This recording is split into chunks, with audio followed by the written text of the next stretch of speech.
despite being a cherished and pampered young lady of noble birth due to her unique blood, as she was sold by her own grandfather to be someone's blood slave. For a whole decade, she endured the agonizing pain of daily blood extractions, living a life worse than livestock. Lu Miaoling, the legitimate daughter of the minister's household, had recovered. After 10 years, Mu Yuan no longer needed to rely on her heart blood to survive. The Grand Chancellor, having found clues, stormed the minister's mansion. That very night, he ordered the wet nurse to handle the investigation. Mu Yue lay on the ground, weak and dying. Crimson blood continuously seeped from the wound, staining her clothes in large patches. Having just had her heart blood drawn, she was already incredibly frail when she heard these cruel words. Seeing her pathetic state, a perverse pleasure arose in Lu Miaoling's heart. She yanked Mu Yue's hair, a sinister expression on her beautiful face, just as the wet nurse was about to bring down the blade. Mu Yue mustered all her strength to knock the dagger away, scrambling back to avoid the blow. She staggered to her feet, her eyes filled with overwhelming resentment and indignation. Lu Miaoling, for 10 years, has it been difficult, relying on my heart blood to survive. Lu Miaoling was provoked by her gaze. The fact that she relied on Mu Yue's strange, tainted blood to live was a stain on her life. She would never allow such a stain to remain. Lu Miaoling grabbed her hairpin and viciously stabbed it towards Mu Yue's chest. Wet nurse, dig out her heart. With blood rapidly draining from her body, Mu Yue felt the call of death. The wet nurse raised the dagger again, its sharp edge glinting with a chilling light. The breath of death drew closer. A flash of lightning, accompanied by a clap of thunder, split the night sky. A red light flickered in Mu Yue's resentful eyes. With lightning speed, she grabbed the wet nurse's wrist. A bone-shattering pain shot through the wet nurse's arm. The wet nurse stared at Mu Yue in stunned silence. The girl before her gazed back intensely, her brows furrowed in a chilling, captivating glare. A strange, devilish smile spread across Mu Yue's lips. The one who's going to die from having their heart dug out is you. She plunged the dagger into the wet nurse's chest, then swiftly ripped it out and slashed across her throat. Lu Miaoling collapsed to the ground, paralyzed with fear as she watched Mu Yue, seemingly revived and full of blood, step towards her through the gore. You demon, stay away. Thunder roared outside. Lightning illuminated Mu Yue, making her look like a vengeful ghost from hell. Countless images flashed through Mu Yue's mind. This vicious daughter of the minister's household had clung to life for 10 years, sustained by the original Mu Yue's heart blood. Now, on the verge of recovery, she had tried to kill her. But the person standing here now was no longer that pitiful girl. She was Mu Yue, the heir to the 22nd century Xianling clan. Mu Yue pressed the dagger against Lu Miaoling's chest. Lu Miaoling's face paled, her body trembling uncontrollably. Xiaoyu, I didn't want to kill you. It was all the wet nurse's instigation. Mu Yue looked down at Lu Miaoling. It doesn't matter anymore. Now I want to kill you. The sound of countless footsteps approached the door. They were about to burst into the room. Mu Yue didn't have time to deal with Lu Miaoling. She could only quickly summon her Xianling tree and release 3 spectral figures. The specters let out eerie, shrill laughter as they flew towards the guards. Come on, boys. Let's have some fun. The sight of these fanged, headless ghosts made the guards, who had just rushed in, turn tail and flee, screaming in terror. Taking advantage of the chaos, Mu Yue quickly escaped the Lu residence and arrived at Mount Yihuan. As the heir to the Xianling clan, Mu Yue had possessed extraordinary abilities since childhood. She hadn't expected them to come in handy after transmigrating. Mu Yue found a quiet spot and tried to use her Xianling techniques to heal her wounds. However, this body was far too weak. After several attempts, she failed to consolidate and condense her internal energy. In her despair, she noticed a gray wolf standing before her, accompanied by a man. 3 years passed in the blink of an eye. Shaolian Village. Mu Yue lay on a tree trunk, raising her hand to shield her eyes from the sunlight filtering through the leaves. Her thoughts drifted back to that night 3 years ago. For the past 3 years, she had constantly pondered the identity of the man who had saved her. Who was he? Where did he go after rescuing her? Lost in thought, she suddenly heard a dog bark. Mu Yue sat up abruptly, muttering, "Damn it." The heir to the 22nd century Xianling clan, who feared nothing in heaven or earth, was inexplicably terrified of dogs. This phobia was deeply ingrained, impossible to shake off. Aunt Lee's laughter drifted up from below. Miss, an important person from the capital has arrived with his daughter, seeking medical treatment. Are you still refusing to see them? Meanwhile, a carriage approached from the distance. Two figures quickly emerged. Lu Yonghui stepped down with his daughter, Lu Miaoling. How could there possibly be a divine doctor in this godforsaken place? Lu Miaoling complained, filled with disdain. Tired and hungry, she looked up and saw a woman sitting leisurely nearby. Enraged, she stormed over. Tell your divine doctor to get out here. Mu Yue, veiled, lifted her eyelids and glanced indifferently at Lu Miaoling. I'm a doctor here. Who needs treatment? A little brat like you can treat illnesses. Believe it or not, with a single order from me, everyone in this village will die. Lu Miaoling felt she had definitely been tricked. Her face was etched with disgust. So much anger, that could it be due to infertility? Mu Yue calmly stated, sipping her tea. Lu Yonghui's eyes narrowed with suspicion. His servant quickly chimed in, our divine doctor specializes in infertility. A short while later, after taking Lu Miaoling's pulse, Mu Yue declared with a knowing look, this young lady has suffered a serious illness in the past, leaving her body severely depleted. Recovery is possible, but her internal organs have suffered varying degrees of damage. Furthermore, her pampered lifestyle hinders conception. Lu Miaoling's heart skipped a beat. What should we do? I'm so nervous. Mu Yue replied with a tone suggesting they discuss it. Simple. I have a few quick solutions, but the process might be a bit agonizing. Do you want to try them? Lu Miaoling eagerly responded, yes, of course we'll try. Lu Yonghui hurriedly got up as Mu Yue stood and pointed towards the door. Come with me. A moment later, they arrived at a door leading to a livestock pen. Allowing a substitute to take her place, she enjoyed herself immensely. She tortured and extracted blood from the protagonist for a whole decade. Just as the protagonist died with resentment and hatred, Mu Yue,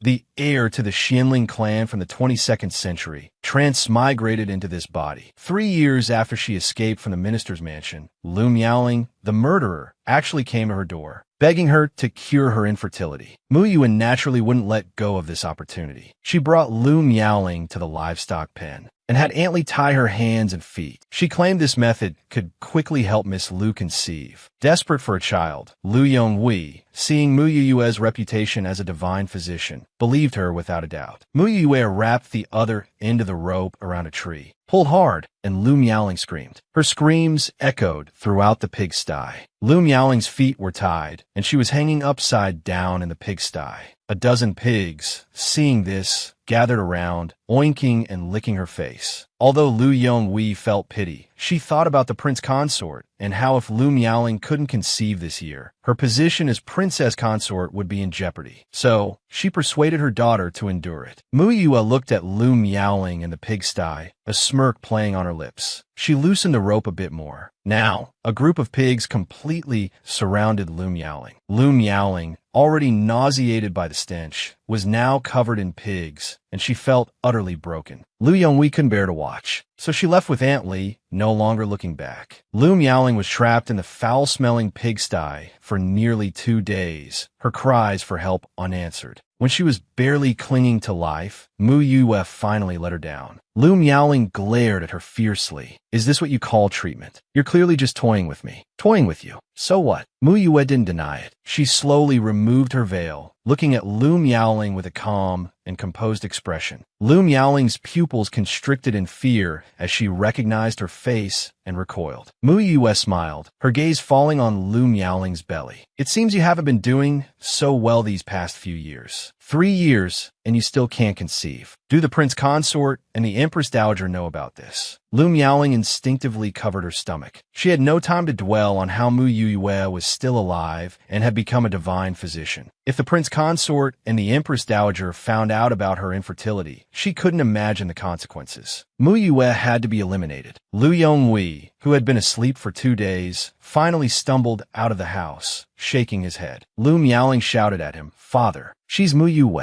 She knows my secret. We can't let her leave here alive. Lu Yonghui finally understood. No wonder he had mysteriously fallen asleep after dinner that day. He rushed towards Mu Yue with murderous intent. Liu Yonghui drew his sword. Today I will eliminate this threat once and for all. Suddenly, the courtyard door was flung open. A deep, powerful voice boomed. Stop. I like to see who dares touch a single hair on my daughter's head. The sudden interruption startled everyone in the courtyard. They looked towards the entrance and saw a richly dressed, middle-aged man glaring furiously at Liu Yonghui. Liu Yonghui, you got some nerve. The newcomer was Mu Jiahui, Mu Yue's father, the Grand Chancellor. When Mu Yue transmigrated 3 years ago, she didn't know whether the Grand Chancellor's mansion was friend or foe, so she hadn't revealed her identity. She hadn't expected him to show up today. Liu Yonghui panicked and feigned ignorance. Grand Chancellor, I don't understand what you're talking about. Liu Yonghui, my daughter has been hidden by you for over 10 years, and you almost harmed her just now. You better give me a satisfactory explanation, or I, Mu Jiahui, will stake my life to make your Liu family pay in blood. Mu Jiahui's eyes were bloodshot, and he looked ready to kill Liu Yonghui on the spot. Liu Yonghui was too frightened to speak. This gave Liu Miaoling a reprieve from her plan to silence Mu Yue.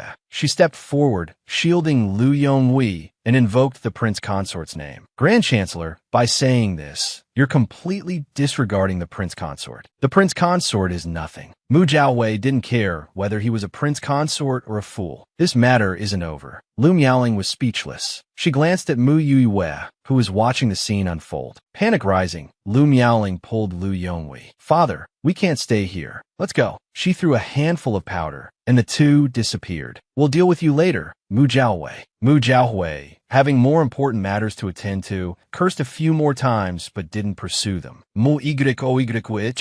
This old man is quite fiery. After finishing his tirade against the Liu family, Mu Jiahui suddenly burst into tears. My poor child, father has let you down. All these years, father thought you died in that fire. But I didn't know. You were right by father's side all along. Father is useless. He sobbed even harder. Mu Yue was stunned, unsure how to react. Mu Jiahui sniffed and took Mu Yue's hand. Your mother, your brothers, and I have been longing for you to come home. Come home with me, all right. When we return to the capital, father will avenge you. Father will skin Liu Miaoling and Liu Yonghui alive and hang them on the wall to dry. Mu Jiahui's expression seemed genuinely heartbroken. Mu Yue had assumed that since the original Mu Yue had been trapped in the minister's mansion for 10 years, the Grand Chancellor's mansion must have been indifferent to her. She hadn't expected this. After a moment of thought, she realized it was indeed time to return to the capital. She would repay the suffering she endured at the Liu family 100-fold, 1,000-fold. Meanwhile, Liu Miaoling and Liu Yonghui hadn't gone far. Now that things had progressed this far, they couldn't allow Minister Mu and Mu Yue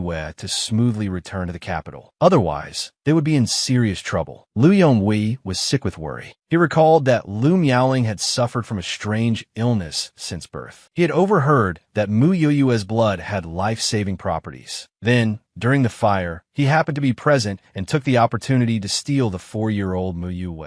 10 years had passed. Although Liu Miaoling had been cured by Mu Yue's blood, the truth couldn't be hidden forever. Minister Mu had finally discovered clues. However, he didn't have enough men with him this time and likely wouldn't be able to eliminate them both. Liu Miaoling smiled eerily and took a token from her sleeve. These are men secretly trained by His Highness Prince Koan. As the carriage entered Pingzhou's territory, darkness had completely fallen. Passing through a quiet mountain pass, Mu Yue heard the sound of footsteps rapidly approaching. Soon, someone blocked the carriage's path. The sounds of fighting between the Virun and Minister Mu's guards quickly ensued. The black-clad individuals were well-trained, and Minister Mu's guards were quickly defeated. Tian Tian, don't be afraid. Stay here and wait for me. Minister Mu's words were cut short. Mu Yue yanked out a handful of his hair. Facing the assassin's attack, Mu Yue remained calm. She reached out and plucked a strand of hair from Minister Mu's head. In her hand, the soft strand suddenly seemed to come alive. It flew out from the carriage and pierced the forehead of a black-clad individual. The black-clad individuals didn't even have a chance to scream. They all died on the spot. In a short moment, countless corpses lay around the carriage. Minister Mu, witnessing this scene, was speechless with shock. Mu Yue stepped out of the carriage, sword in hand. Her cold gaze fell on the last remaining black-clad individual. She approached him and placed the sword against his neck. Tell me who sent you. The individual remained silent, refusing to speak. Suddenly, Mu Yue saw two figures hiding in the nearby bushes through the reflection in the sword. The corner of her eye flickered towards them, a mocking smile playing on her lips. In the next second, she threw the sword, lodging it firmly between the two figures. She turned and returned to the carriage. After Mu Yue left, Lu Yonghui helped the trembling Lu Miaoling to her feet. Lu Miaoling was drenched in sweat. If Mu Yue's sword had been even slightly off, she didn't dare to think about what would have happened. Mu Yue was terrifying. She could have easily killed them there, but she didn't. What was she planning? Along the way, Minister Mu fiddled with his hair, mimicking Mu Yue's earlier actions. How could such a soft strand of hair kill so many people? Minister Mu finally couldn't contain his curiosity. Tian, is it true that you are the legendary divine doctor of Mount Taiching? Mu Yue didn't deny it, nodding in confirmation. This excited Minister Mu immensely, but seeing his daughter's expression, he knew the gravity of the situation. He understood he had to keep both her abilities and medical skills a secret. The journey back to the capital took 7 days. Along the way, Minister Mu constantly talked about their family, giving Mu Yue a deeper understanding of the Mu household. Upon arriving at the minister's mansion, before they even entered, a shadowy figure zipped in front of them. You're finally back. Hey Tian, I'm your second brother, Mu Xingze. He completely ignored Minister Mu, striking a dashing pose and looking at Mu Yue dotingly. After all these years, our Tian is still as delicate as ever. Mu Xingze looked at her slender frame with heartache. Minister Muskoft. Delicate. You must have a misunderstanding of the word. He pulled Mu Yue towards the mansion. Li Zong, have someone go to the Imperial Hospital and call your third brother back. Your eldest brother is still busy at the military camp, and your fourth brother took a case out of town. He probably won't be back for another 2 days. Minister Mu continued as he led Mu Yue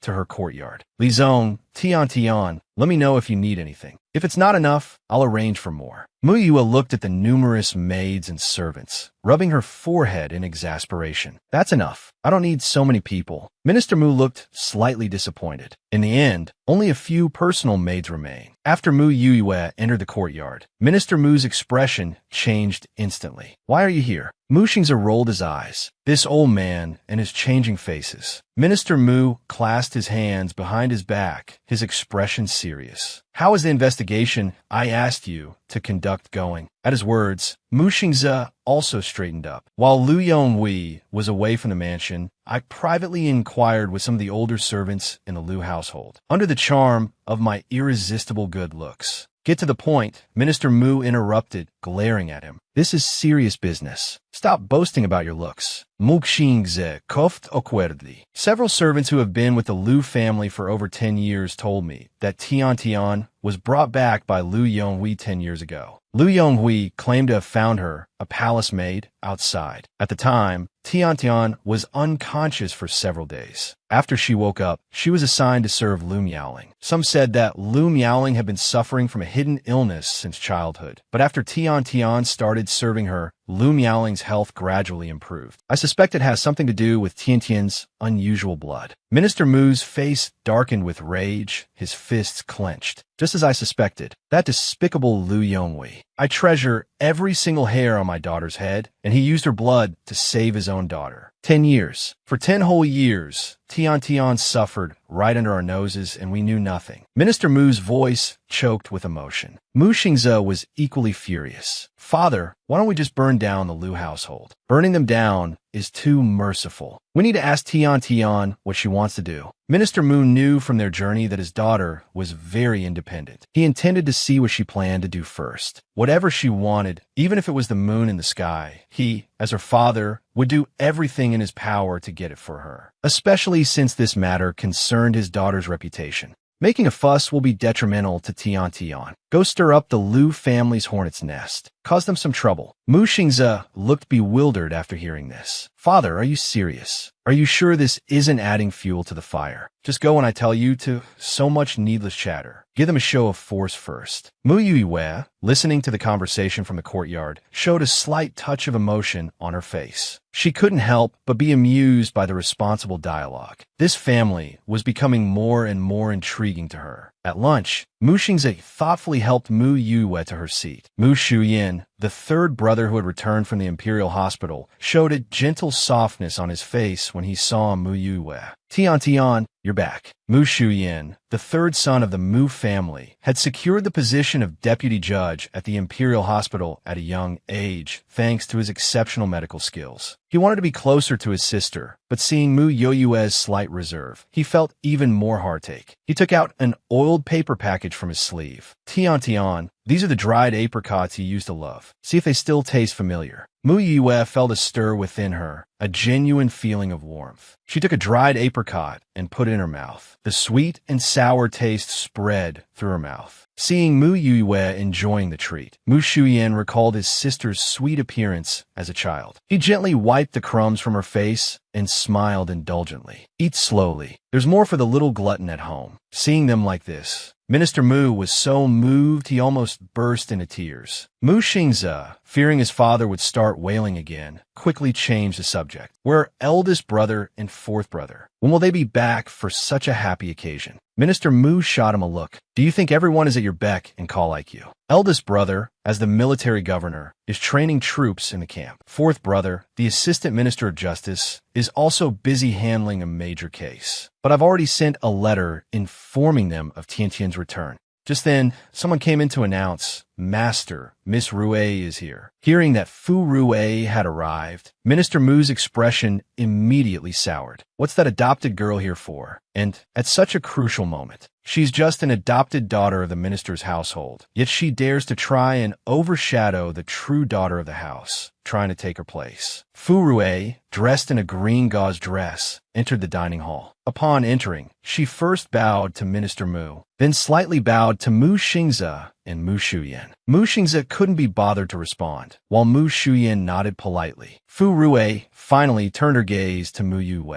So this is elder sister Yu. I heard you were trafficked to the countryside. It's good that you're finally back. Minister Mu choked on the food he was eating. Mu Yue sipped her tea gracefully, a hint of disdain flashing in her eyes. Fu Rue's innocent face was filled with a warm smile. Elder sister Yu, it's so wonderful that you're back. Now we two sisters can keep each other company. It's quite lonely being the only girl in the residence. The atmosphere suddenly became awkward. Minister mo introduced mo YYE to Furui. Rue'er is the daughter of the deputy steward. The deputy steward passed away 2 years ago, so I took Rue'er in as my adopted daughter. Not wanting Mu Yue to be unhappy, he tried to smooth things over. He addressed Fu Rue, who was about to sit down.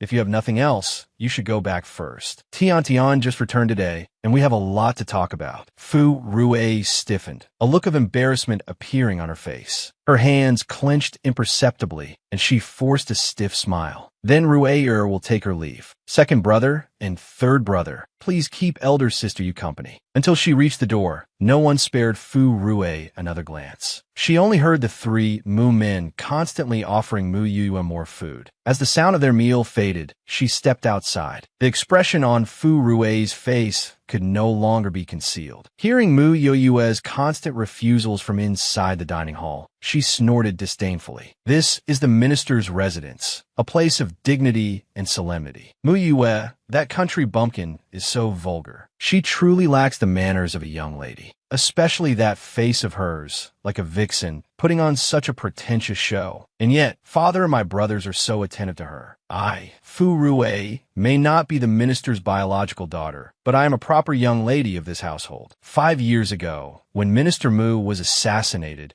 if it weren't for my father sacrificing his life to save him, the Mu family wouldn't have the glory it enjoys today. The prosperity and status I, Fu Rue, deserve, no one can take away. Seeing Fu Rue's upset mood, her maid, Kailon, stepped forward to console her. Miss, second young master has never liked our Xiang courtyard, but master still dotes on you immensely. Don't you dare speak out of turn, you slave. Fu Rue glared at her. She glanced back towards the dining hall. So what if she's back? She's just a country bumpkin. I will crush her under my feet. The next morning, box after box of items were carried into Mu Yoyue's courtyard. They were all sent by Mu Xingze. Sister, see if you need anything else. Second brother will go and get it for you. He added pointedly, you should know, you're the true young lady of our minister's household. Not like some stray dogs and cats who just have a title and come to provoke. Although Mu Yue had only been back for a day, She was quite taken aback by the Mu family's enthusiasm, seeing that his sister was no longer reserved. Mu Xingze took her hand and led her outside. "Brother will take you to breakfast and show you around the capital." They took a carriage to Fuman Lu on West Street. Mu Xingze packed a portion of soup dumplings and took Mu Yue to Prince Jing's residence. After arriving at the residence, Mu Xingze settled Mu Yue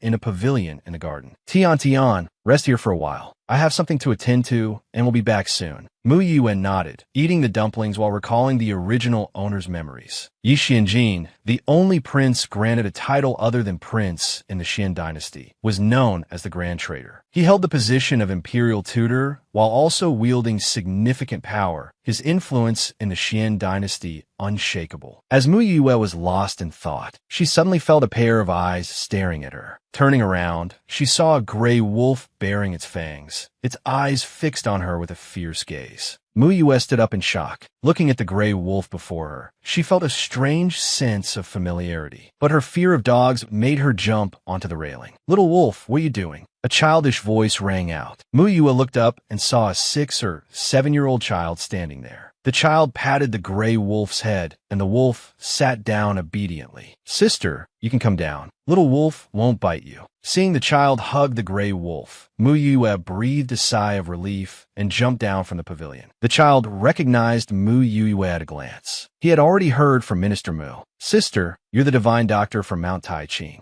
Mu Yue nodded. The child's tone became even more excited. He looked around, making sure no one was there. Then he quietly moved to Mu Yue's side and whispered, "Sister, can you help me?" Remembering that he couldn't casually reveal his illness, he immediately changed his words. "Can you take a look at my uncle's illness?" Mu Yue found the child extremely cute. "Sure. What kind of illness is it?" "It's that kind of.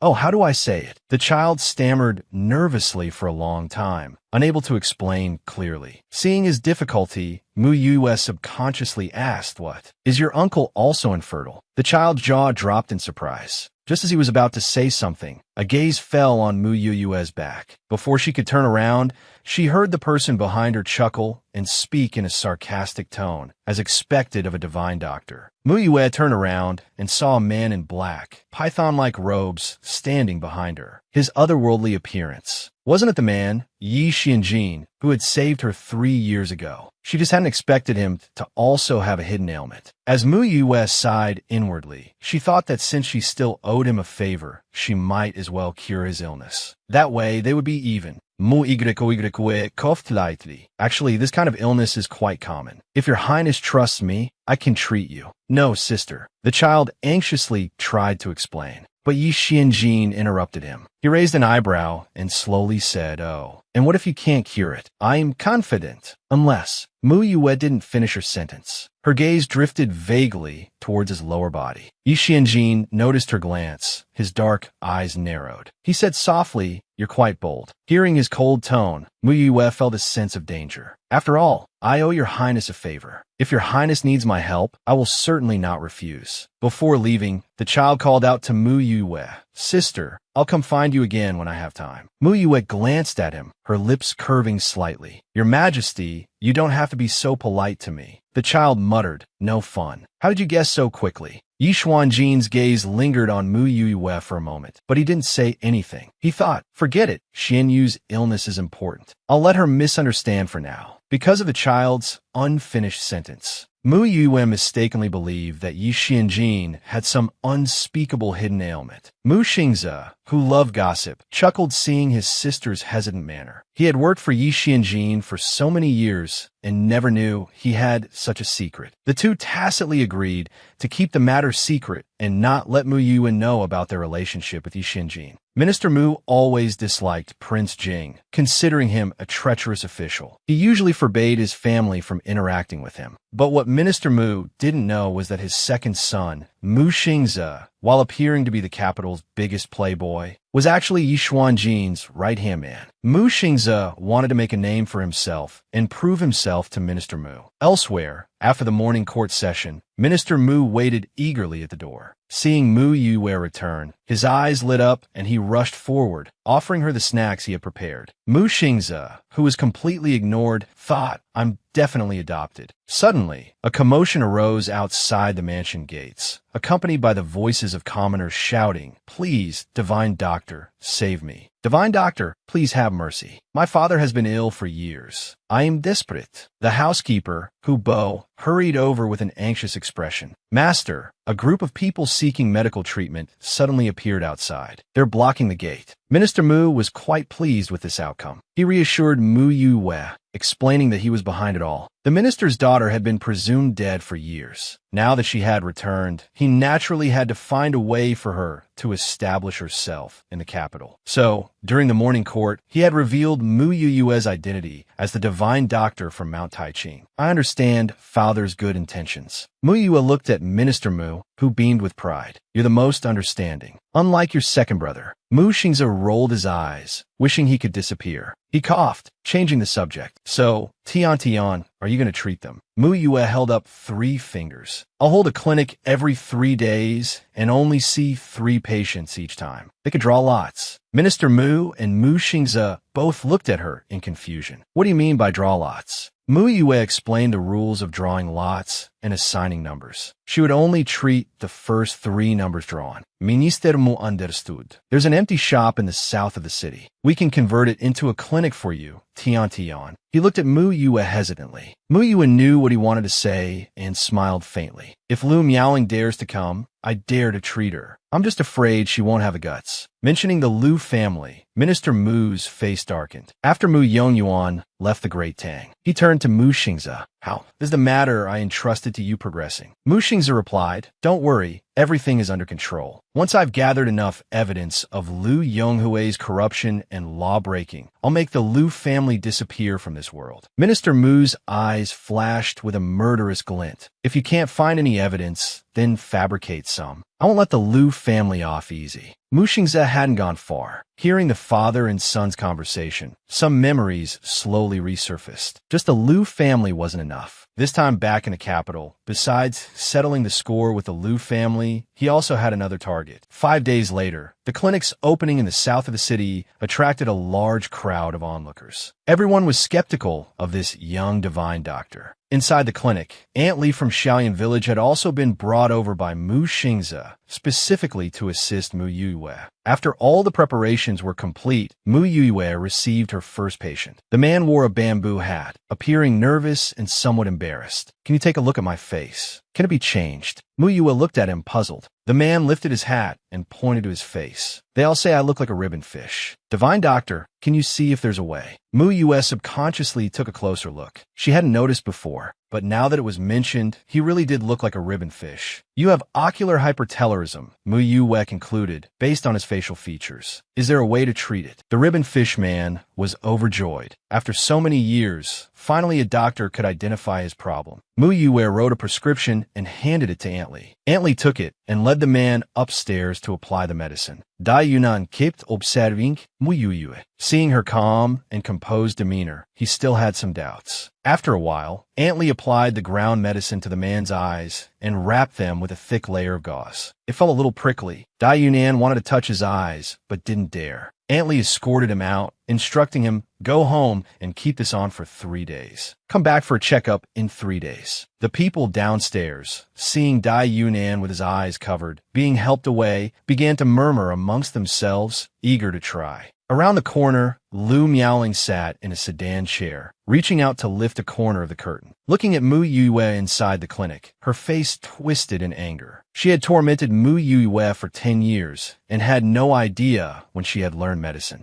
Now her biggest secret was in Mu Yue's hands. She was truly afraid that it would be exposed, that the Kuan King and the Empress Dowager would find out about her infertility. If Mu Yue truly solidified her status as a divine doctor, the consequences would be unimaginable. Mu Yue had to die. "Even if you have the Prime Minister's manor as your backing now, I will still crush you under my feet." After Lu Miaoling's sedan chair left, Aunt Li, on the second floor of the clinic, gave Mu Yue a look. Let him do what he wants. Mu Yue's lips curved slightly, her eyes full of confidence. On the first day of consultations, Mu Yue only saw 3 patients. Although the results weren't yet visible, the number of people seeking treatment remained high every day. 3 days later, during Mu Yu's second session, Mu Xingze brought over a package of soup dumplings from Fuminla early in the morning. Mu Yue hadn't seen Mu Xingze for a few days and was curious where he had been. Mu Xingze was evasive, not telling the truth. He just wanted his sister to be carefree and do what she wanted. He would handle the rest. Mu Yue could guess some of it and didn't press further. Having eaten most of the soup dumplings, she was still eating when a commotion arose downstairs. "Where's Mu Yue? Get out here. What kind of lousy divine doctor are you? You blinded me." Mu Yue's very first patient from the clinic's opening day had encountered a problem after 3 days. Outside the clinic, Dai Yunan was being supported by a maid, blood continuously oozing from his eyes, a horrifying sight. He claimed that Mu Yue, the self-proclaimed divine doctor from Mount Taiqing, not only failed to cure his eyes, but had blinded him. Now he had brought people to demand an explanation. Ho Shinkang's wife, Xiao Shi, was furious, yelling at the top of her lungs. The onlookers, hearing this, became panicked and afraid. "I knew the rumors were false. The Prime Minister opened a clinic for her. Isn't this deliberately harming people?" Everyone started talking at once, discarding the numbered tokens they had received. They didn't dare to take the risk. Mu Xingze listened to these comments with a grim expression. "All of you, be quiet. Don't spread rumors before you know the truth. Second young master, you can't be deliberately protecting your sister. If you don't give us an explanation today, I'll go to the capital prefecture and sue you." Xiao Shi was indignant. At that moment, Mu Yue walked out from inside. Looking at Dai Yunan's blood-streaked face, she asked, "Has anyone touched your eyes?" Dai Yunan vehemently denied it. Mu Yue looked at him intently. "Really no one? Then why does your maid smell of aconite? And it's the same poison that's in your eyes." The maid's expression flickered with panic. She quickly waved her hands in denial. "I didn't. You're slandering me. Find a doctor to examine her, and we'll know." Mu Yue had a keen sense of smell, especially sensitive to medicines. Mu Xingze immediately spoke up. "Sister, wait here. I'll go to the palace and invite some imperial physicians." After a short while, Mu Xingze returned with Imperial Physician Zhang, the head of the Imperial Hospital, and the deputy head, Mu Shuyan. As they were about to examine Dai Yunan, Xiao Shi stopped them. "No, this deputy head physician is from your Mu family. Can he conduct a fair examination?" Mu Shuyan glanced at her and replied calmly, "This official serves His Majesty. Medical practice is based on evidence, not personal relationships. Is Madam questioning His Majesty's judgment?" Xiao Shi realized her mistake and became flustered. Then, Mu Shuyan examined Dai Yunan's eyes, while Imperial Physician Zhang examined the maid, Sui Xin's, fingers. In the end, they both reached the same conclusion. It was indeed the same toxin, as Mu Yue had said. Sui Xin was startled, her face turning pale as she knelt down. Dai Yunan then remembered that Sui Xin had helped him adjust the gauze on his eyes the previous night. Hearing this, Xiao Shi slapped Sui Xin. "You treacherous slave! Why did you poison the master?" Sui Xin's heart raced as she denied it. Dai Yunan, no longer focused on Sui Xin, bowed to Imperial Physician Zhang and Mu Shuyan. "Imperial physicians, can my eyes still be saved?" Both shook their heads helplessly. Ho Shinkang's heart sank. He turned and knelt before Mu Yue.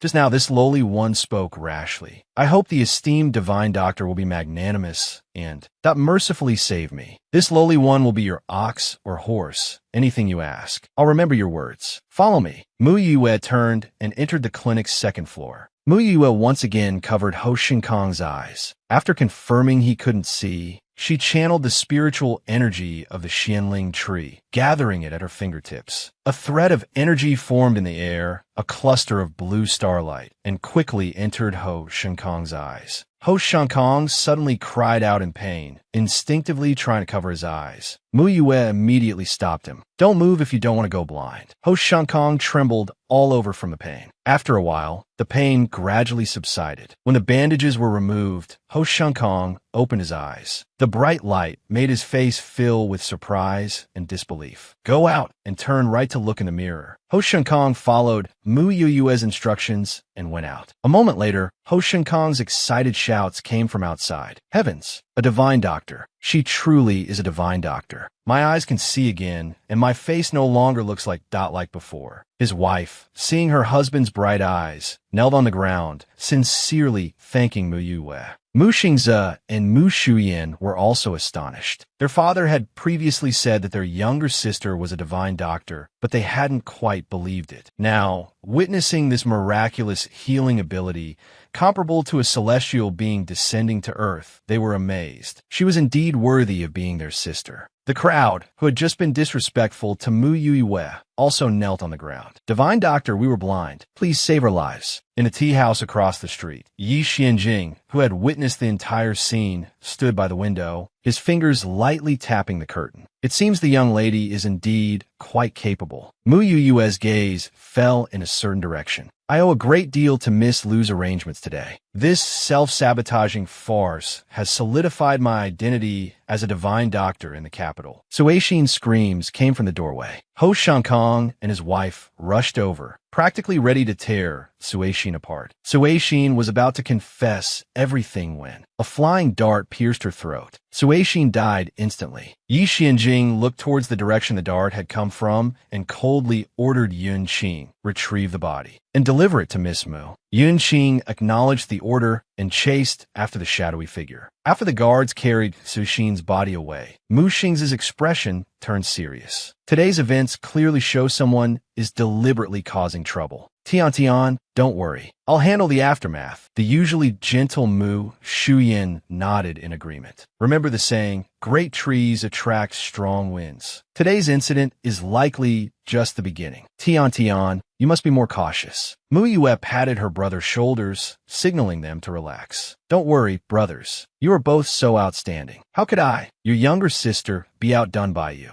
After escorting Mu Yue upstairs, Mu Shuyan returned to the Imperial Hospital. When Mu Xingze returned to the clinic's backyard, he saw Yi Run tied up and thrown on the ground. Yi Xuanjing's personal guard, Yin Qing, stood there. Mu Xingze cupped his hands in a salute. I'll remember this favor. I'll treat you to a drink another day. You're welcome, Yin Qing replied before vanishing. An hour later, in the Mu family's backyard, Mu Yue, Mu Xingze, and Mu Qingxiang stood menacingly before the black-clothed person. Who sent you to cause trouble? Mu Qingxiang roared, causing Mu Yue and Mu Xingze beside him to instinctively rub their ears. The three continued their interrogation, ignoring the gagged black-clothed person, discussing how to make him talk. Since he won't open his mouth, let's just kill him. Engrossed in their discussion, they didn't notice the black-clothed person had cut the ropes. He suddenly grabbed a nearby dagger and lunged towards Mu Qingxiang's chest. At that moment, Mu Yue flicked a strand of hair. The hair pierced the black-clothed person's forehead. He instantly collapsed. Witnessing Mu Yue take a life with a single strand of hair, Mu Xingze's jaw dropped. Mu Qingxiang, already accustomed to her abilities, punched Mu Xingze. Tian is the pride of our Mu family. You should learn more from your sister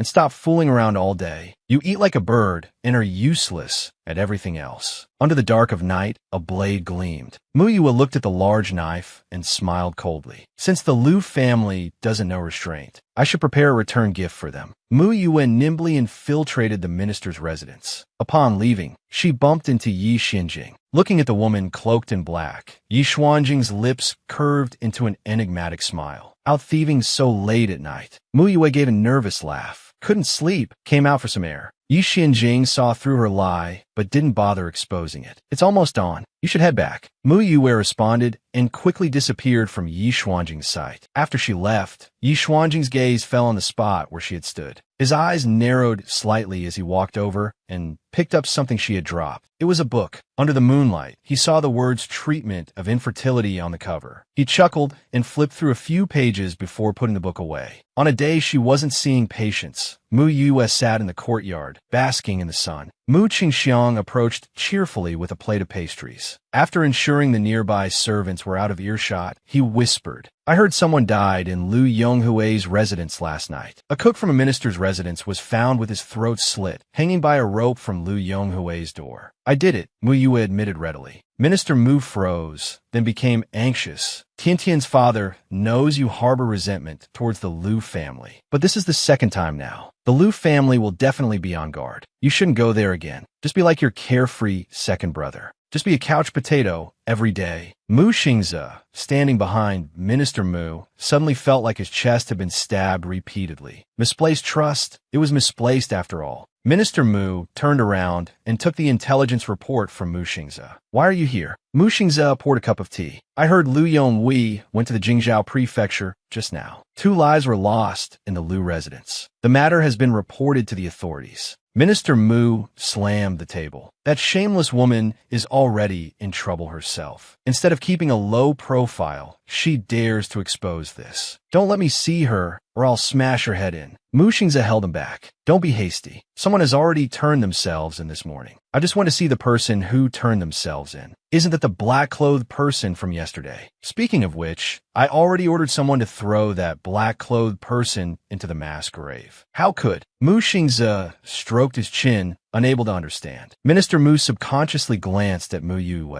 Mu Yue shook her head, indicating she didn't know. This is strange. Who is helping us in the shadows? Mu Xingze really couldn't figure it out. Mu Yue's thoughts drifted, inexplicably recalling her chance encounter with Yi Xianjing last night. Could it be him? As Mu Yue was thinking, she heard Minister Mu tell them both to go back to their rooms. He needed to write a memorial to the throne. Seeing his serious expression, Mu Xingze cast a questioning glance. Father, what memorial? Why so serious? Minister Mu snorted and paced back and forth. It's that treacherous official Yi Xianjing again. He actually proposed to dismiss General Zheng today. General Zheng has risked his life for the Xian dynasty and made great contributions. That traitor is infuriating. Just thinking about him makes me want to grind his bones to dust. Mu Yue, who had once been saved by the treacherous official, and Mu Xingze, who worked under him, knew they absolutely couldn't mention Prince Jing in front of their father. Mu Yue felt that compared to Yi Xianjing, the wolf by his side was even more terrifying. Thinking about this, Mu Yue suddenly felt a blur before her eyes. A nimble figure vaulted over the wall and landed gracefully before her. Miss Mu, His Highness requests your presence. Yunqing escorted Mu Yue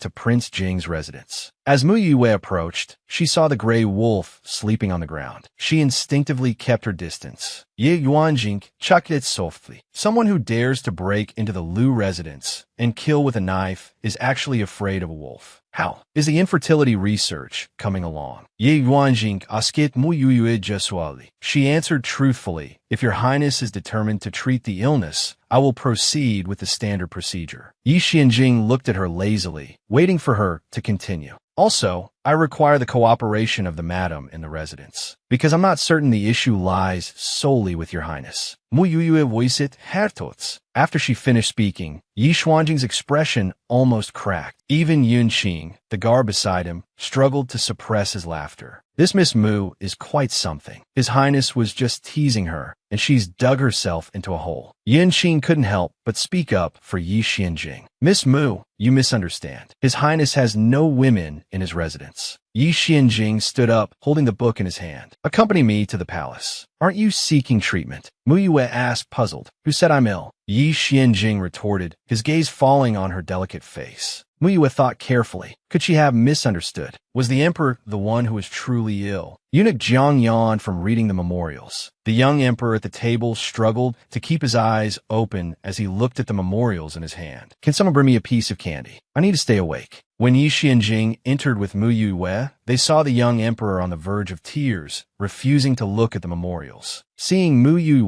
the young emperor's eyes lit up. He suddenly blurted out, Sister, why are you with uncle? Are you helping him with his treatment? How is his illness? Is it serious? Will he still be able to have babies? Yi Xianjing practically gritted his teeth as he interrupted the young emperor. The young emperor quickly realized this was a secret and needed to be discussed discreetly. After the young emperor, Xuanyu, finished reading 2 memorials, nearly half an hour had passed. He held out his hand, expectantly waiting for Yi Xianjing to give him candy. The young emperor had suffered from a hidden illness since his coronation. Every month, he would inexplicably fall into a deep sleep for 3 days. Apart from imperial physician Zhang, no one knew about this. Mu Yue's expression grew serious. She first took the young emperor's pulse. After a while, she discovered that the young emperor wasn't sick, but had been poisoned with sleeping goo. As time went on, the duration of his sleep would increase until he eventually died in his slumber. Mu Yue gently rubbed the young emperor's head. But it's all right. I can cure this goo. It would just take some time. After comforting the young emperor, Mu Yue left the palace to prepare the antidote ingredients. Mu Yue left the imperial palace and headed towards the outskirts. Lu Miaoling was selecting jewelry in a bustling shop. She glanced out and saw Mu Yue passing by. Lu Miaoling signaled to the guard beside her. They followed Mu Yue and soon returned to report that she had gone to Fenluo Mountain in the outskirts. Lu Miaoling frowned, a bad feeling rising in her heart. That mountain was where she had chased and tried to kill Mu Yue before. She still didn't know who had saved Mu Yue. Could there really be something hidden on that mountain? Lu Miaoling grew increasingly uneasy. Tonight, she would see who was helping Mu Yue. As dusk settled, Mu Yue arrived at Fenluo Mountain and kept her head down, searching for the herb she needed. Immortal Bamboo Vine. As she walked, Mu Yue sensed several presences approaching her from behind. Mu Yue flew up and hid in a tree. Sure enough, many people arrived shortly after. Lu Miaoling was leading them. Lu Miaoling searched the surroundings and, finding no one, ordered her people find Mu Yue for me. Mu Yue still had things to do and didn't want to waste time here. She summoned the ghostly red smoke. Go and greet them properly. The red smoke understood immediately. Screams rang out one after another. In a short while, the terrified guards fled down the mountain. Seeing the ghostly figure, Lu Miaoling's legs went weak with fear. She suddenly remembered that night 3 years ago. It wasn't a hallucination after all. She instinctively wanted to run. After just 2 steps, a figure jumped down from the tree. Where's the princess consort going? Lu Miaoling just barely recognized Mu Yue.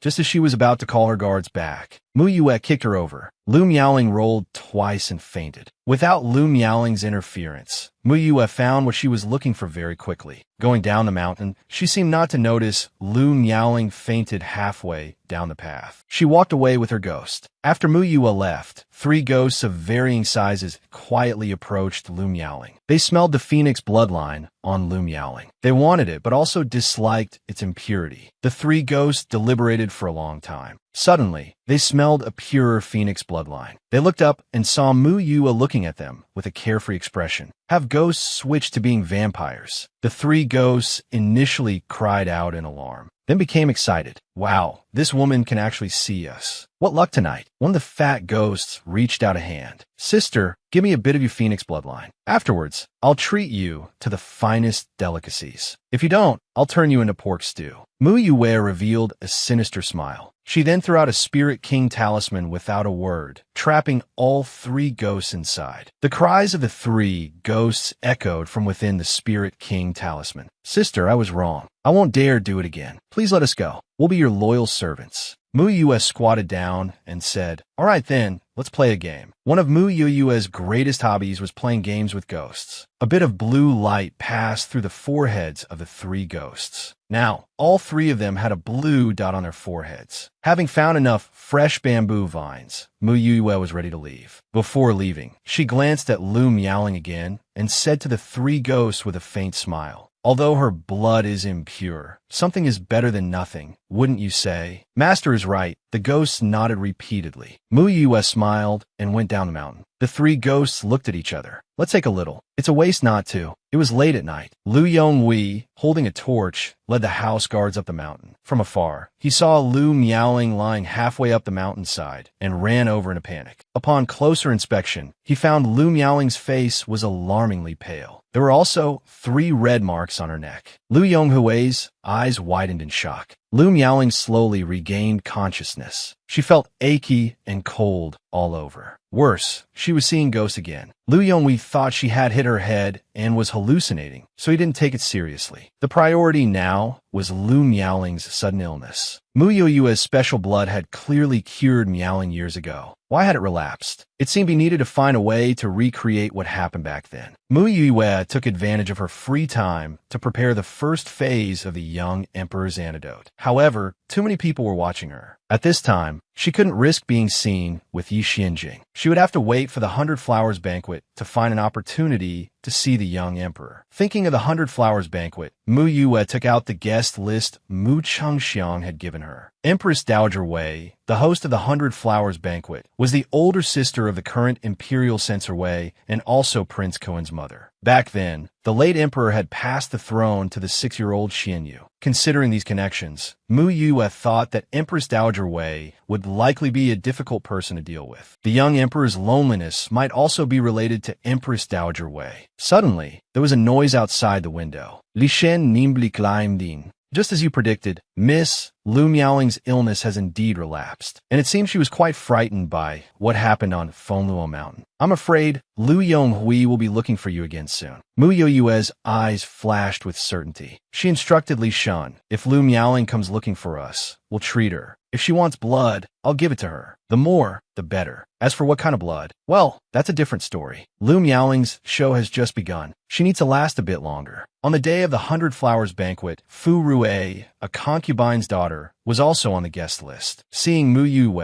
she hurried over and reminded her, Sister Yu, there are many rules in the palace. You must follow me closely today. If you cause any trouble, you'll embarrass our prime minister's estate. Mu Yue ignored her and walked forward calmly and gracefully. Fu Rui rolled her eyes, putting on airs. A country bumpkin coming to such a noble place, I bet she's thrilled inside. Mu Yue's appearance attracted almost everyone's attention. Whispers filled the air, knowing she was the divine doctor of Mount Taiching. Some looked at Mu Yue with admiration. Fu Rui was fuming at all the praise. Just as she was about to approach some of the noble ladies she knew, a few sneers came from the Li family's seats. What divine doctor? I heard she was kidnapped as a child and raised in the countryside. She was only recently found. Who knows if she's really treating people? She's just being all mysterious about it. Mu Yue walked past the Li family's seats and sat down at the Prime Minister's estate's table, completely ignoring their remarks. Seeing Mu Yue not reacting, Li Xiang shifted her gaze to the snickering Fu Rui. These days, even a steward's daughter is attending the banquet with us. More laughter erupted. Fu Rui's face alternated between pale and flushed. The Li family had always been at odds with the Mu family, but she hadn't expected Li Xiang to be so openly disrespectful. However, it was reassuring that Li Xiang disliked Mu Yue.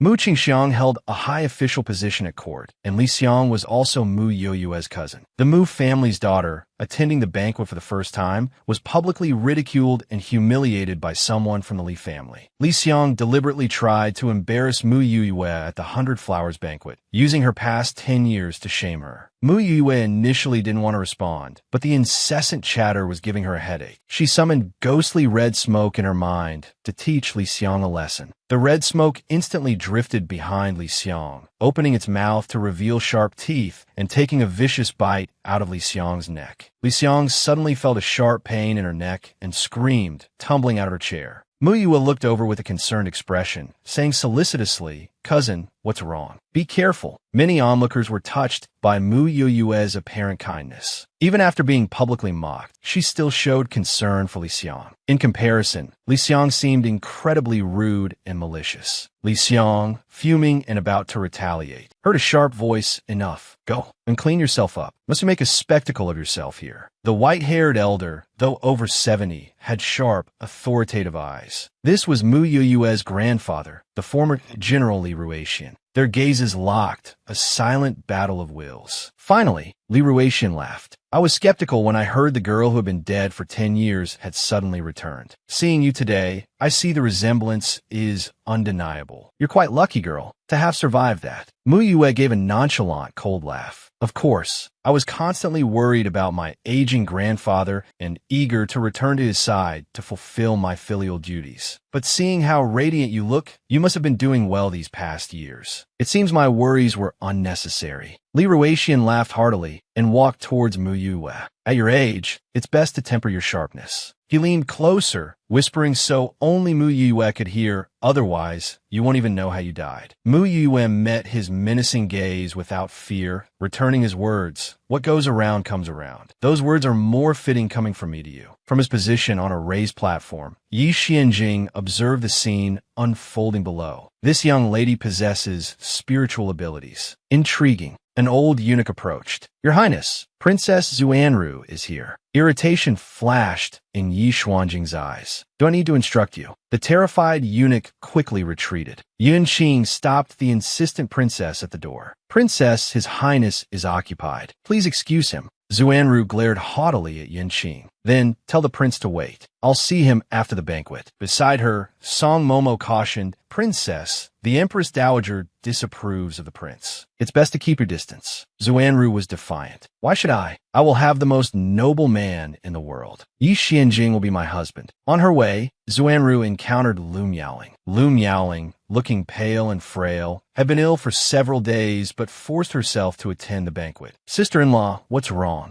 Xuanru, Prince Kuan's sister and close to Lu Miaoling, expressed her concern. Lu Miaoling offered a weak smile, seemingly hesitant to speak. Her maid quickly interjected. The princess consort has been ill for 2 days. Yesterday, we went to the Tombstone Medical Clinic in South City, but they refused to treat her without an appointment. Preposterous. Xuanru's face hardened. A mere daughter of the Prime Minister's estate. How dare they refuse treatment to the princess consort? Lu Miaoling tugged at her sleeve. Princess, it's a small matter. Perhaps it was a misunderstanding. Mu Yue is also at the banquet. Let's not cause a scene. Xuanru seized on this information. She turned to leave. Sister-in-law, you're too kind. We can't let such behavior go unpunished. Just watch. Lu Miaoling, a triumphant smile on her face, followed behind. Xuanru, spoiled from a young age, thought, Mu Yue, you'll pay for this. After they left, a woman emerged from the shadows and hurried to inform Consort Mu. Consort Mu's face contorted in anger. That Lu Miaoling is nothing but trouble. I'll see who dares to harm a hair on Tiantian's head.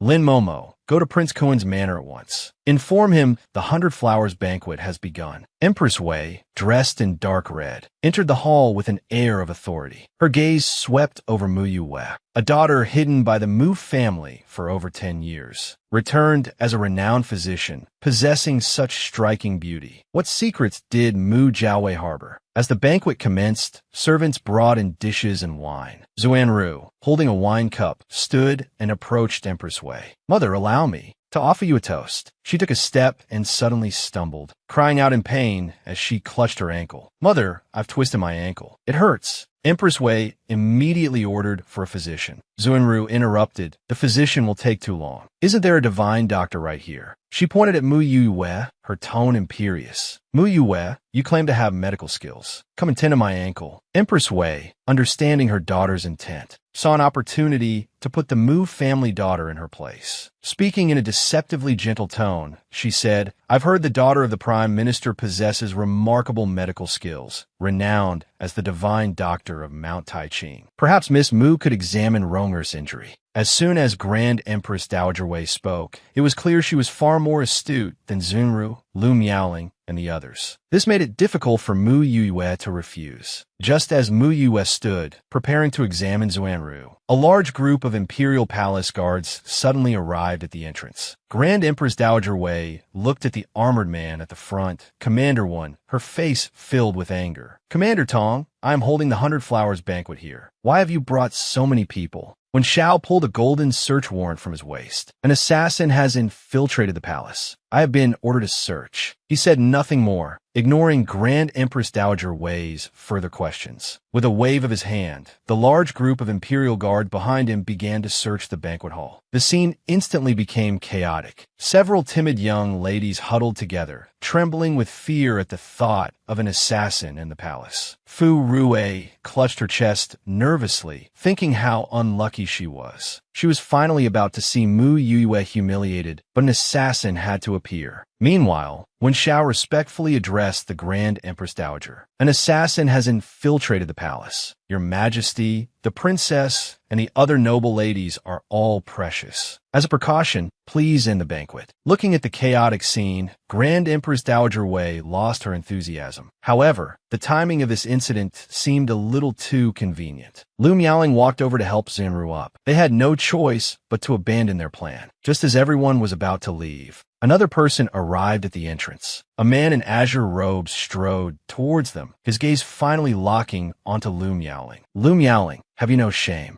Lu Miaoling had intended to use Princess Xuanru to humiliate Mu Yue.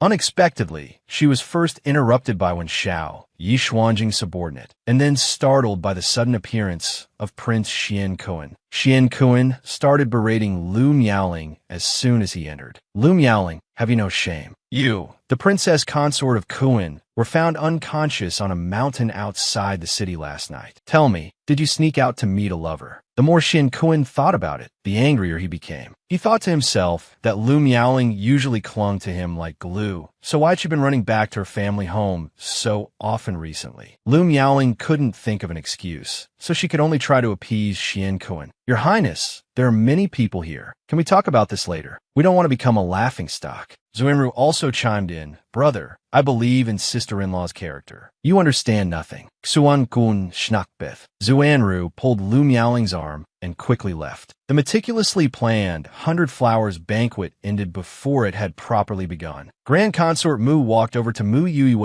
and whispered, It's good that you're back. But this palace is a mix of good and evil, a place where people are devoured without a trace. As the daughter of the Prime Minister, you will inevitably have to enter the palace often. You must be careful in everything you do. There are too many spies in the palace. Grand Consort Mu could only offer a few simple words of advice. Thank you, Aunt. I'll remember that. Mu Yue could clearly feel the affection from every member of the Mu family. Protecting each of them would be her mission from now on. Just as Mu Yue was about to leave, Commander Wen Xiao caught up to her. My lady, Prince Jing requests your presence. Mu Yue suddenly understood why there had been a sudden commotion about an assassin at the 100 Flowers banquet. It was quite a spectacle. He was indeed a powerful official who wielded great influence in the Xian dynasty. Inside the imperial study, the young emperor would sneak a glance at Yi Xianjing every time he finished reading 2 lines of memorials. When Yi Xuanjing's attention wasn't on him, he would secretly grab a pastry from the plate beside him. Don't you think you've had enough? Yi Xianjing raised an eyebrow lazily and spoke slowly. The young emperor quickly stuffed the last piece into his mouth, his cheeks bulging as he chewed. Enough, enough. Yi Xianjing frowned in slight disgust, then picked up the teacup beside him and handed it over. The young emperor beamed at Yi Xianjing. Thank you, uncle. Uncle is the best. Just then, Mu Yue entered.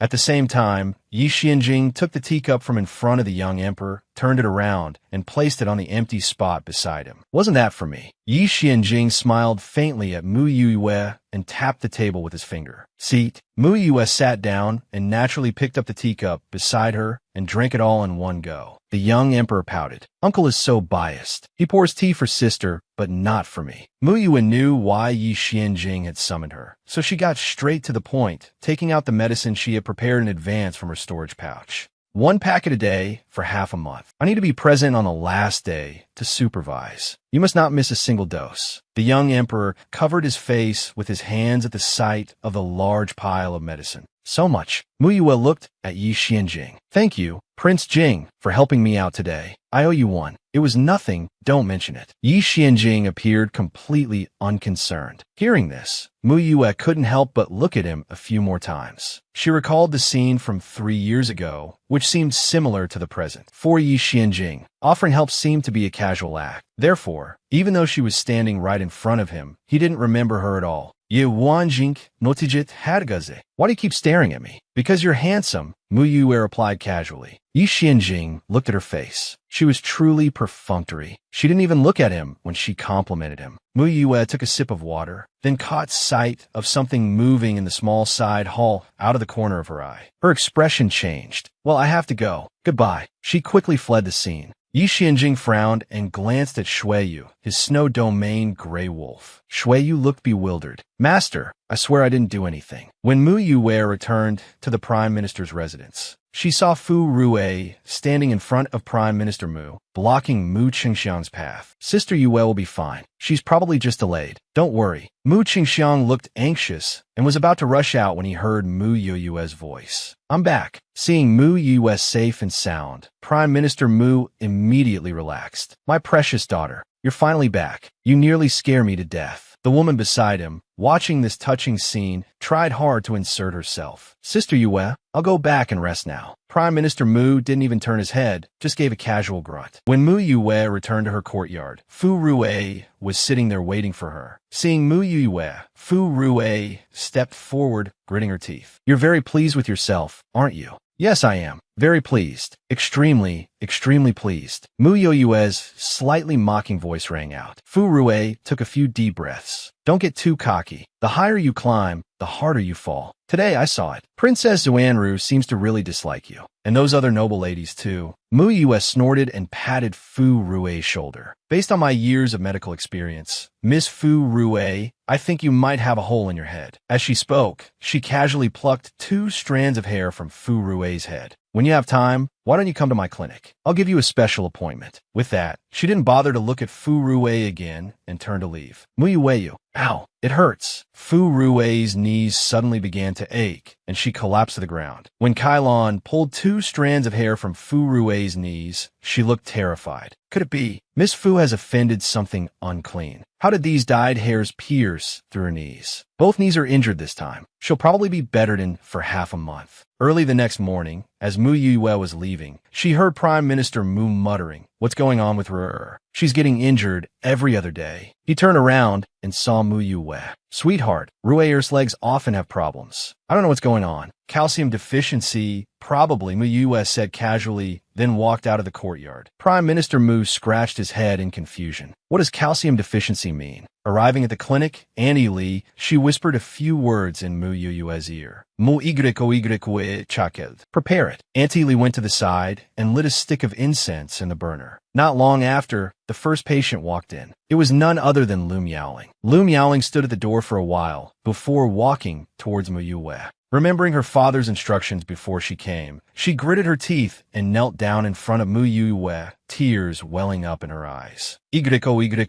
I'm sorry. Mu Yue looked at her impassively. Well, she can bend and stretch, even kneeling before me. Yue, I shouldn't have treated you like that before, but I was afraid you would leave after knowing my identity. Then I would have died. It was all my fault. I was blinded by my nanny's words. For the past 3 years, I've been repenting almost every moment. You were by my side for 10 years. We were like sisters. How could I do that to you? When I was in Shaolian Village, I found out you were still alive. I was guilty at first because I had wronged you. But at the same time, I was so happy you were alive. It gave me a chance to atone. Mu Yue's gaze drifted over the red mark on Lu Miaoling's neck and shoulder, a faint smile playing on her lips. Since she was putting on such a good show, she might as well play along. To cure her strange illness, Lu Miaoling had imprisoned and tortured Mu Yue for 10 years. Unexpectedly, the tables had turned. Mu Yue had been reborn, and now it was Lu Miaoling's turn to grovel. Watching Lu Miaoling feign humility and pretend to be deeply affectionate, Mu Yue pretended to be fooled and went along with her words. Miaoling, I knew it. With our 10 years of sisterhood, that night couldn't have been your true intention. Lu Miaoling froze, somewhat surprised that Mu Yue was so easily deceived. But with her serious illness, she only hesitated for a few seconds before exposing her neck for Mu Yue to examine. She knew that if she didn't get Mu Yue's blood again, her illness would only worsen and she might not live much longer. Mu Yue comforted her gently. Miaoling, we're like sisters. How could I stand idly by? She then asked Annie Lee to bring over a tea bowl. She pricked her finger with a silver needle and let a few drops of blood fall into the bowl. Seeing this, Lu Miaoling's eyes lit up with excitement. She was saved. Lu Miaoling drank it down without hesitation. In just a moment, she felt her body improving. Lu Miaoling had gotten the blood, but she couldn't let her guard down. Yue,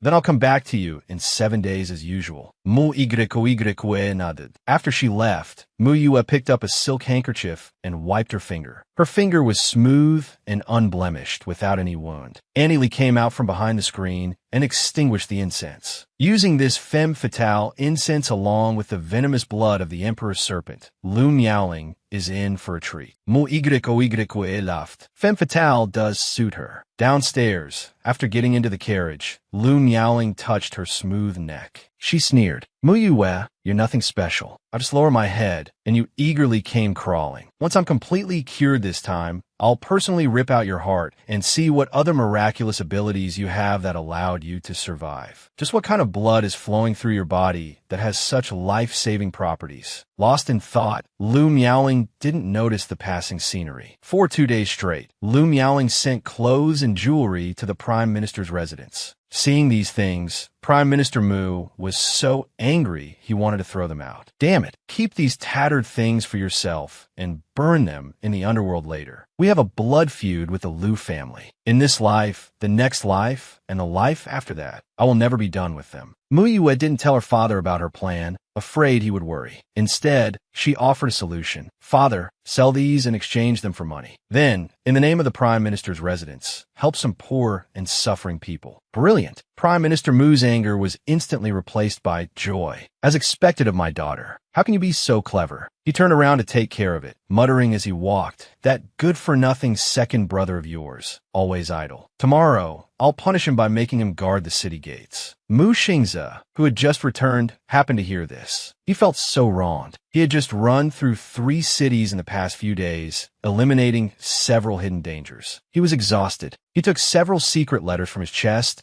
and stealthily asked Mu Yue to make a trip to Prince Jing's residence. Mu Yue arrived at the outer wall of Prince Jing's residence in the afternoon and heard the roar of the snow region gray wolf from within, mixed with the screams of a man. Mu Yue paused where she was. From afar, she saw a man lying on the ground, covered in blood. Yi Xianjing, you treacherous minister, you'll come to a bad end. The man cursed through gritted teeth. Yi Xianjing stood before him, looking languid and relaxed. How have I wronged you? Don't think I don't know the late emperor was. The man wanted to continue, but Yi Xianjing casually waved his hand, sealing the man's throat. Someone immediately dragged the man's body away. Mu Yue waited until things were more or less settled before approaching. She directly handed him the secret letters. Yi Xianjing didn't take them, but instead looked at her with amusement. When did you arrive? I only saw the latter part. I'm completely unaware of what happened before. Your method of killing is quite aesthetically pleasing, though. Mu Yue ignored the speechless expressions of the surrounding people. She said goodbye and prepared to leave. Just then, a dark figure suddenly appeared from the shadows. Before Yi Xianjing could react, Mu Yue plucked a strand of Yinqing's hair. She flicked it towards the dark figure. It pierced through the assassin's forehead. The assassin fell to the ground dead. Yinqing hadn't even had time to cover his head, staring dumbfounded at the scene. A strand of hair can kill too. Yi Xianjing raised an eyebrow. He said sarcastically, your method is also quite aesthetically pleasing, though it's a bit of a waste of hair. Mu Yue spread her hands. What can I do? I'm slow-witted and only learned this one trick. Mu Yue left Yi Xianjing, muttering to herself with a smirk, little freak. The next day, Mu Xingze was indeed dragged by Mu Xiang to guard the city gate. Mu Xingze felt utterly humiliated. The old man bribed someone to let him guard the city gate, which was bad enough. But he was assigned the lowest rank, just opening the gate. He didn't even have the qualifications to patrol. And as if that wasn't enough, the dashing Mu Xingze, simply by standing there, caused the city gate to be completely blocked. A large group of women surrounded him, expressing their concern. There were women of all ages, old and young. Brother Xingze, you're sweating so much. It makes my heart ache. Faced with the calls of Brother Xingze, Mu Xingze could only retreat further and further, constantly declining their attentions. A young woman in the Wei family carriage, not far away, quietly told her maid to put away the snacks. Inga, let's go. Mu Yue happened to run into this carriage when she arrived. She glanced at it casually and walked towards the city gate. Seeing Mu Yue, Mu Xingze's face, which had been strained all morning, finally showed some other expression. You're finally here. Mu Yue brought Mu Xingze's steamed buns from Fumanlu and started feeding him. As she was leaving, she saw Mu Xingze's sunburned face and couldn't help but feel Xin Kung for him. After walking for a while, she entered a secluded alley. She took out the jade lin net from her storage pouch and released the 3 ghosts she had captured on Fengluo Mountain. The fat ghost floated out first. Cease, you called. An hour later, the 3 ghosts floated to Mu Xingze's side. Mu Xingze, who'd been feeling hot all over from the sun, suddenly felt a strange, cool breeze. He felt a ghostly wind whistling around him constantly. Even standing under the scorching sun, Mu Xingze no longer felt the slightest bit of heat. It even gave him goosebumps. The fat ghost rubbed his hands. This young man is quite handsome. Too bad he doesn't have the phoenix's divine blood. The ghost next to him looked at Mu Xingze, shivering incessantly, and was very puzzled. Why is this guy making that face on such a hot day? Finally, Mu Xingze couldn't take it anymore. He weakly asked the captain of the city guard,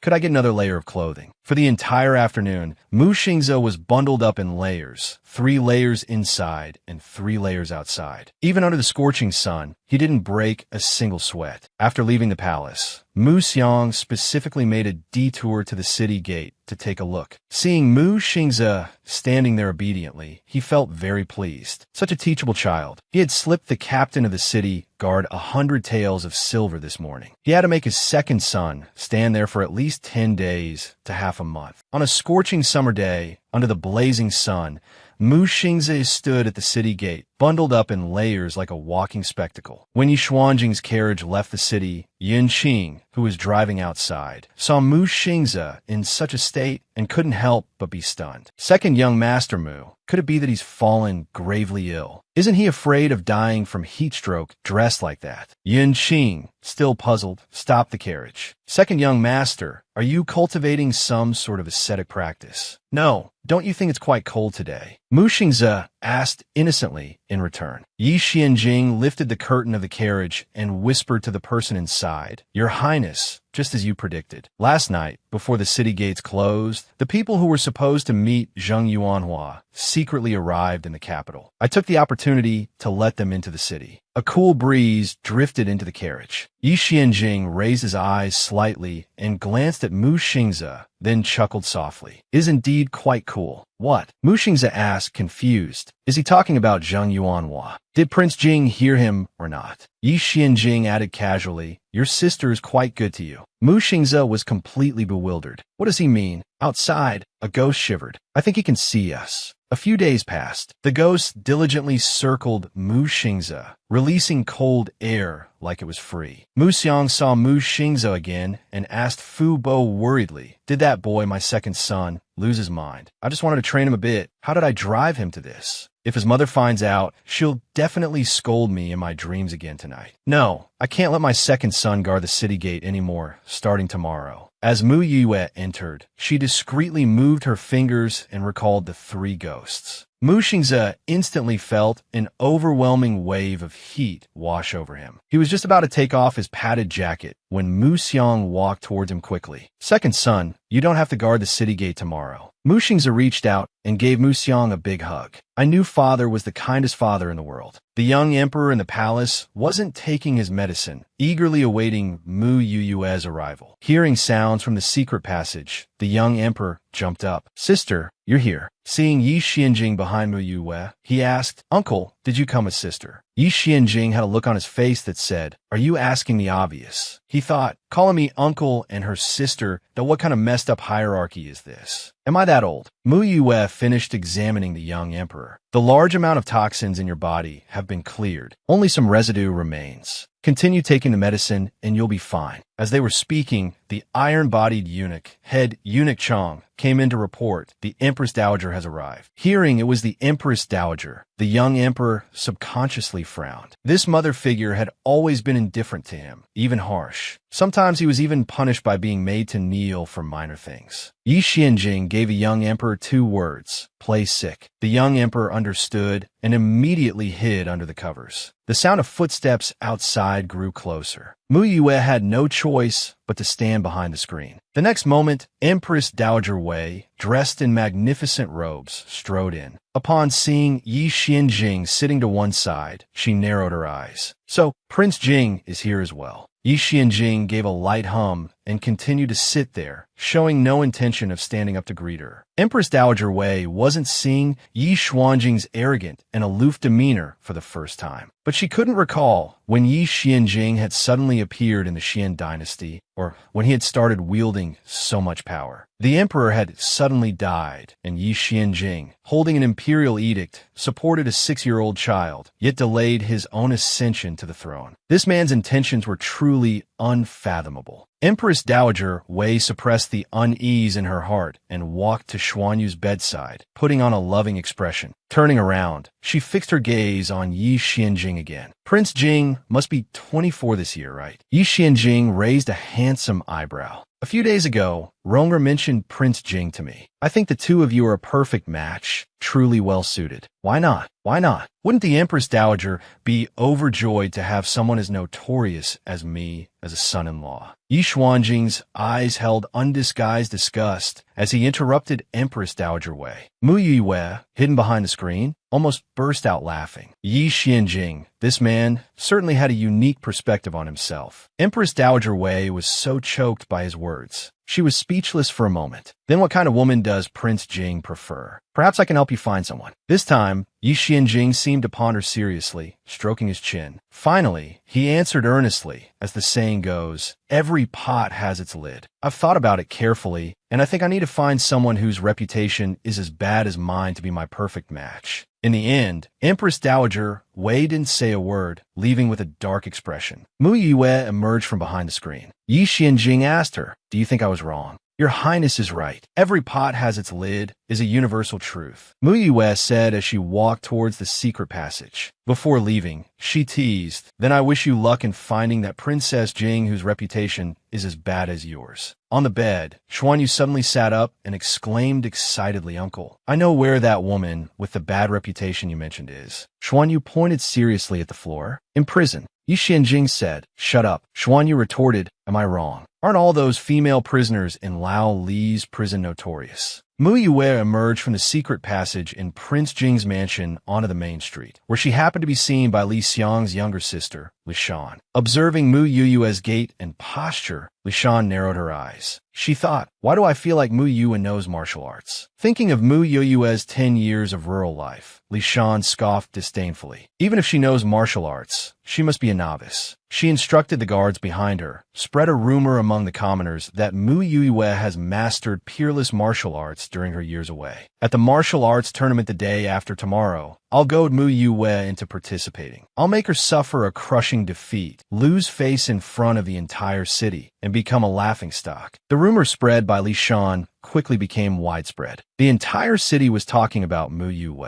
The Prime Minister's eldest daughter not only possesses exceptional medical skills, but also peerless martial arts. I wonder why the Prime Minister hid his daughter away for so many years. Mu Yue and Mu Xingze exchanged a silent look and walked straight towards the medical clinic. When they arrived at the entrance, the scene before them infuriated Mu Xingze. The martial arts ring had been set up right in front of the clinic's entrance. Li Shan walked out. "Oh, it's cousin Xingze. Why so angry? This annual martial arts tournament was approved by the late emperor. Get lost. Who's your cousin? Don't try to claim kinship with me." Mu Xingze said coldly. Li Shan wasn't angered. She continued, "The tournament is about to begin. I've heard that cousin Yue's martial arts skills are unparalleled. I wonder if you would grace us with a demonstration today." Someone in the crowd started to stir things up, clamoring for Mu Yue to participate. Mu Xingze stood in front of Mu Yue, looking at Li Shan. "You're not qualified to challenge my sister, unless you defeat me first." "You," Li Shan sneered, her eyes full of disdain. "Everyone knows you're the biggest playboy in the capital. Choose your battles wisely. Cousin Yue, could it be that your peerless martial arts are a lie? If so, then your reputation as a divine physician must also be exaggerated." Li Shan's instigation caused the crowd to waver. Mu Yue placed a hand on the nearly enraged Mu Xingze. She smiled slightly. "All right, since my cousin is so eager for a demonstration, I accept." Having achieved her goal, Li Shan laughed gleefully. "But let's make it clear beforehand. This tournament is a fight to the death. Even if you're my cousin, I won't hold back. A fight to the death. I like those rules." Mu Yue seemed quite pleased with this. Mu Yue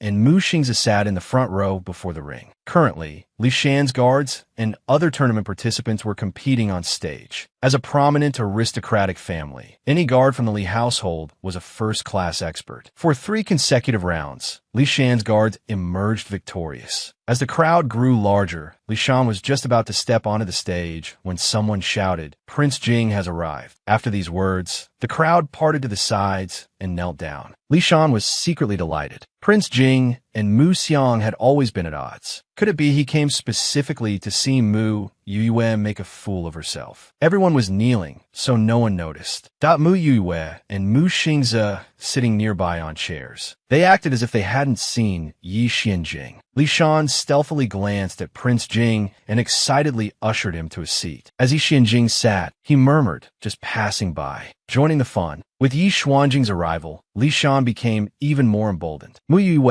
I challenge you. Fists and feet have no eyes. Life and death are irrelevant. Do you dare accept? Mu Yue didn't move, yawning as if she hadn't heard. Yi Xianjing seemed to be anticipating her reaction. He had witnessed the little monster's skills before. He just didn't know what she would do today. Just as the murmurs of the crowd grew louder, a group suddenly appeared, roughly shoving the onlookers aside. At the head was a cute-looking young woman. The men around her, however, looked fierce. Each of them had a red plum blossom embroidered on their clothes. The crowd recognized them instantly and cried out in fear. They're bandits from Chushua Mountain. They murder and pillage. They commit all sorts of evil. How could they appear in the capital? The young woman looked provocatively at Li Shan. What? Can't I participate? Or are you just scared? Nonsense. I'm the daughter of a prestigious military family. How could I be afraid? Li Shan liftet herchin distainfui. You're the one who's overestimating yourself and courting death. With a nimble leap, the young woman landed in front of Li Shan. Mo y takel discreetly. Just in time. Lawson swoilit. Begin. Before Li Shan could react, the young woman's fist shot out. Li Shan staggered back and,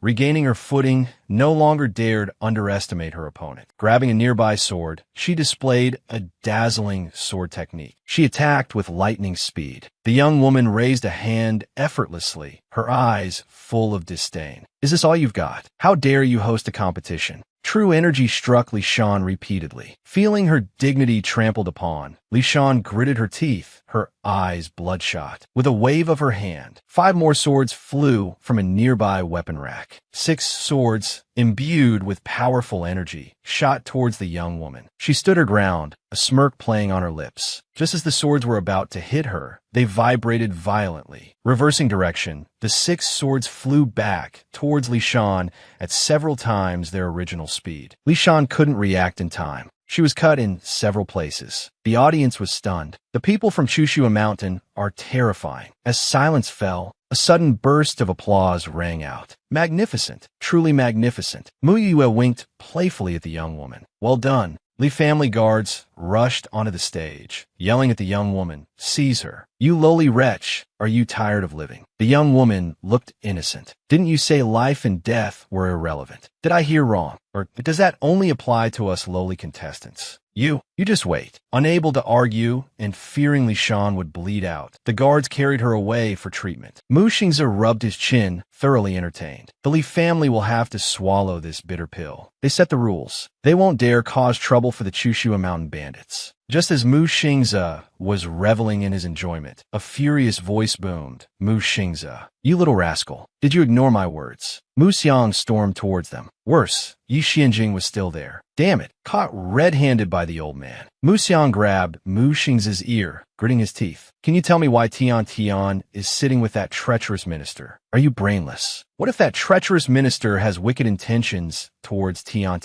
After a while, Mu Xiang finally let go. Moving zig glitted fierci atye yuanjing. Your Excellency, why are you always so angry? A mischievous glint flashed in Yi Xuanjing's eyes. He bowed towards Mu Xiang. Since the competition is over, I'll take them back now. Your Highness, please feel free to do as you please. Yi Xianjing stood and left. Watching him go, Mu Xiang snorted. Look at him, acting all high and mighty. Xian dynasty is truly unfortunate to have such a treacherous minister. At this rate, we're doomed. Don't you agree? Mu Xiang finished, turning to Mu Yue and Mu Xingze for a response. They nodded vigorously like chickens pecking at rice. The notorious and ruthless Chushua Mountain bandits were all under Mu Yue's command. As soon as the tournament ended, Mu Yue returned to the clinic. The valiant young woman from the arena instantly transformed into a soft, adorable girl, clinging to Mu Yue and seeking praise. The young woman's name was Yi Luyan. Her main purpose in coming down the mountain was to stay by Mu Yoyue's side, like Li Shan. Li Shan appeared to be an ordinary older woman, but she was actually the renowned shadowless ghost of the martial arts world. Her lightness skill was exceptional, and she wielded a divine blade. Mu Yue looked at her close companions with a bright smile. Chushua Mountain was a force she had been building for 3 years since arriving there. Everyone within its ranks was either a fallen noble or a fugitive from the martial arts world. Mu Yue gathered them one by one and, through her strength, made them willingly serve under her command. For 3 years, she had avenged them, which took considerable effort. The outside world saw the Chushua Mountain bandits as bloodthirsty and ruthless, but they only killed their enemies. The evil they committed was merely returning the bitter fruit that had been sown. In this world, karma is inescapable. One day, debts must be repaid. No one can escape. Mu Yue's companions from Chushua Mountain left the capital under the cover of night, awaiting her next summons. Meanwhile, Li Shan of the Li family was brought back covered in blood, horrifying everyone. It took more than a dozen physicians to staunch the bleeding and save her life. Li Ruixian sat there, her face filled with rage. Li Qian addressed her. "Father, no one expected this. Who could have foreseen the people from Chushua Mountain suddenly appearing?" Li Ruixian snurta. The martial arts tournament is always held in autumn. Why was it held 3 months early this year? The guard trembled with fear as she spoke. Miss Li Shan only wanted to teach Mu Yue a lesson. "We never expected the people from Chushua Mountain to interfere." Chao Shi gritted her teeth. "Those bandit fiends dared to injure my Shaner like this. I won't let them get away with it. Just you." Li Ruixian's cloudy eyes glared at Chao Shi. "A pampered noblewoman like you. How do you propose to deal with them?" Chao Shi was speechless and looked to Li Qian for help. Li Qian, knowing his father's temper from years of battlefield experience, said, "Father, are we just supposed to suffer this humiliation in silence? Everyone's laughing at us now. Idiot." Li Ruixian ruadat. He hurled his teacup at Li Qian, striking his forehead and drawing blood. "All of you are idiots. How'd I end up with such useless offspring?" Li Ruixian narrowed his eyes. He had always considered Li Shan to be the most like him. Not only did she possess exceptional martial arts talent, but also the foresight and strategy uncommon in women. But today's events served as a wake-up call. Despite her talent, Li Shan was too reactive, too easily provoked. Li Ruixian suddenly thought of Mu Yue. That girl was only a year older than Li Shan, yet her demeanor was completely different, not at all frivolous. She seemed young, but possessed the aura of a seasoned predator, sharp and dangerous. It was a pity she didn't bear the Li surname. Because of that fire years ago, she would always be on the opposite side of the Li family. Li Ruixian's expression hardened. He warned, "From now on, without my permission, no one is to provoke Mu Yue." Though resentful, Li Qian dared not disobey and nodded in agreement. After leaving the front hall, Li Ruixian went to his study and instructed his subordinate, Feng Liang, investigate what Mu Yue has been doing during her 3 years of absence, and find out the current whereabouts of Jiu Yu, the leader of Chushua Mountain. Early on the day Mu Yue saw patients, Tao Shankong sent over a pile of gifts. Mu Yue glanced at them, unmoved. "So, what is it you want this time?" Tao Shankong enthusiastically presented a pair of jade Rui scepters. "I hear, divine doctor, that you are most skilled in matters of fertility and childbirth." Mu Yue raised an eyebrow.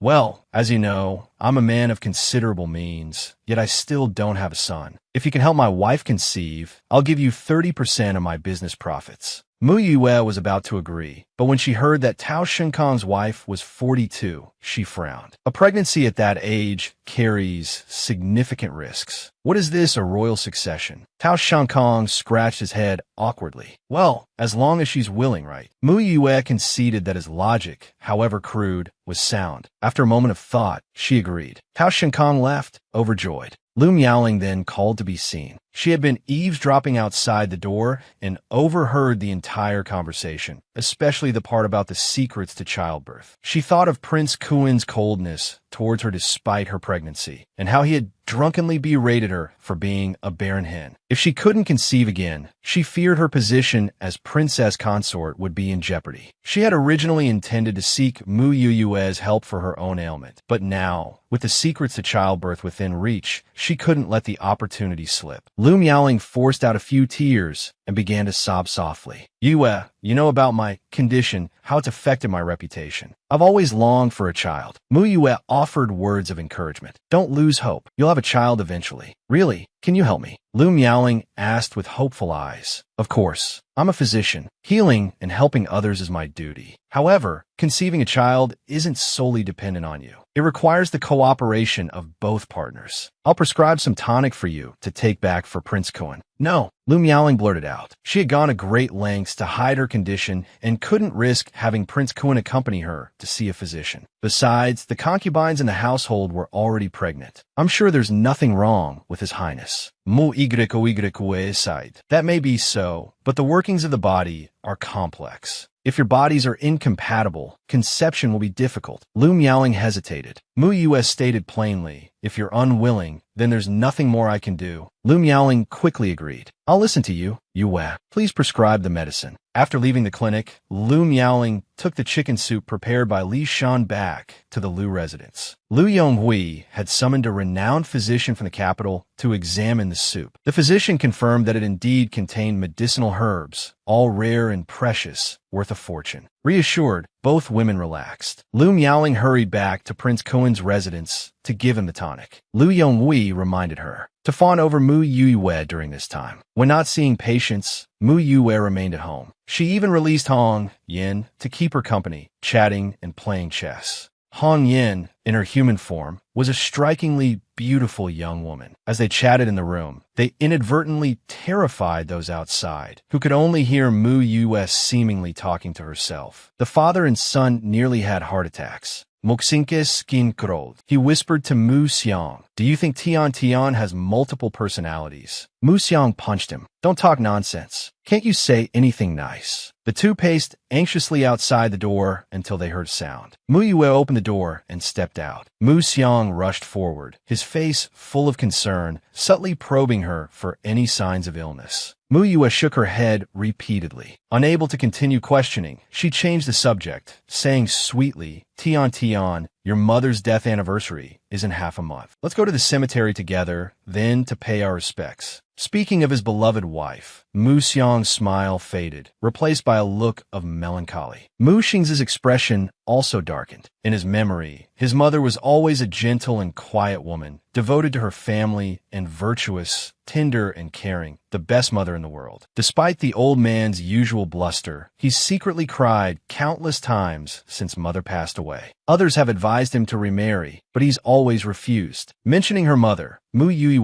recalled the raging fire. In the final moments, it was the original Mu Yue's mother who had shielded her tightly, ultimately preventing her own escape from the inferno. Mu Yue suppressed the myriad thoughts swirling in her heart. All right, we'll go together. I miss mother too. At that moment, Mu Jingyu's voice rang out from the doorway. The young man, with handsome features and sharp, arched eyebrows, possessed a noble and refined air. He currently held the position of Junior Minister of Justice. After entering, Mu Jingyu tossed his bundle to Mu Xingze and then bowed deeply to Mu Xiang. Father, I greet you. Mu Xiang was overjoyed. Shao Si, let me introduce you. Before he could finish, Mu Jingyu darted forward, placing his hands on Mu Yue's shoulders and staring intently at her as he cried out, Tian Tian. Fourth brother missed you so much. Mu Jingyu's face was filled with concern. How have you been these past few years? Has anyone bullied you? Mu Yue was accustomed to the Mu family's enthusiasm, but Mu Jingyu's sudden outburst left her momentarily speechless. Mu Jingyu beckoned to Mu Xingze to bring the bundle over. Here, Tian Tian, this is a welcome back gift from your fourth brother. Seeing his fourth son losing control, Mu Xiang quickly changed the subject. Right, Shao Si, why did you suddenly return early? Mu Jingyu, his brow furrowed with worry, spoke in a serious tone. Last night, I received a document from the Ministry of Justice. It said that bandits from Chushua Mountain were indiscriminately killing innocent civilians outside the city. I came back to handle the matter. Mu Yue's expression changed. Mu Xiang's face darkened. Those bandits. I knew it. Nothing good ever comes from their presence in the capital. Fourth brother, how can you be certain it was the Chushua Mountain bandits? Mu Igrico inquired. Although Chushua Mountain had a bad reputation, they would never indiscriminately kill innocent civilians. Of this, she was sure. Mu Jingyu's expression was grave. The plum blossom pattern of Chushua Mountain was found at the scene. There were also surviving witnesses who claimed the bandits' clothing bore the same plum blossom pattern. Mu Xingze, who had remained silent until now, shook his head. I'm afraid this matter isn't so simple. The other three turned to look at him. Mu Xingze analyzed. As far as I know, the Chushua Mountain bandits only kill those in the martial world. They've never indiscriminately slaughtered civilians before. This incident doesn't seem like their style. Mu Yue looked at Mu Xingze with newfound respect. She hadn't expected her second brother to have investigated Chushua Mountain's activities so thoroughly. Mu Jingyu glanced at Mu Yue. Tian, I have to attend to some official business first. We'll catch up properly later. Meanwhile, Pei Darren, the attendant of the Jingzhaoyin mansion, also reported the Chushua Mountain bandit incident to Yi Xianjing. Yi Xianjing shared Mu Xingze's suspicions, finding the matter quite strange. More importantly, he knew these people were Mu Yoyue's subordinates. 2 days prior, Li Shan of the Li family had been severely injured after leaving the capital. He suspected the incident was related to the Li family. As the two were talking, Minister Mu and the Junior Minister of Justice entered. Seeing only Yi Xianjing present, Mu Xiang's face immediately darkened. He felt a sense of foreboding. Upon hearing Yi Xianjing instruct him to report directly, Mu Xiang could no longer contain himself. Yi Xianjing, although you are the imperial tutor and hold the authority of the Jiangua, you are not the emperor. There are some things you cannot decide. Mu Xiang was so angry his liver ached. This treacherous official was always causing him trouble. I'll have Tian develop some poison to kill this traitor. Damn him. Yi Yuanjing,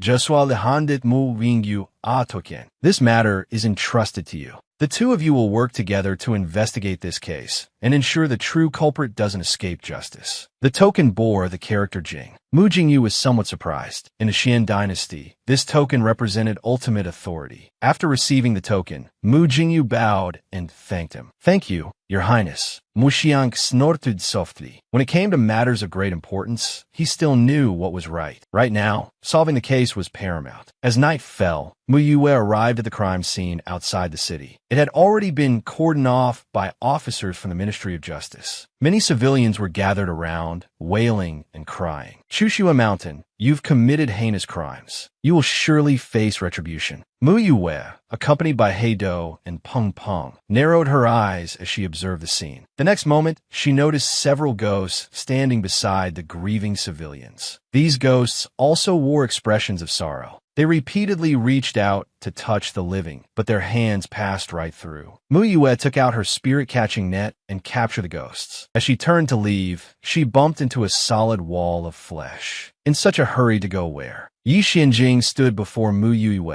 his face bathed in the moonlight. In such a hurry to go where? Mu Yue looked up, meeting Yi Xuanjing's gaze. For a moment, she was stunned. When had he gotten behind her? Mu Yue was still eager to question the captured ghosts, so she reached out and touched Yi Xuanjing's chest. Did I hurt you? I was just looking around. I've seen enough. Well, I'll be going now, Mu Yue said, turning to leave. She had only taken one step when her sleeve was grabbed. What? Mu Yue looked back, glaring at Yi Xianjing. Yi Xianjing released her sleeve and pointed her right. Mu Yue followed his gaze and spotted a man furtively hiding nearby, preparing to slip away quietly. Follow him and see, Yi Xianjing instructed. The two stealthily trailed the man, who remained oblivious. He entered the city and turned into a pawn shop in a dark alley. What if we can't get in? Yi Xianjing hooked his lips, feigning regret. It's all right, I have a way. Mu Yue extended her hand, and a wisp of red smoke drifted out, transforming into a human-shaped figure and flying into the pawn shop with incredible speed. Mu Yue glanjet surreptitiosity atie wanjing besidehev. Seeing his expression unchanged, she inwardly breathed a sigh of relief. The red smoke was a ghost, invisible to anyone but him. While waiting for the red smoke's return, neither of them spoke. The strangeness of the surrounding area unsettled Mu Yue,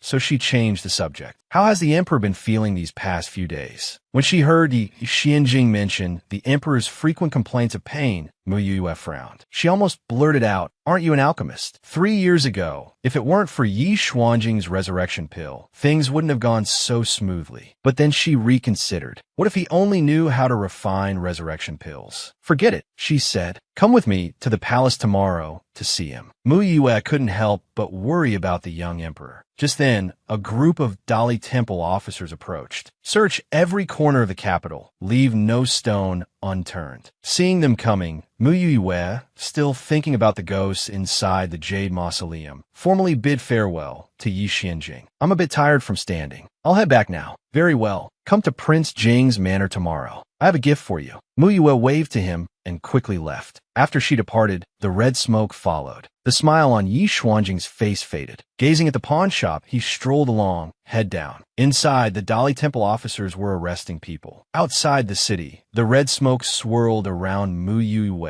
describing the scene it had witnessed. There were two men inside, making a trade. One had a brocade box. It couldn't see what was inside the brocade box. Mu Yue had a hunch that there was something strange about the man. She withdrew the red smoke and released the ghost she had just captured in the Jade Mausoleum. Terrified, the ghost scattered in all directions, easily captured by Mu Yue.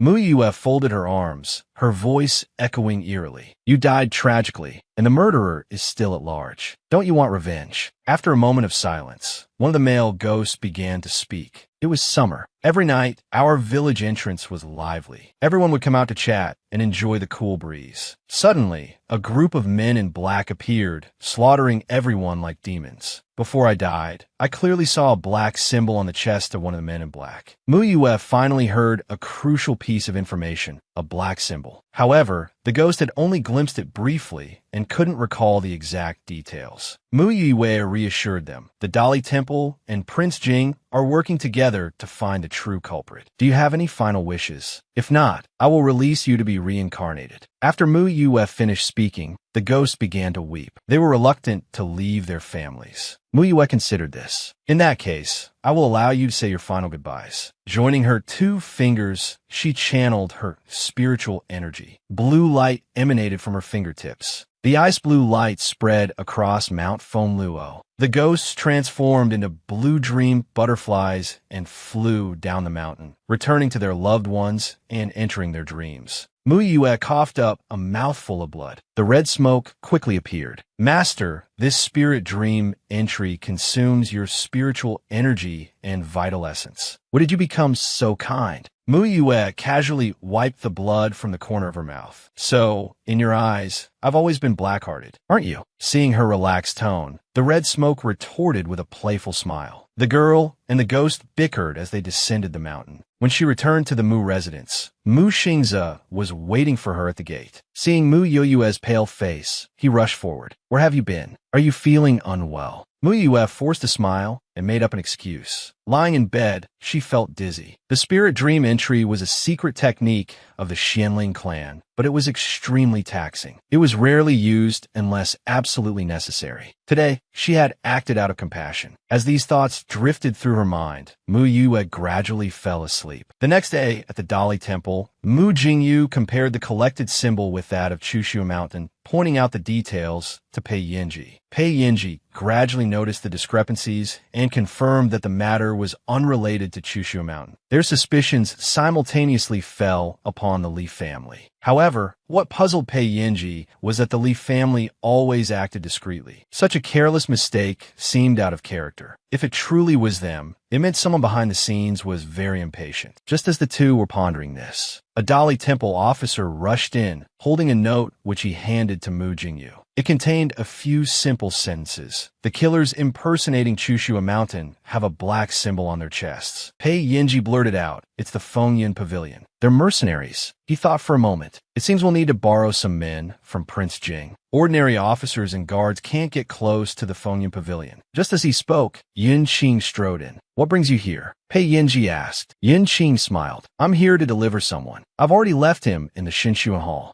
With the clue provided by Mu Yue and the suspect delivered by Yi Xianjing, Pei Yinji and Mu Jingyu followed the trail and confirmed that the Li family was behind it all. mu y. Remembering Yi Xuanjing's promise of a gift the previous night, went to Prince Jing's manor early the next morning. Yi Xianjing presented her with a long brocade box. You've helped me quite a bit recently. I felt I should reciprocate. I thought long and hard about what would be most practical. Mu Yue opened the brocade box curiously and was instantly petrified. Inside was a funeral shroud. She felt as if a flock of crows were flying overhead. He picked up the fuchin and asked the Prince Regent somewhat uncertainly, "Are you asking me to disguise myself as a eunuch for the attack, or would dressing as a Taoist nun be more fitting?" Yi Xianjing was quite impressed by his imagination. Did he seem that bored? Finally, under Mu Yue's slightly puzzled gaze, Yi Xuanjing's thin lips parted slightly. Most fuchin are made of animal hair. This fuchin I specifically had someone make using human hair. Tell me, what do you think is my intention in giving you this gift? Mu Yue finally understood. Looking at the thousands of hairs on the fuchin, in that instant, she couldn't help but admire Yi Xuanjing's outlandish thinking. This way, if she used her spiritual powers in the future, she wouldn't need to pluck other people's hair. This gift was truly unique. Do you like it? Yi Xianjing raised an eyebrow at her. Mu Yue nodded with a strained smile. Yes, I like it very much. Having received the gift, Mu Yue followed Yi Xianjing through the secret passage into the imperial palace. Emperor Xuanyu's condition was gradually improving. His reliance on Mu Yue grew even stronger, acting spoiled and cute toward her. Before leaving, he insisted on a hug from Mu Yue.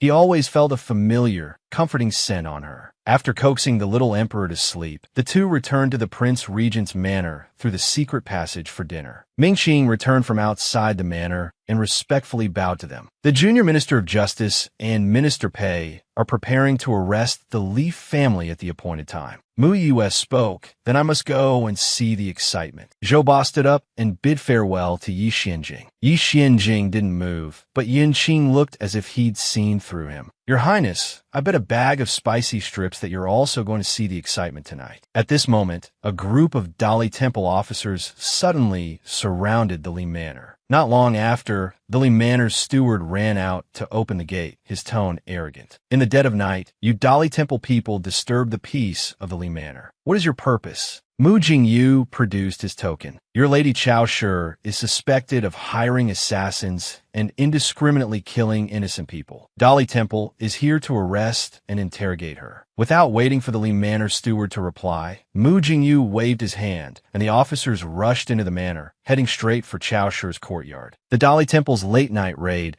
caught the Li family completely off guard. Chao Shi screamed in terror when she was arrested. Li Ruixian and Li Qian, having heard the commotion, also rushed to the scene. Li Qian pointed at Mu Jingyu. "How dare you? Mu Jingyu, do you know the crime of trespassing on the Li Manor?" Mu Jingyu smiled. "Madam Chao is involved in a murder case. Dali Temple is simply carrying out its duties. Please do not obstruct official business, Lord Li, or you will be arrested as well." After speaking, his expression suddenly turned serious. He raised his official token and announced in a loud voice, "I am here to arrest Chao Shi and escort her to Dali Temple for interrogation. If any of you continue to resist, according to Xian dynasty law, you will be executed on the spot." Li Qian, who was Mu Jingyu's uncle, was actually intimidated by this young Mu Jingyu. Even if he wanted to act arrogant, after seeing Yi Xuanjing's token, he lost his words. Not far away, Mu Yue muttered to herself, "My goodness, fourth brother is quite cunning." A clear voice suddenly drifted to her ear. What does cunning mean? The sudden voice startled the unprepared Mu Yue.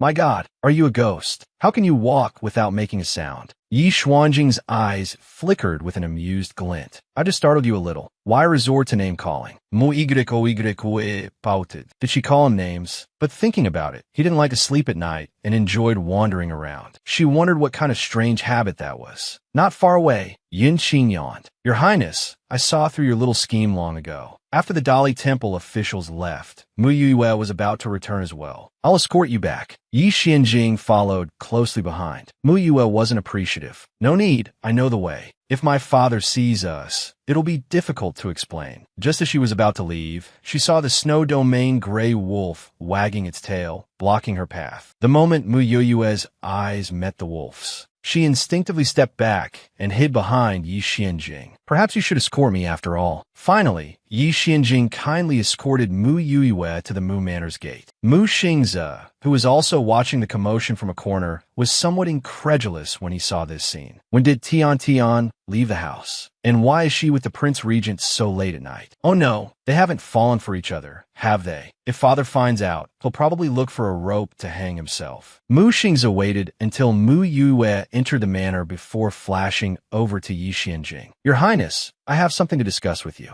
Yi Xianjing rubbed his temples. I'm very grateful for your concern for my sister. Mu Xingze mustered his courage. I just wonder, Your Highness, do you have feelings for my Tian Tian? Yi Xianjing paused, then chuckled. You're overthinking it. That little thing is merely a distraction from some tedious hours. It's nothing as serious as those meaningless feelings between men and women. Mu Xingze was unsure about his answer. Rest assured, I still want your father to live for a few more years. Yi Xuanjing's figure vanished into the night. Mu Xingze silently breathed a sigh of relief. That's good. As long as you don't like Tian Tian, everything is negotiable. News of the Li family's sudden investigation spread, and the townspeople who rushed to the scene crowded the entrance, all wanting to know what crime Chao Shi had committed. Chao Shi looked around nervously, her heart growing increasingly panicked. Because no one from the Li family came forward, the trial officially began. Junior Minister of Justice Mu Jingyu sat in the presiding seat. Chao Shi, you are suspected of hiring assassins and shifting the blame for the murders onto Red Snow Mountain. Do you confess? Chao Shi shrieked at Mu Jingyu in a shrill voice. Mu Jingyu, I am your aunt. You have no evidence, yet you arrest me without reason and even accuse me of such a crime. Mu Jingyu, how can you live with your conscience? Mu Jingyu picked up a document from beside him. After investigation by Li Si, it has been confirmed that you, through the pawn shop owner Wang Taiheng of the Bright Star Pawn Shop, placed an assassination order, commissioning the Wind Shadow Pavilion to disguise themselves as members of Red Snow Mountain and massacre the villagers. Now that the evidence is clear, you still want to deny it. Chao Shi's eyes darted around, her heart pounding in her chest. I don't confess. I want to see my husband. I want to see my father-in-law. Chao Shi grew increasingly anxious, looking towards the entrance. Just then, 2 guards from the Li residence appeared outside. Make way. General Li's oral statement has arrived. Li Qian's men. Chao Shi's eyes lit up. She finally saw a glimmer of hope. Her father-in-law had intervened. This time she would be saved. The Li residence guards entered and directly conveyed General Li's message. Li Qian had served the Xian dynasty, risking his life, his only concern the well-being of the people. This time, Chao Shi had acted on her own, bringing shame upon the Li family. Li Qian considered his family disgraced. General Li implored the junior minister to strictly adhere to the laws of the Xian dynasty and punish Chao Shi accordingly, giving the affected commoners justice. Chao Shi was still making her final arguments, but Li Ruixian's statement sealed her fate. Chao Shi was filled with disbelief. The Li family had abandoned her. At this moment, fear and resentment filled her heart. Chao Shi, do you have anything else to say? Mu Jingyu asked mockingly. He was not surprised by Li Ruixian's actions. A man who could so readily order the deaths of his own daughter and granddaughter would not hesitate to deal with a mere Chao Shi. Chao Shi screamed hysterically. I only wanted to avenge my daughter. You all just bully the weak and fear the strong, making an example of me, a commoner. Mu Jingyu's handsome face was filled with anger. You hired assassins to murder innocent people, destroying their families. You only think of your daughter. Have you ever considered those tragically murdered commoners? Chao Shi, your crimes are unforgivable. Mu Jingyu slammed the gavel, giving Chao Shi no further opportunity to speak. He announced the verdict on the spot. Chao Shi, guilty of hiring assassins and murder, with no possibility of pardon, sentenced to immediate public display and execution by bisection at the execution grounds as a warning to others. The crowd gathered outside cheered upon hearing the verdict. Heaven has eyes. Justice had finally been served. Chao Shi's public parade caused a city-wide sensation. People threw rotten vegetables and eggs at her. Noble women who had once been looked down upon by Chao Shi now gathered to watch the spectacle. In an inconspicuous corner, Li Xiang, wearing a veil, watched from afar. So-called familial affection was the most precious thing to the Li family. Today, her grandfather and father could so heartlessly abandon her mother. Would there come a day when it would be her turn? Chao Shi seemed to sense something, her gaze suddenly falling upon Li Xiang. Sensing the coldness in Li Xiang's eyes, Chao Shi's heart sank. The bisection was carried out on schedule. The moment the blade fell, many in the crowd instinctively looked away. Only two people watched without flinching, as if admiring a work of art. The next moment, Mu Yue saw Chao Shi's ghost floating in midair, her form gruesome. Looking around, Chao Shi's gaze finally met Mu Yue's. The ghostly Chao Shi stared at her in disbelief, gnashing her teeth. Mu Yue, you can see me. Mu Yue chuckled and raised an eyebrow at Chao Shi's ghost. Mu Yue, your Mu family caused my tragic death. I will kill you. Chao Shi's ghost flew towards Mu Yue with incredible speed. Mu Yue extended a finger, touching Chao Shi's ghost on the forehead, her face full of mockery. Kill me. I'll give you complete annihilation. Chao Shi's ghost shattered into countless pieces, finally vanishing into thin air. Yi Xianjing stood at a distance, taking in the entire scene. The little monster has quite the skill. It's a pity she isn't a Taoist nun. With Chao Shi's matter concluded, Mu Yue urged Yi Xianjing to return. Although reluctant, Yi Xianjing obediently listened to Mu Yue. After Yi Xianjing left, Yunqing appeared and gestured for Mu Yue to follow. Mu Yue went upstairs. A carrier pigeon flew in from the distance. Yunqing removed a note from the pigeon's leg and handed it to Yi Xianjing. Yi Xianjing read the contents and placed the note in front of Mu Yue.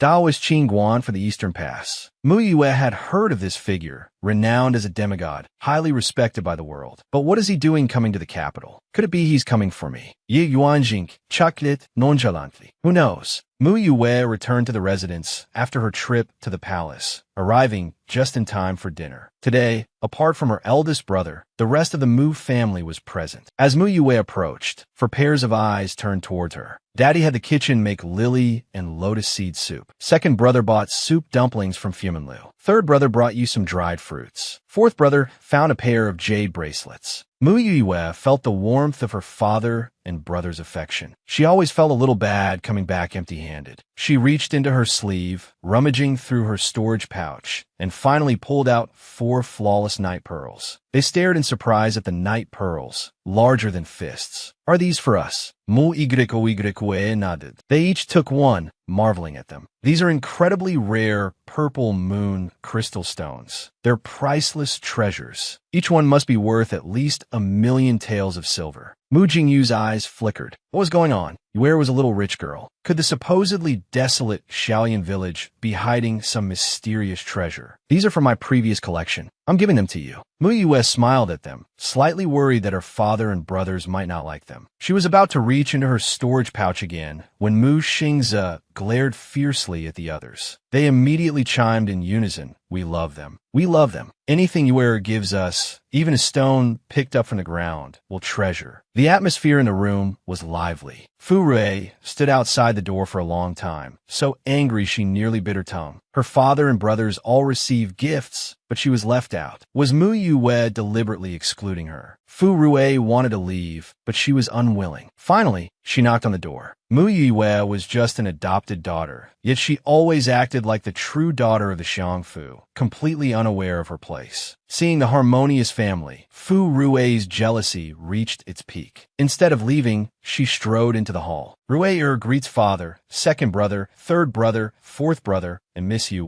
Mu Xingze scoffed and looked away. Fu Shuyan nodded faintly at her. The others completely ignored Fu Rui. Minister Mu looked a little embarrassed. Pointing to an empty seat, he said, "Ruer, haven't you eaten yet? Come sit down." Fu Rui beamed. "Thank you, foster father. I've been injured these past few days and haven't been able to pay my respects. Please forgive me." Fu Rui bowed slightly to Minister Mu, putting on a display of obedience and respect. Minister Mu waved his hand dismissively. "We're all family. There's no need for such formalities." Hearing Minister Mu refer to her, as family. Fu Rui couldn't help but glance at Mu Yue, wanting to see her reaction. However, Mu Yue's expression remained unchanged as she calmly continued eating. Fu Rui gritted her teeth in frustration, glaring at Mu Yue with resentment. "How's your leg?" Minister Mu asked Fu Rui. At the mention of her leg injury, Fu Rui's eyes reddened dramatically. "It's much better now. I can barely walk around." Mu Xingze, unable to stand the charade any longer, put down his chopsticks and headed for the door. "I'm full. I'll be going now." Mu Jingyu quickly followed. "Second brother, it's been a while since we played chess." Seeing them leave, Mu Shuyan also stood up. "I'm full too, father. Take your time." Mu Yue spoke up as well. "I've finished eating too." With everyone gone, Minister Mu looked displeased. "These little rascals, leaving me all alone here." Fu Rui lowered her head and began to sniffle softly. Minister Mu was startled by the sound. "Ever since your father passed away, you've become so sensitive. You always seem to think your older siblings don't like you." Mentioning Fu Rui's father, Minister Mu's expression softened and he sighed. "Silly child, you don't need everyone to like you. If there's anything you want, just tell me." Fu Rui looked down, the corners of her lips curving slightly. "I heard the silk business is doing very well these days. I'd like to try my hand at it. Foster father, could you lend me that vacant shop in the north of the city? I want to open a silk shop." Fu Rui knew that this was the perfect time to ask, while Minister Mu was feeling guilty. As expected, Minister Mu hesitated for a moment before agreeing. "All right, if you're interested, go ahead." "Thank you, foster father." Having secured the right to operate the shop in the north of the city, Fu Rui left the dining hall, unable to hide the smug look on her face. Mu Yue had a shop in the south of the city, and now she had one in the north. Sooner or later, she would have more than Mu Yue.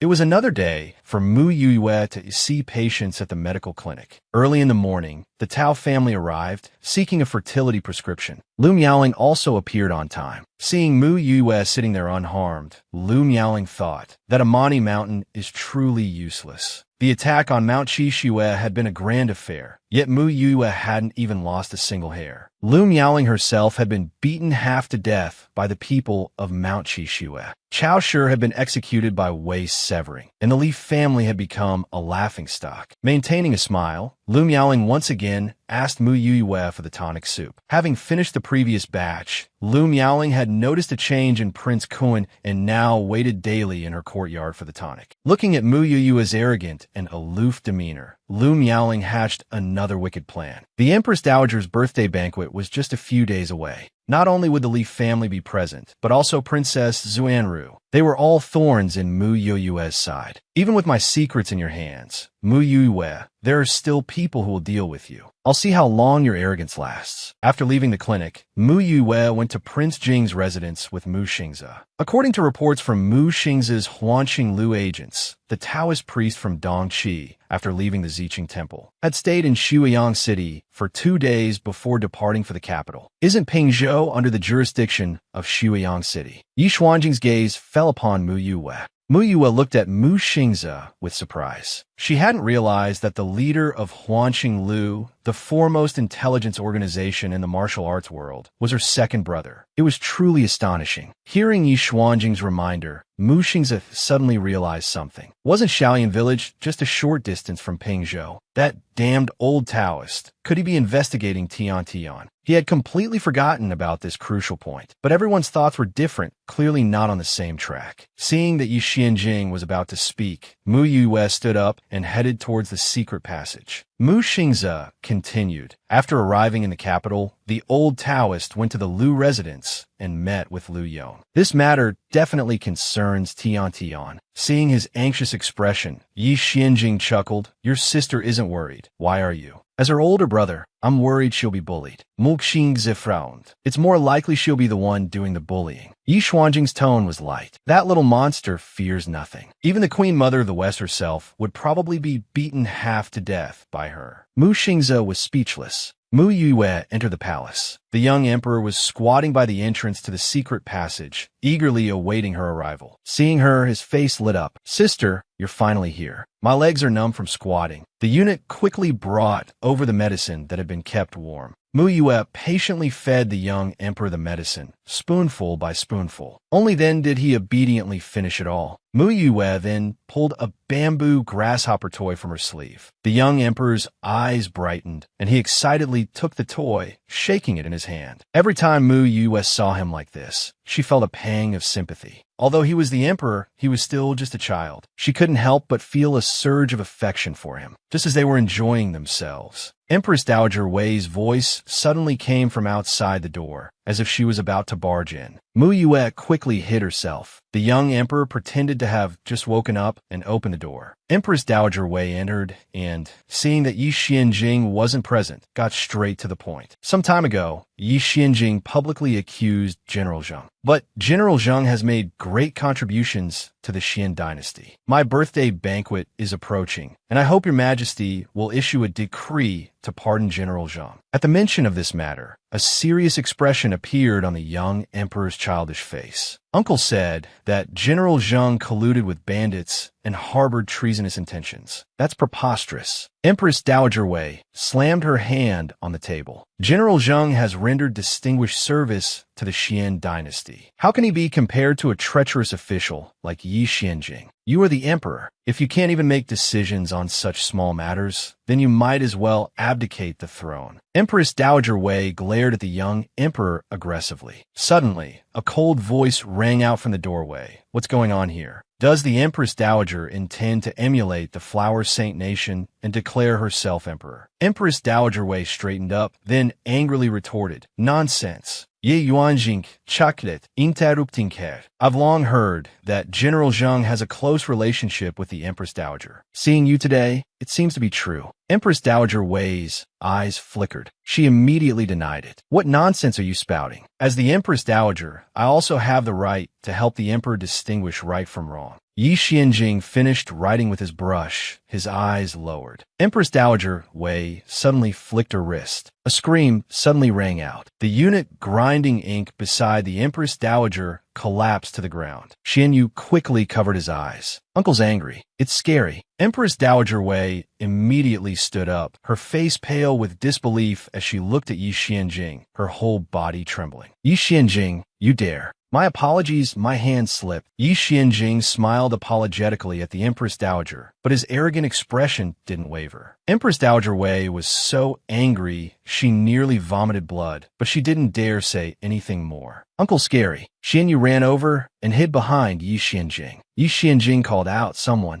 drag this old woman's corpse out and hang it from the Qingliang Pavilion in the Imperial Garden as a display." Overcome with rage, the Empress Dowager fainted, falling backward. The head eunuch was frightened and at a loss, but Yi Xianjing didn't even spare him a glance, coldly ordering, "Drag her out." After the room fell silent, Mu Yue emerged from behind the screen, calmly remarking, "Prince Jing is truly formidable. I am impressed." Yi Xianjing gave a strange, sardonic laugh. Mu Yue didn't speak further. Today's events showed that Empress Dowager Wei was more troublesome than she had imagined. Yi Xianjing was also more arrogant and domineering than she had anticipated. Coupled with what happened to Nanny Yen today, she feared that tomorrow the streets and alleys would be filled with rumors, portraying Yi Xianjing as some kind of demon or monster. Xian Yu, seeing the two of them about to leave, clung to Yi Xianjing, refusing to let go. "Uncle, I am scared. Can I sleep with you tonight?" Yi Xianjing refused outright. Xian Yu clung tightly to Yi Xianjing, trying to climb onto his shoulder. Yi Xianjing suddenly noticed the bamboo whip in Xian Yu's hand. He snatched it. "Let me borrow this for a couple of days." Xian Yu finally negotiated with Yi Xianjing, agreeing to let him go, but insisting on sleeping together that night. Yi Yuanjing relented. "You'll sleep on the floor. Uncle's the best." Xian Yu was as happy as a child, clinging to Yi Xuanjing's neck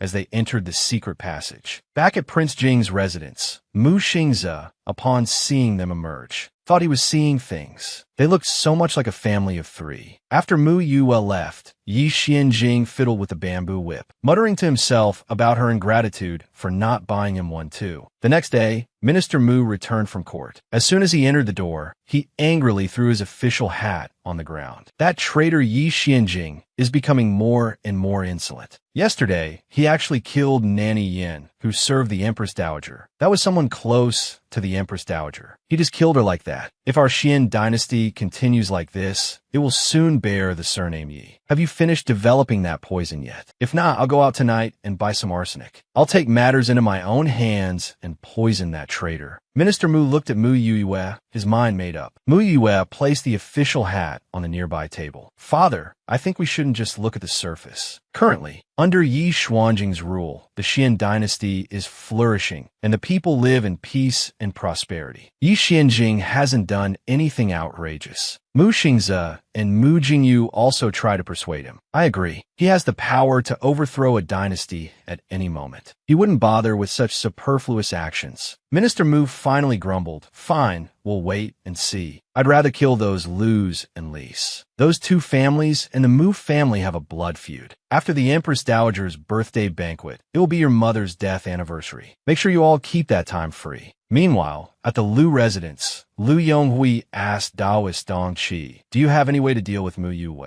Taoist Dong Qi sighed. Someone possessing the phoenix's essence goes against the mandate of heaven. If that Mu girl truly possesses the phoenix's essence, then your Lu family is doomed sooner or later. Lu Yonghui's face was filled with panic. Is there any way to reverse this? Naturally, before her true power awakens, eliminate her. Lu Yonghui hesitated. Miaoling's health still relies on her for treatment. Taoist Dong Qi said, Prince Jing is a supreme alchemist. The pills he possesses are miraculous. Why not seek his help? The hope that had just risen in Lu Yonghui's heart instantly extinguished. Yi Xianjing was unfathomable. He had no prior relationship with the Lu family, so why would he offer medicine? That depends on your abilities, senior brother. Taoist Dong Qi stroked his beard. You have two paths before you now. One is to curry favor with Yi Xianjing and seek medicine. The other is to abandon your daughter. As long as she lives, she will always be your stumbling block. Lu Yonghui was greatly alarmed, looking at Taoist Dong Qi in disbelief. He had never considered such a thing. Dong Qi chuckled. Senior brother, when you collaborated with me all those years ago, you sacrificed everything to gain the prosperity you enjoy today. Why are you so hesitant now, just for an official position? Dong Qi pulled the servant girl who had brought in refreshments into his embrace. 20 years of cultivation, and you're still just a mere official. I truly pity you, senior brother. Lu Yonghui rubbed his aching head. Let me think about it. Lu Yonghui didn't know that his moment of compassion would directly lead to the Lu family's utter ruin later on. On the day of Empress Dowager Wei's birthday banquet, the Mu family attracted everyone's attention as soon as they entered. The Mu family sons were already known for their handsome and elegant appearance. However, their recently recovered daughter was even more breathtakingly beautiful. Her exquisite features and radiant complexion instantly eclipsed all the other women present. Many young lords felt their hearts stir upon seeing Mu Yue. Fu Rue, overhearing the discussions from behind, felt her expression darken. Tonight, she had specifically chosen the most expensive fabric from her silk shop to make a new dress and had even prepared a special performance. She was waiting for the opportunity to take the stage and shine, completely outshining Mu Yue. After the Mu family took their seats, Prince Kuin's gaze never left Mu Yue's face. Truly beautiful. He stared unblinkingly at Mu Yue.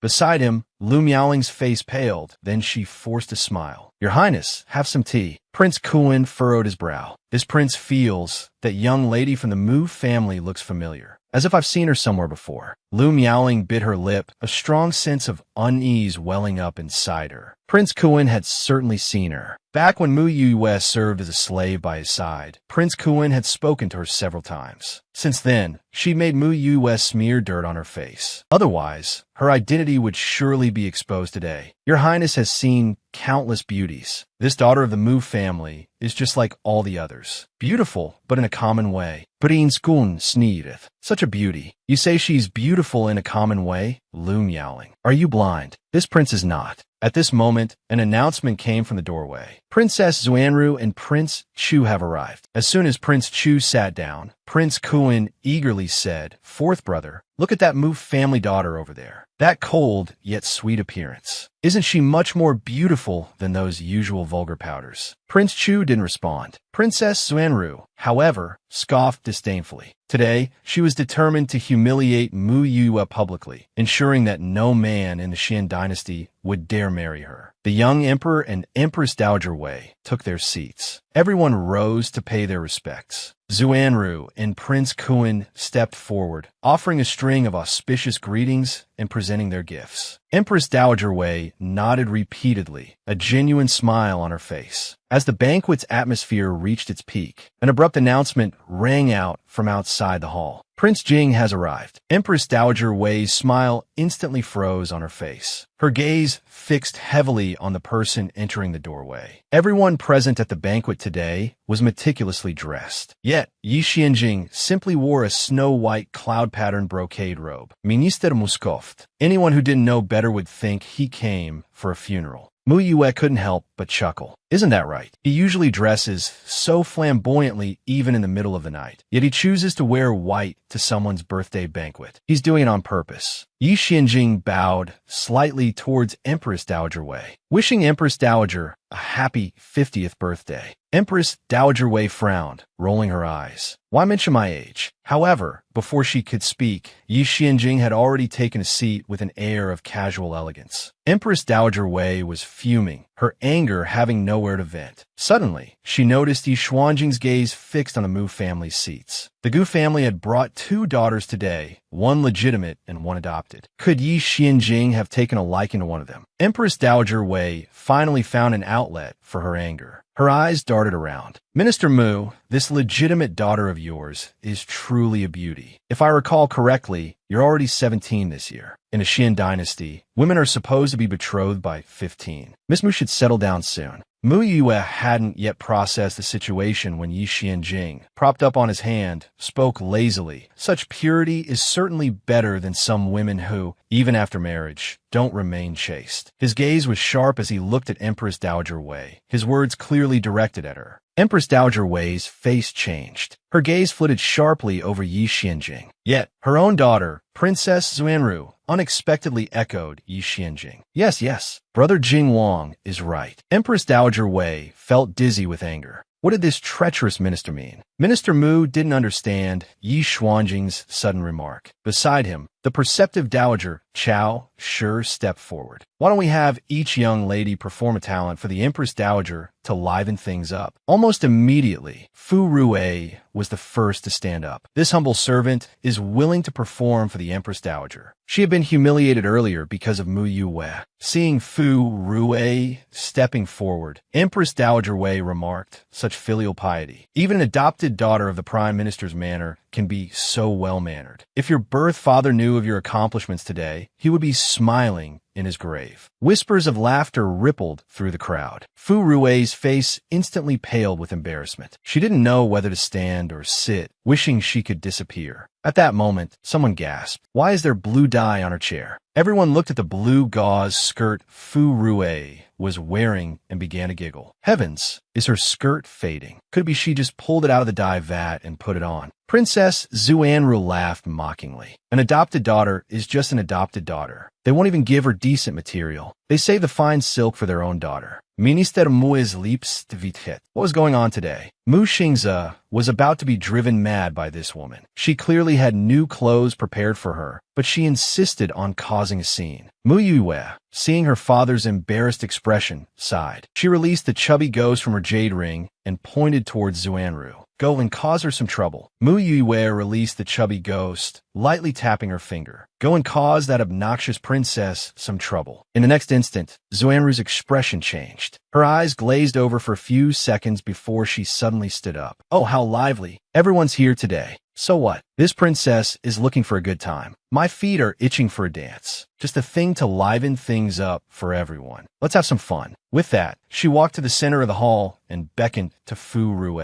"Sister, Come join me for a dance. Don't you know my Yanga dance is amazing? Fu Rui was dumbfounded. Apart from Yi Xianjing and Mu Yue, everyone else was also bewildered. Why had Princess Xuanru's demeanor suddenly become so unrestrained? What was a Yanga dance? Empress Dowager Wei frowned, unsure what Xuanru was up to. Why had her speech suddenly become so vulgar? Hey, brother, lend me your sash. Xuanru walked to a young nobleman and directly untied his red sash. Then she tied it around her own waist. Come on, musicians, play something lively on the swanahorn. Let's celebrate Mother's birthday. After Xuanru's words, the musicians immediately picked up their swanahorns and played a cheerful tune. Xuanru, holding the red sash, began to wildly dance the yanga to the sound of the swana, humming, "In the first lunar month, 100 flowers bloom," while beckoning Fu Rui to join her. "Sister, don't be shy. Let's get this party started." Mortified, Fu Rui didn't dare disobey the princess's command and began to dance along with Xuanru.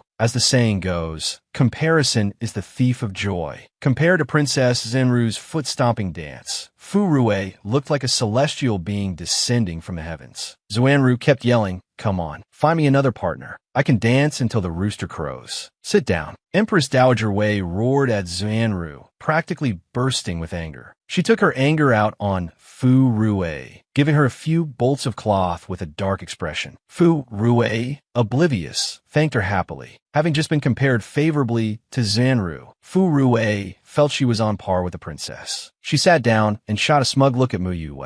Mu Yue, seeing her cluelessness, could only shake her head internally. Turning her head, her gaze met Yi Xuanjing's briefly in midair. He was looking at her with a raised eyebrow. Mu Yue wondered what he meant. Could he see? Empress Dowager Wei, no longer in the mood to celebrate her birthday, stood up and said, "I'm tired. I shall retire," preparing to leave. At that moment, Minister Mu suddenly stood up. "Your Majesty, please wait. I have yet to present my birthday gift." "What is it you wish to present?" Empress Dowager Wei asked wearily. It had been a truly exhausting day. "Minister Mubaut respectfully, for your Majesty's birthday banquet, I specifically went to Purple Green Mountain several times to invite Taoist Dong Qi down the mountain. Taoist Dong Qi is an enlightened master, known by the world as a half-immortal. I specifically invited him down the mountain to perform a ritual for your Majesty's longevity. May your Majesty remain eternally youthful." The previously distressed Empress Dowager Wei's eyes lit up with excitement. She knew Taoist Dong Qi's abilities all too well. Taoist Dong Qi bowed to the Empress Dowager. "It is my honor to celebrate your Majesty's birthday." Taoist Dong Qi, please begin the ritual for Her Majesty, Minister Mu urged. Taoist Dong Qi began chanting, but soon stopped, his face paling. "Not good. There's a powerful demon here." Empress Dowager Wei exclaimed in alarm. "Taoist Dong Qi, what do you mean?" Stroking his beard, Dong Qi looked pointedly towards Mu Yue.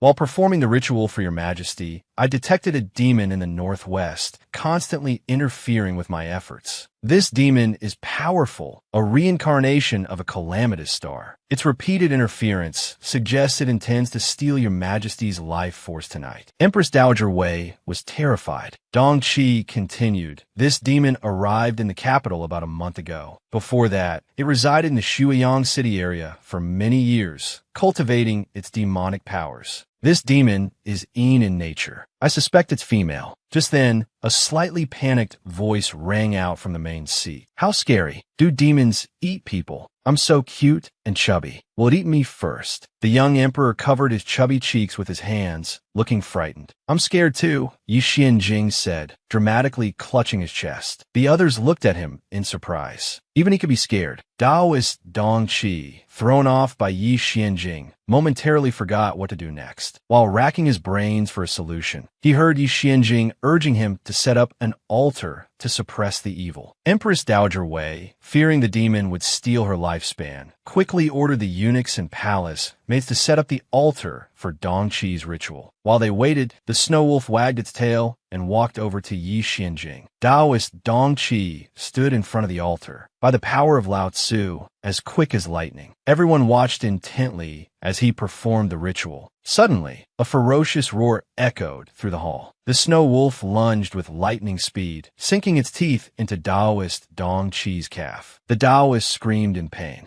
Empress Dowager Wei jumped up. Someone, kill this beast. However, none of the imperial guards moved. That was the Jing Wang's wolf. Attacking it could be a death sentence. Daoist Dong Qi, his face pale, was about to strike the wolf when it ripped his trousers, revealing 2 chicken legs. Princess Xuanru stepped closer for a look. Oh my god, chicken legs. She pointed at the Daoist, who now stood with 1 bare leg. No offense, but seriously, it's not like there's a famine. Why are you hiding chicken legs in your pants? Daoist Dong Qi was dumbfounded. Where did those chicken legs come from? When did they get there? Don't tell me the demon is a weasel and you were trying to lure it out with chicken legs. Mu Xingze burst out laughing. The onlookers, seeing this scene, couldn't help but laugh as well. They thought the wolf was trying to kill the Daoist, but it turns out it just smelled the chicken legs. If the Daoist wanted chicken legs, he should have just said so. Why steal them and hide them in his pants? Isn't it greasy? Daoist Dong Qi, repeatedly interrupted throughout the evening, watched as the entire hall mocked him. His plans were in ruins, and that Xuanru, with her sharp tongue, was impossible to argue with. Yi Xianjing quipped, didn't find a demon, but we did find a chicken-stealing thief. Mu Yue couldn't help but giggle. Minister Mu glanced at her. Control yourself. We're professionals. Mu Yue regainit had composure. Yi Xianjing had quite a few tricks up his sleeve tonight. Before Dong Qi could say anything else, Princess Xuanru kicked him. Don't push your luck. You're just a con artist. Empress Dowager Wei, unable to bear the sight any longer, waved her hand. Daoist, you may leave. Dong Qi's face burned with shame. He bowed to the Empress Dowager. Another day, Your Majesty, I will perform the ritual again. He turned to leave, with Minister Mu calling after him. Xuanru pointed at Minister Mu.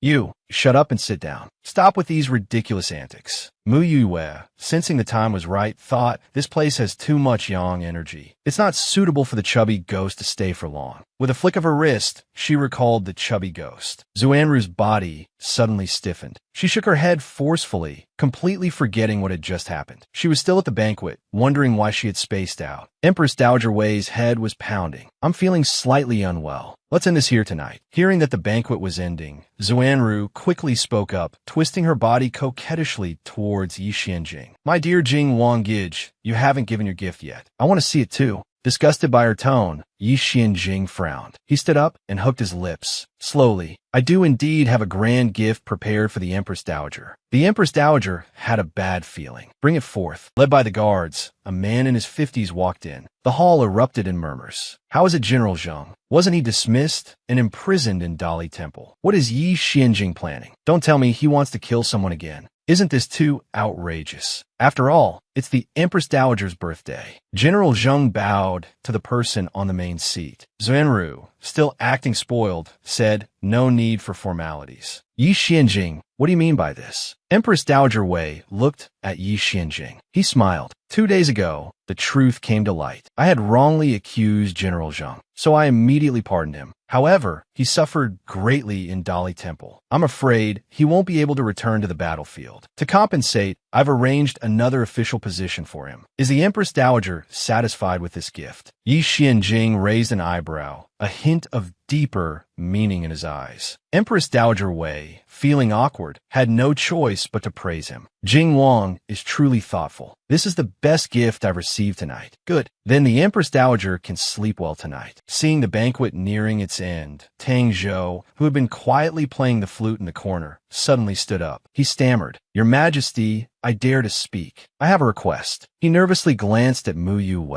I wish to ask for the Emperor's permission to marry. Who do you like? Xuanru yawned sleepily. Tang Zhou took a deep breath.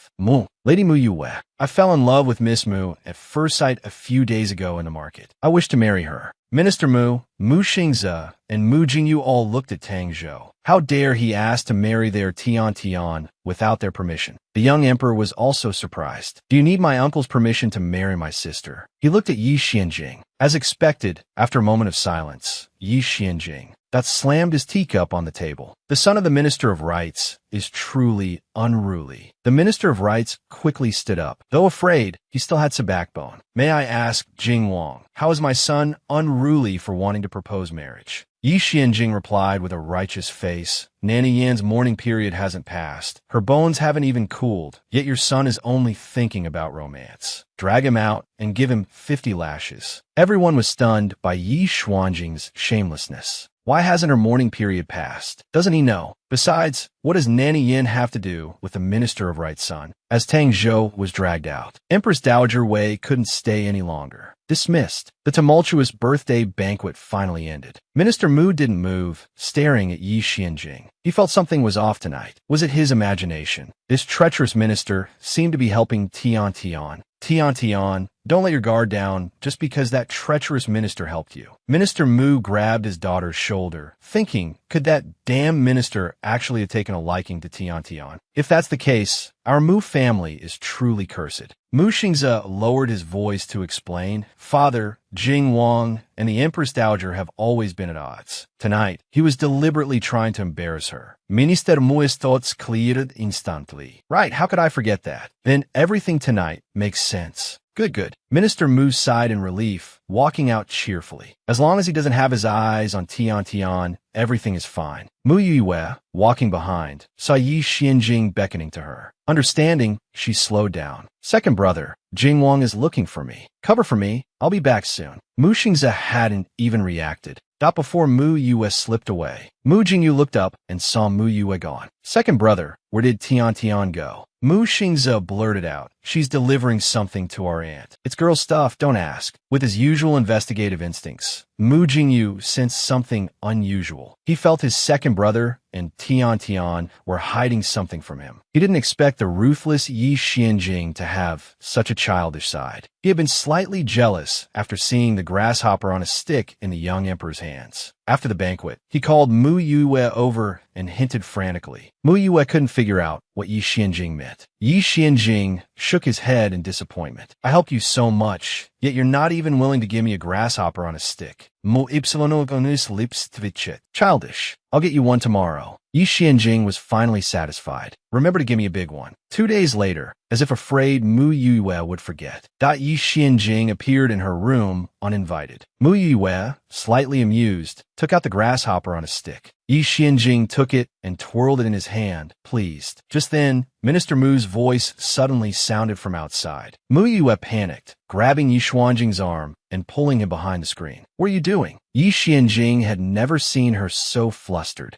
Mu Yue glared at him. What do you think, you treacherous minister? Soon, Minister Mu entered. Mu Yue calmly asked, Father, what is it? Minister Mu collected himself and said, it's like this. I ran into General Zheng after the morning court session. I didn't notice during the banquet, but his right hand is practically crippled. That upright General Zheng, now crippled by that treacherous minister, got reduced to being a mere deputy commander of the Imperial Guard. What a pity. Mu Yue gave an awkward laugh. Perhaps he's not so upright in private. Minister Mu suddenly arrived. Have you finished developing that poison yet? Mu Yue retorted, Father, please be quiet. The poison that can kill Yi Xianjing in one go. Preferably colorless and odorless. Can you develop something like that? Mu Yue instinctively shrank hernik. It's hard to imagine Yi Xuanjing's expression right now. Father, he doesn't seem that bad. Sweetheart, don't be fooled by his handsome face. That guy is full of tricks. This time he's targeting the general. Next time it might be my turn. I have to be fully prepared. Work hard and develop something quickly. If we can't fight him openly, we'll resort to something underhanded. Mu Yue replied, Father, you seem more like the treacherous minister. Minister Mu repeatedly urged Mu Yue a few more times before leaving the room. Mu Yue stood there, embarrassed to look behind her. Yi Xianjing emerged from behind the screen. Meeting her gaze, he said with a faint smile, I'll take my leave now. Mu Yue softly asked, Are you leaving already? Is there nothing else you want to say? Yi Xianjing glanced back at her. I won't disturb your poison research. He thought to himself, it's quite an achievement for a foreign prince who came from nowhere to be the target of so many people. He glanced back at Mu Yue once more.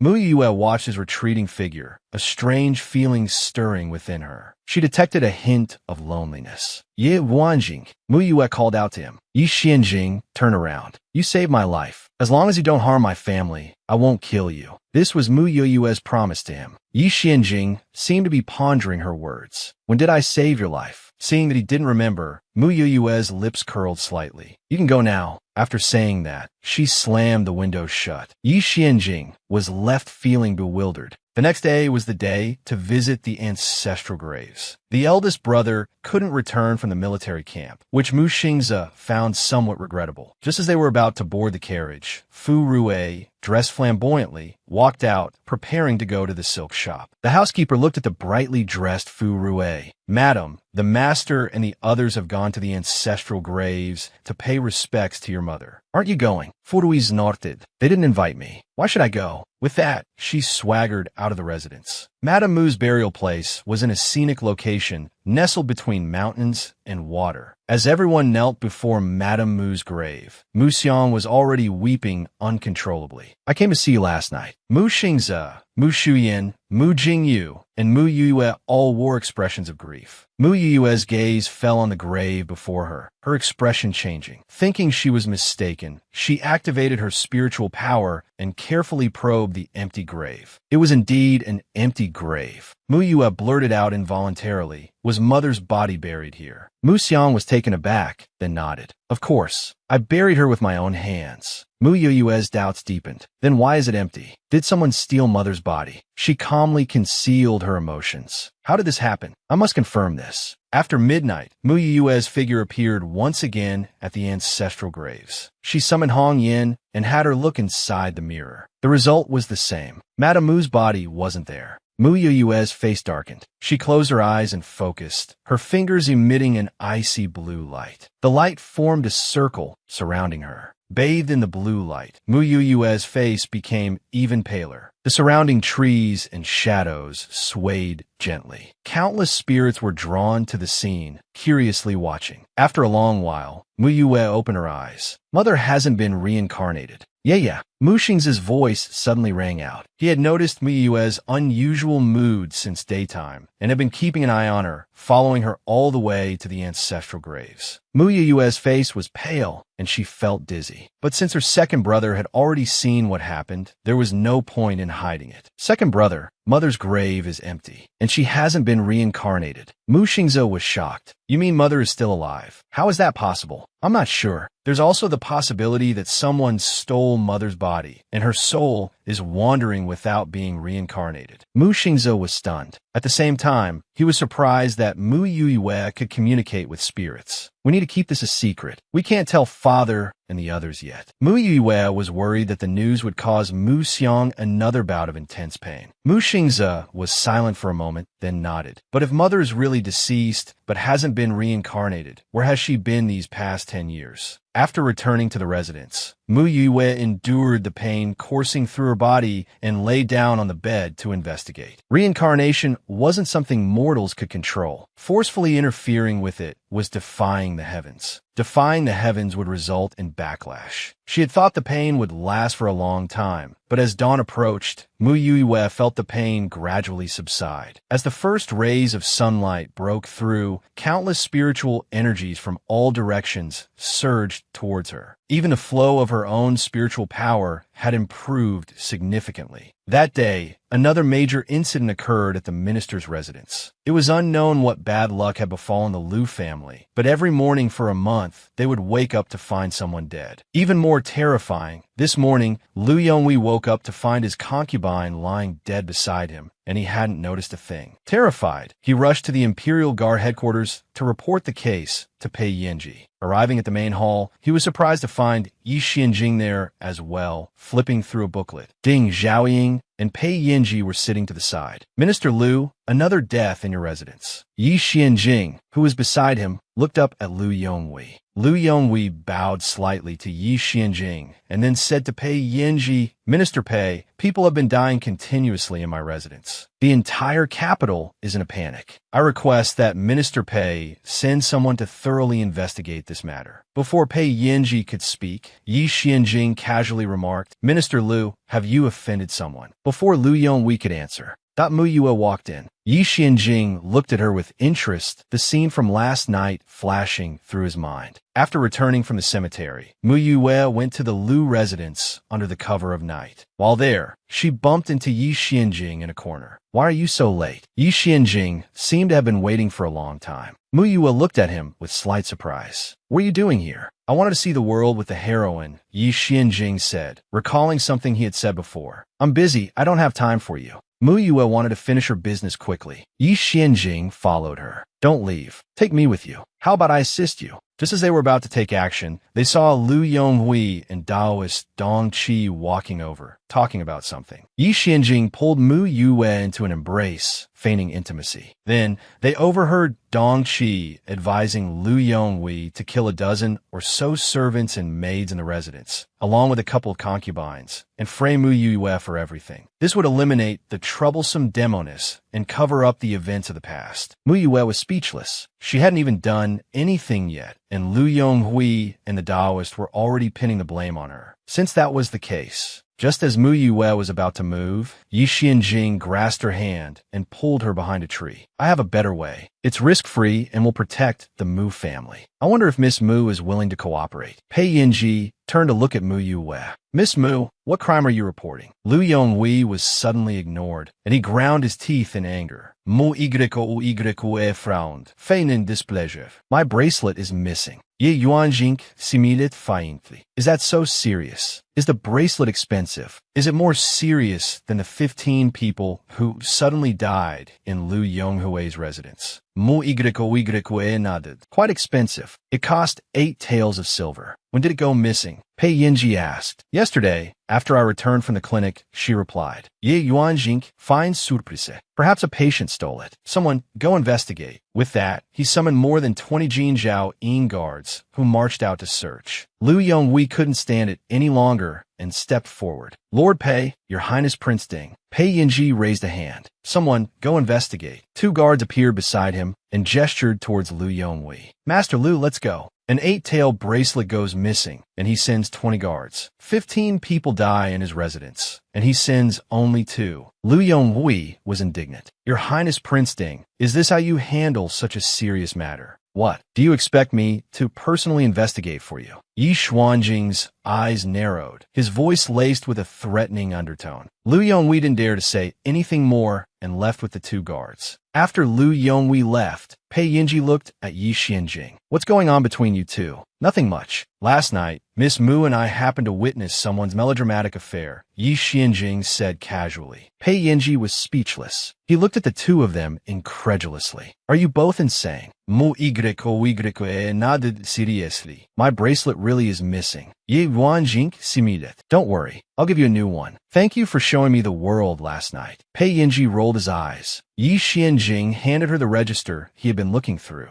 Mu Yue took it with a puzzled expression. She glanced at a couple of pages and raised an eyebrow at the contents. Meanwhile, at the Prince Xian's residence, Xian Kun was admiring flowers with his pregnant concubine when a group of Jinzhao Ying guards suddenly arrived. Xian Kun shielded his concubine and demanded, What are you doing here in my residence with so many men? The Li guard bowed. Miss Mu of the minister's residence lost her bracelet at the clinic yesterday. Our investigation led us to Princess Consort Xian, who also visited the clinic yesterday. We are here to request her cooperation. Xian Kun looked incredulous. What are you talking about? My wife would steal Mu Yoyue's bracelet. Besides, my wife went back to her parents' home yesterday. How could she have been at the clinic? What kind of trick is this? Xian Kun felt bewildered and ordered a servant, Go and get Lu Miaoling. Inside, Lu Miaoling was sitting on a soft couch, gazing dreamily at the blood jade bracelet on her wrist. Yesterday, at the clinic, she had overheard the conversation between Li Shun and Mu Yue.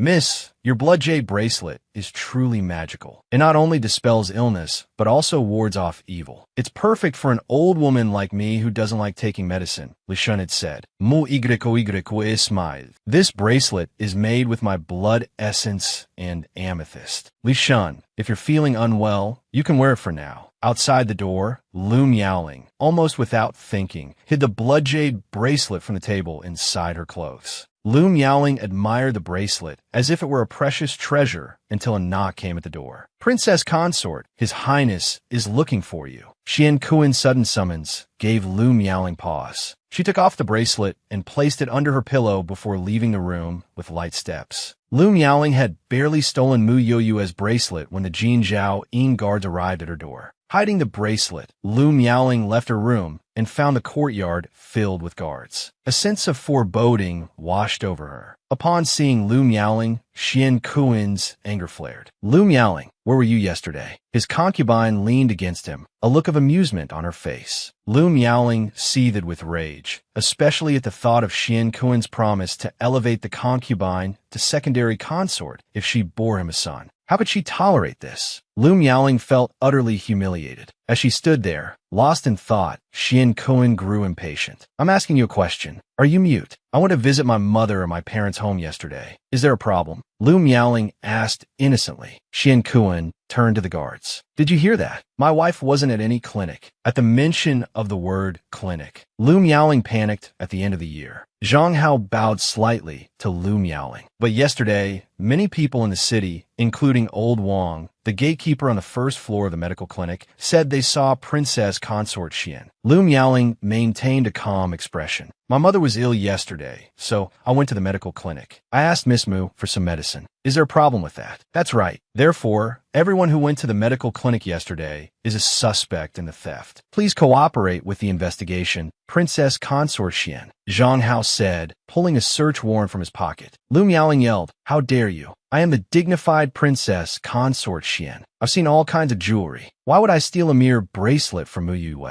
You are deliberately insulting the Xian prince's residence." Xian Kuin straightened up. Just what are you doing today, Zhaoing? How could you handle things this way? It's obvious. Even a fool could see that the princess consort wouldn't do such a thing. While the two sides were in a stalemate, an officer ran in and whispered something in Zhang Hao's ear. Zhang Hao stepped forward, cupping his hands. We've searched the residences of the 3 patients who saw the doctor yesterday. We didn't find a bracelet. Tao Shinkang's house has also been searched. Only the Xian prince's residence remains. Seeing Zhang Hao's determination, Xian Kuin began to argue fiercely with him. Fine, go ahead and search. If you don't find it, you'll all crawl out of here. Lu Miaoling's pupils constricted. Shut up, husband. All you do is cause trouble for me. Xian Kuin grew increasingly annoyed with Lu Miaoling. Not only can't she bear children, but now she's accused of theft. She's completely disgracing the Xian prince's residence. With Xian Kuin's consent, the officers began a large-scale search of the residence. Zhang Hao entered the room. Lu Miaoling had already lain down on the bed, refusing to get up. Seeing her strange behavior, Zhang Hao ordered his men to pull her up. How dare you? Lu Miaoling shouted. I am the princess consort. How dare you touch me? Hearing Lu Miaoling's voice from afar, Xian Kuin strode in and yanked her up. Cooperate, or I'll deal with you myself. Lu Miaoling was pulled to the floor by Xian Kuin's strength, her face a mixture of injury and fear. Zhang Hao took the opportunity to lift the pillow and saw a blood-red jade bracelet lying there. Everyone was stunned. Lu Miaoling's face turned pale as she rushed over. This bracelet is mine. It's a family heirloom. It's not Mu Yu's. Xian Kuin looked at Zhang Hao. Did you hear that? Zhang Hao smiled politely. Please come with us to the Jingzhao Yin's office. Princess Consort Xian. At the Jingzhao Yin's office, Mu Yue leisurely sipped tea. Lu Yonghui glared at the 3 of them. Seeing their composure, he began to feel uneasy. Something wasn't right. There had to be a trick. Before he could speak, Lu Miaoling's voice rang out from outside. I told you I didn't steal it.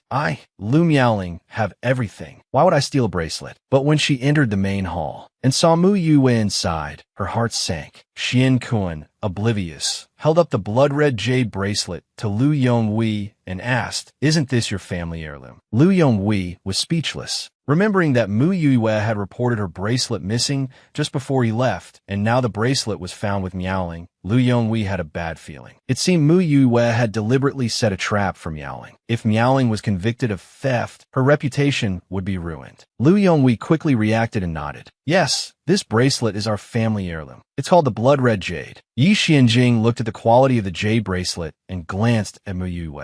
8 taels. You were ripped off. Mu Yue nodded. I overpaid. It's worth 3 taels at most. Ye Wanjing ruthlessly opposite her. Maybe you could have haggled if you'd found a nicer seller. He continued, leaving Mu Yue speechless. Yi Xianjing then looked at Lu Yonghui with a hint of disdain. Is your Lu family this poor? Now, it was Lu Yonghui's turn to be speechless. Yi Xuanjing's sharp tongue continued, a dyed stone bracelet as a family heirloom. Lu Yonghui froze. Lu Miaoling looked shocked. What dyed stone? Isn't it made of amethyst? Lu Miaoling finally realized she had been tricked by Mu Yue.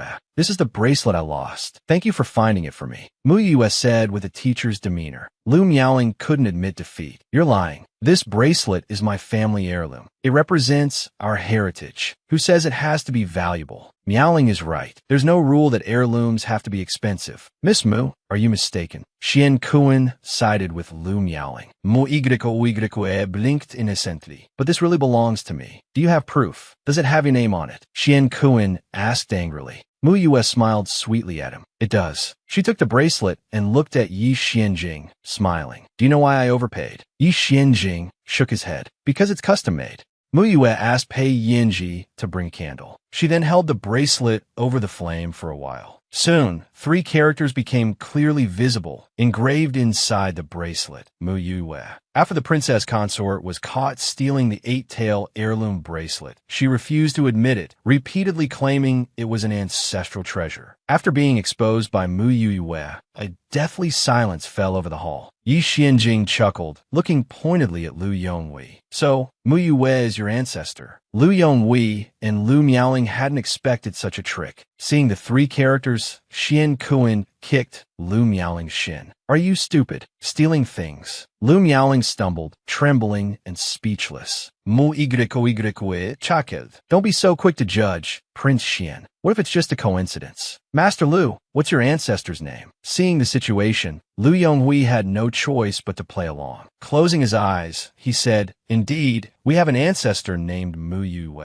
Everyone else in the hall burst out laughing. It seems like today was a misunderstanding, Mu Yue said, sounding a little disappointed. Now that everything's cleared up, Minister Lu, please take your ancestor's belongings back. Lu Yonghui's face was flushed with embarrassment. He'd told Miaoling not to act rashly, but she went and stole Mu Yue's bracelet. A broken bracelet not only landed her with a theft charge, but also gave the Lu family an unlucky ancestor. Lu Yonghui finally steeled himself and took the ancestor's jade bracelet back, apologizing to the prince. Xian Kuan, still oblivious, added, Mu Yue, so many people saw this. You have to clarify this to the whole city. Of course. Mu Yue agreed readily and headed out. Passing by Lu Miaoling, who was still sitting on the ground, she reached out to help her up. Miaoling, it was all a misunderstanding. Lu Miaoling gritted her teeth and flung Mu Yue's hand away. Unfazed, Mu Yue smiled nonchalantly. I returned your family heirloom. You should be happy. By the time Lu Yonghui and the others left the Jinjiang Inhu establishment, it was already dusk. Lu Yonghui noticed suan coolness displeasure. He forced a smile and said the misunderstanding had been cleared up, so the prince should calm down. Xian Kuan simply snorted and said nothing, getting into the carriage. Lu Yonghui looked at Lu Miaoling with disappointment. You have truly disgraced our Lu family today. Lu Miaoling, are you coming or not? Seeing Lu Miaoling hesitate, Xian Kuan's anger flared. Shortly after the 3 of them left in the same carriage, they heard murmurs of gossip. My goodness, that princess consort is shameless. The young miss from the chancellor's house has been wronged. The carriage stopped. Lu Yonghui opened the curtain to look outside. He saw notices posted on the walls everywhere. They read, I,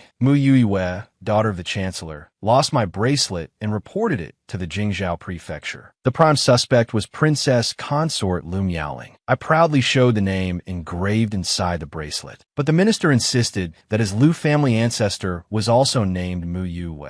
I wrongly accused the princess consort today. I sincerely apologize to the minister's house and the princess consort for this misunderstanding. After reading the notice, Lu Yonghui's blood pressure skyrocketed. Overcome with rage, he fainted right there in the street. Upon hearing the news, Minister Mu roared with laughter. That shameless Lu Yonghui. He would admit to stealing, but he'd claim my Tian Tian as his ancestor. Mu Xingze also laughed until his stomach hurt. Tian Tian, this move was brilliant. Only Mu Yue sighed, with some frustration. But I really overpaid. After laughing, Minister Mu suddenly realized something. I heard Yi Xianjing was there today too. Mu Yue tensed up. Yes, She then added with a serious expression, "From my observations today, Yi Xianjing really doesn't get along with the Liu family. He was against the Liu family and the prince the whole time. Mu Yue was determined to drag them all down with her." Minister Mu stroked his chin, deep in thought. Could it be that the Grand Chancellor is interested in Lu Miaoling? Mu Xingze and Mu Yue exchanged a look. "Father, what kind of logic is that?" Moxinkes lips twitched. "Father, where did you get that idea? Isn't it obvious?" Minister Mu analyzed with a straight face. Yi Xianjing resents the Liu family because he can't have Lu Miaoling. That's why he's taking it out on the Liu family, the prince, and the Empress Dowager. How else can you explain it? Beside him, Mu Yue gave her father a thumbs up, lying through her teeth. Makes sense, right? Minister Mu looked slightly disdainful. "My judgment is usually pretty accurate. It's just that the old fox has terrible taste in women." Mu Xingze,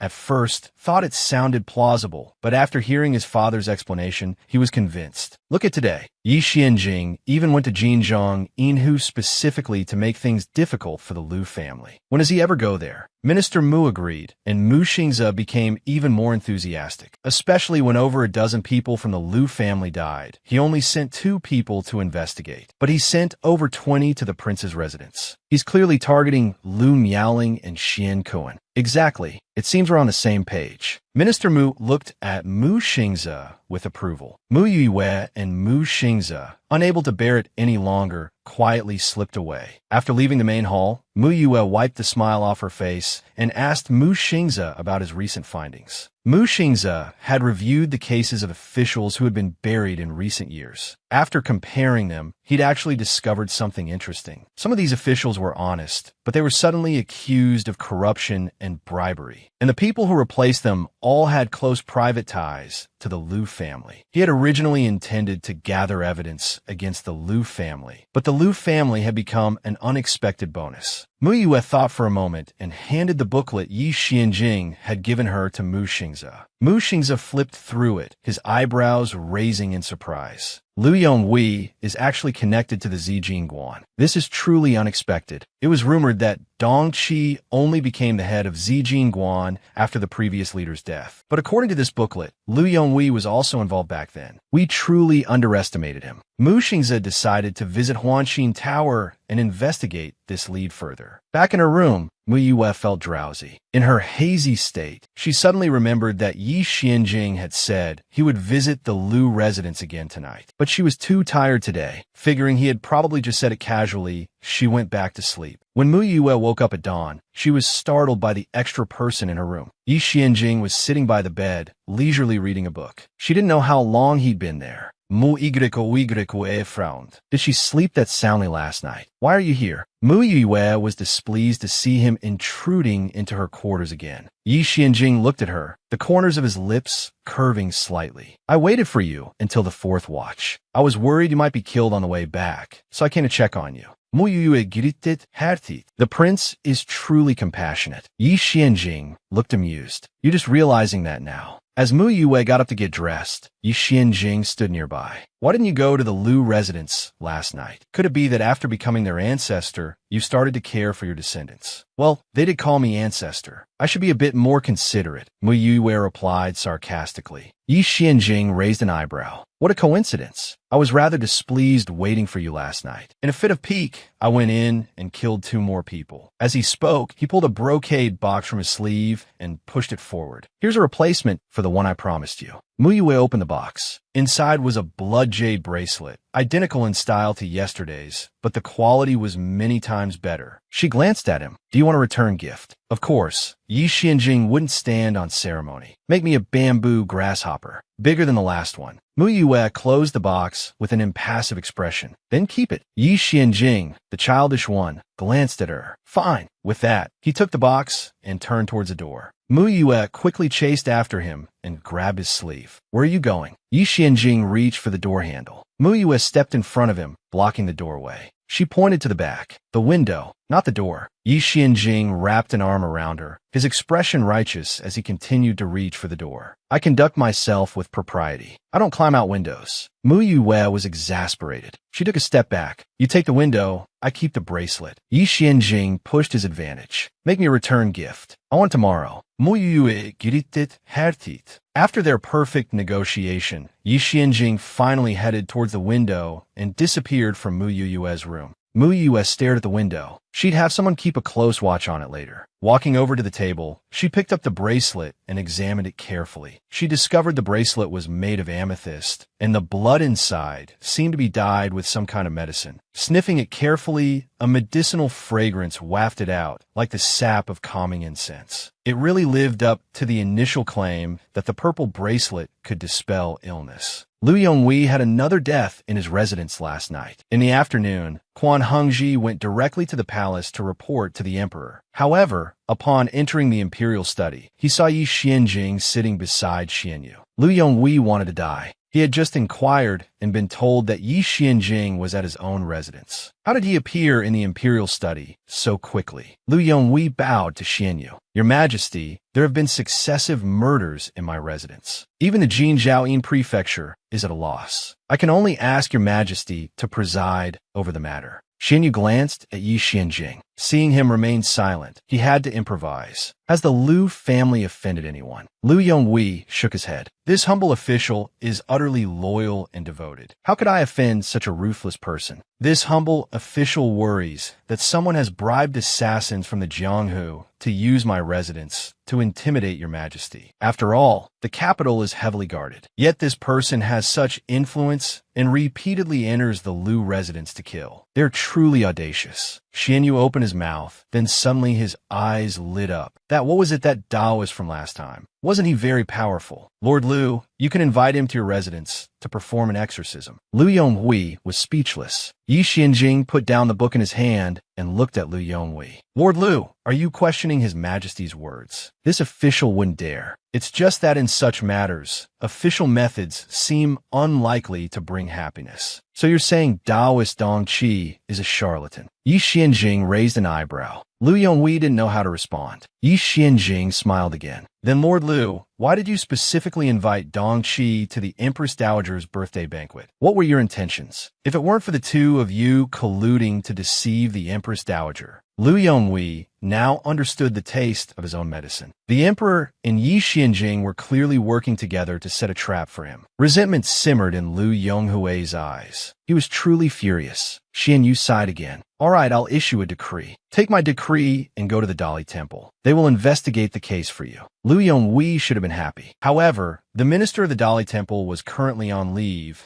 and the entire Dali Temple was under the control of Mu Xingze, the assistant minister. It would be a miracle if the Mu family didn't turn the tables on him. Liu Yonghui felt extremely frustrated. It seemed Mu Xianghui was truly a cunning old fox, directly placing Mu Xingze in the Dali Temple. And Mu Xingze was competent, leaving no room for criticism. But with the imperial decree, he had to go whether he wanted to or not. After dealing with Liu Yonghui, Xianyu slumped on the table and wailed, I'm so sleepy. I want candy. Just then, eunuch Jiang entered. Your Majesty, Miss Mu has come to see you. She brought you candy. Xianyu's eyes lit up, and he dashed out of the imperial study. Ye Yuanjing fronet displasit. How heartless. Why didn't she bring me any candy? Mu Yue handed the candy to Xianyu. Xianyu reached out his small hand, but before he could grab it, someone snatched it all away. He turned to see Xianjing pop a piece of candy into his mouth. Xianyu looked sadly at his empty hands. Yi Xianjing glanced down at him and, feeling generous, picked out the smallest piece and gave it to Xianyu. He then noticed Mu Yue's slightly suspicious gaze. Yi Xianjing asked, where's the bracelet? Are you wearing it? No, Mu Yue replied, having put it directly into her storage pouch. She felt it was a bit strange. What was the meaning of her wearing a bracelet given by Yi Xianjing? Yi Xianjing crunched the candy in his mouth. He scoffed. Fine, Don't wear it then. After checking Xian Yu's pulse, Mu Yue found that the initial toxins in his body had been mostly cleared. After he recuperated a bit more, they could proceed to the next step. Seeing Xian Yu in good condition, Mu Yue prepared to leave after a short while. Yi Xianjing stood there with his arms crossed, looking aggrieved. Mu Yue didn't spare him a glance before leaving. Yi Yuanjing chucked it softly. His tone was light. Heartless little monster. Let's see if you can leave so easily. Sure enough, when Mu Yue arrived at the secret passage, she saw the snow domain gray wolf lying there, staring intently at her. Mu Yue gulped. She tried to reason with the wolf. Could you move aside? Let me pass. The snow domain gray wolf gave her a look. Not only did it not move, it snarled at her. Mu Yue instinctively took 2 steps back. The snow domain gray wolf seemed rather pleased with itself, baring its teeth at her. Mu Yue pointed at it. I'm warning you. Move, or I'll hit you. The snow domain gray wolf yawned, completely ignoring her threat. Mu Yue was stuck. Just you wait. When Mu Yue returned to Xian Yu's bedchamber, Xian Yu was about to undress for his bath. He quickly covered his sister. How did you peek at me bathing? Mu Yue turned around, her eyes meeting Yi Xuanjing's. Yi Xianjing stared at her with a smile. Why are you here again? What do you think? Mu Yue retorted through gritted teeth. Did you come back specifically to peek at the emperor bathing? Yi Xianjing raised an eyebrow. Mu Yue ground her teeth in anger. A playful glint entered Yi Xuanjing's eyes. He walked over to her, leaned down, and whispered, "What's so interesting about a little brat? Why not look at me instead?" This was the last straw. Mu Yue threw a punch at Yi Xianjing. He caught her fist effortlessly, their fingers intertwining. Why so angry? Mu Yue yanked her hand back and glared at him. She strode towards the Jing Palace doors. Yi Xianjing, his mischievous desires satisfied, stopped teasing her. He called Wen Xiao to escort her safely out of the palace. Mu Yue left the palace without incident, but instead of returning to the Xiang residence, she headed out of the city. She summoned Hong Yin and the chubby ghost. With a sardonic smile, she ordered, "Go catch me a female wolf." Soon a ghost floated back. "Sis, how about a female pheasant?" Mujoiwe. "No.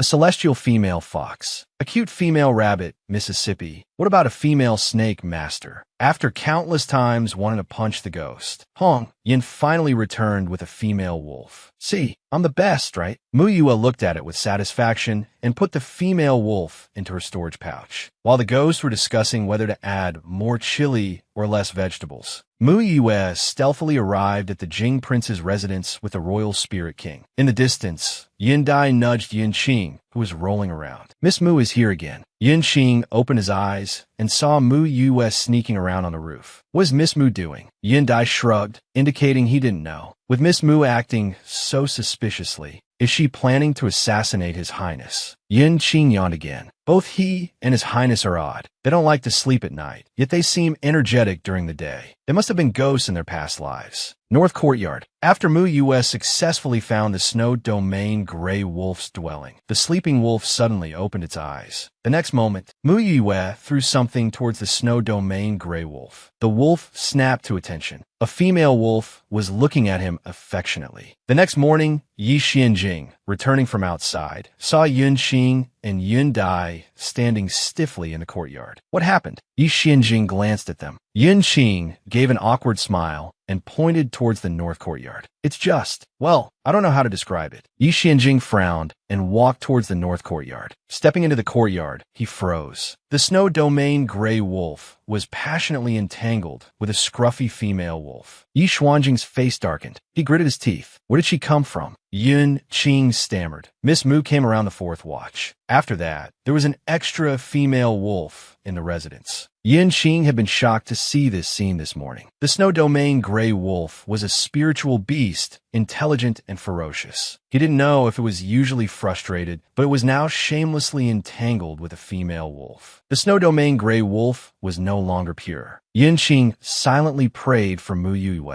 Unexpectedly, upon hearing this, Yi Xianjing chuckled. That vengeful little monster. To think of such a wicked trick. Ruthless. Yin Qing wasn't sure if Yi Xianjing was furious or not, as he was actually laughing. Yi Xianjing walked out of the north courtyard. Forget it. Let her have her fun. It's not worth arguing with a little monster. Besides, I provoked her first. After Yi Xianjing left, Yun Qing and Yun Dai looked at each other. That's it. Yun Di zimet incredulus. Yun Qing shrugged. What else can we do? He turned back to look at the snow domain gray wolf and the scruffy female wolf. That lecherous wolf. It's truly an eyesore. Elsewhere, Mu Yue had just left the courtyard when she saw steward Fu rushing towards her. Mississippi, something's happened. A big problem. Something happened at Miss Rue's silk shop. Many noble ladies and wives bought her fabrics, but after wearing them for a day, they either snagged or the color faded. Now a crowd is blocking the entrance to the silk shop, demanding an explanation from Miss Rue. Mu Yue's eyes darkened upon hearing this. This wasn't entirely unexpected. When I came back just now, the Cohen princess consort also went to the silk shop. She said the silk she just bought not only faded, but the material wasn't even cloud silk. The Cohen princess consort plans to go to the Jingzhou prefecture and sue our Mu family for cheating the common people. This matter involved Lu Miaoling and the Mu family. Mu Yue looked at Steward Fu. Leave this to me. Don't alarm father yet. Mu Yue left the residence and headed towards the silk shop. The Lu family had just suffered a setback, and now they were starting to act up again. Even if Fu Rue is an idiot, she's not there for you to use to exploit the Mu family. Fu Rue had previously worn a shoddy dress to a banquet and been ridiculed, but she hadn't taken it to heart. As a result, the fabrics sold in her silk shop were all shoddy, snagging, inferior materials. Of course, this was all Lu Miaoling's doing. She couldn't get the better of Mu Yue directly, so she naturally wanted to use the foolish Fu Rue to cause trouble for the Mu family. Lu Miaoling, along with a group of noble ladies and wives, surrounded the entrance to the silk shop. She sat in a chair, coldly watching Fu Rue kneeling before her, begging for forgiveness. She swindled so much silver. I'm afraid she'll be sentenced to 5 years of penal servitude. Fu Rue was shocked and cried out in injustice, also confused. The material she sold to Lu Miaoling was clearly genuine cloud silk. How could it be ordinary silk floss? Suddenly, she remembered how Mu Yue had humiliated Lu Miaoling a few days prior. Perhaps this was why Lu Miaoling was deliberately targeting her. Fu Rue's eyes hardened. She decided to shift the blame to the Mu family. The owner who supplied me with the fabric is good friends with my adoptive father. Lu Miaoling raised an eyebrow. Are you suggesting that Minister Mu was aware of this? Fu Rue wavered, thinking, after all, my adoptive father is the minister, and the fourth young master is the minister of justice. That by acknowledging her as her own instead of giving birth to her. Yes, it's Fu Rue. Mu Yue suddenly spoke, interrupting Fu Rue mid-sentence and walking over. Upon seeing Mu Yue, Lu Miaoling's face darkened completely. But to maintain a semblance of peace, Lu Miaoling addressed Mu Yue gently. Yue, you've arrived just in time. Your Mu family silk shop is passing off inferior goods as high quality. 2 days ago, I spent 50 taels on a bolt of yin brocade, but it turned out to be mian worth only 1 tael. What do you think we should do about this? Lu Miaoling put on an air of amicably consulting with Mu Yue.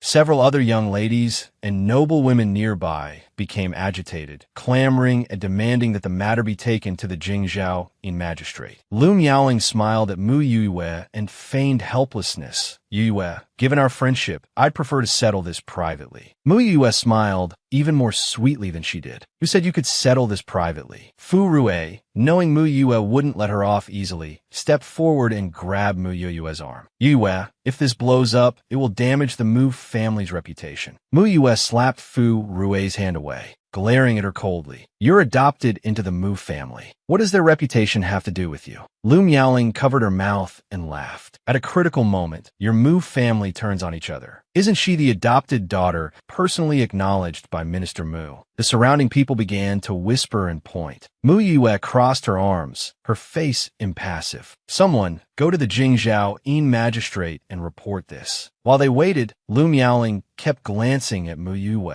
She had initially intended to maintain a facade of peace. However, yesterday, Taoist Dong Qi informed her of a witch doctor in Linhua City who could cure her ailment. With this new development, she no longer needed to appease Mu Yue.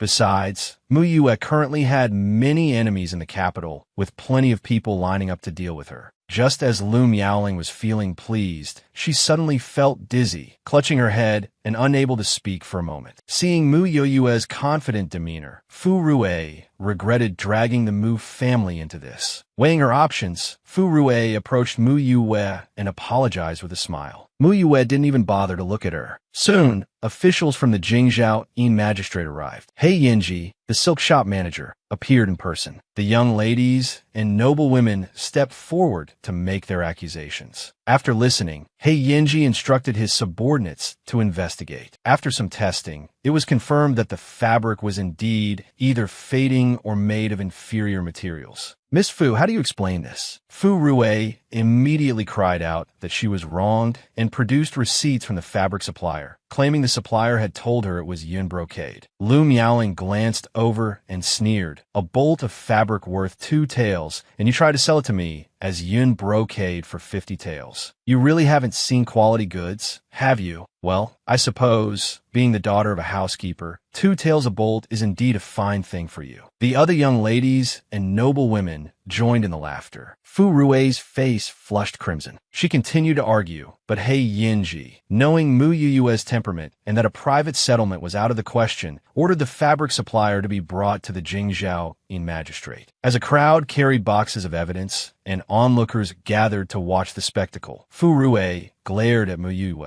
I don't understand what you're thinking. You can look down on me, but I'm still my adoptive father's recognized daughter. Blowing this up won't benefit the Mu family. Mu Yue stopped, grabbed Fu Rue by the collar, and said, if you want to rely on the Mu family to live well, stop acting like an ungrateful wretch. Has the Mu family ever shortchanged you all these years? Fu Rue was thrown to the ground, too frightened to speak. She could only grind her teeth in resentment. Why should she take the blame for Mu Yoyue's trouble? She hadn't done anything wrong. At the Jingzhou magistrate, as expected, the fabric supplier, shopkeeper Lu, denied Fu Rue's claims. He insisted he had sold ordinary brocade for 2 taels a bolt, and that Fu Rue had insisted on calling it Yun brocade. What could he do? You're lying. It clearly says Yun brocade on this receipt. Fu Rue's face paled, realizing she had been tricked. But shopkeeper Lu insisted he had only written the character for brocade and that Fu Rue had secretly added the character Yun in front. He presented the receipt to Pei Yinji. Your Honor, look at this character 4 yen. It's different from the rest of my handwriting. It's clearly been added later. Pei Yinji examined the receipt. Indeed, the character for Yun differed from the other characters. Fu Rue panicked, but no one believed her explanations. You bought fabric for 2 taels a bolt and claimed it was Yun brocade. What were you thinking? Do you think we're fools? You can't be so greedy in business. Shopkeeper Lu's righteous indignation left Fu Rue speechless. Lu Miaoling added fuel to the fire. He sold you ordinary brocade, and you claimed it was Yun brocade. How can you blame shopkeeper Lu?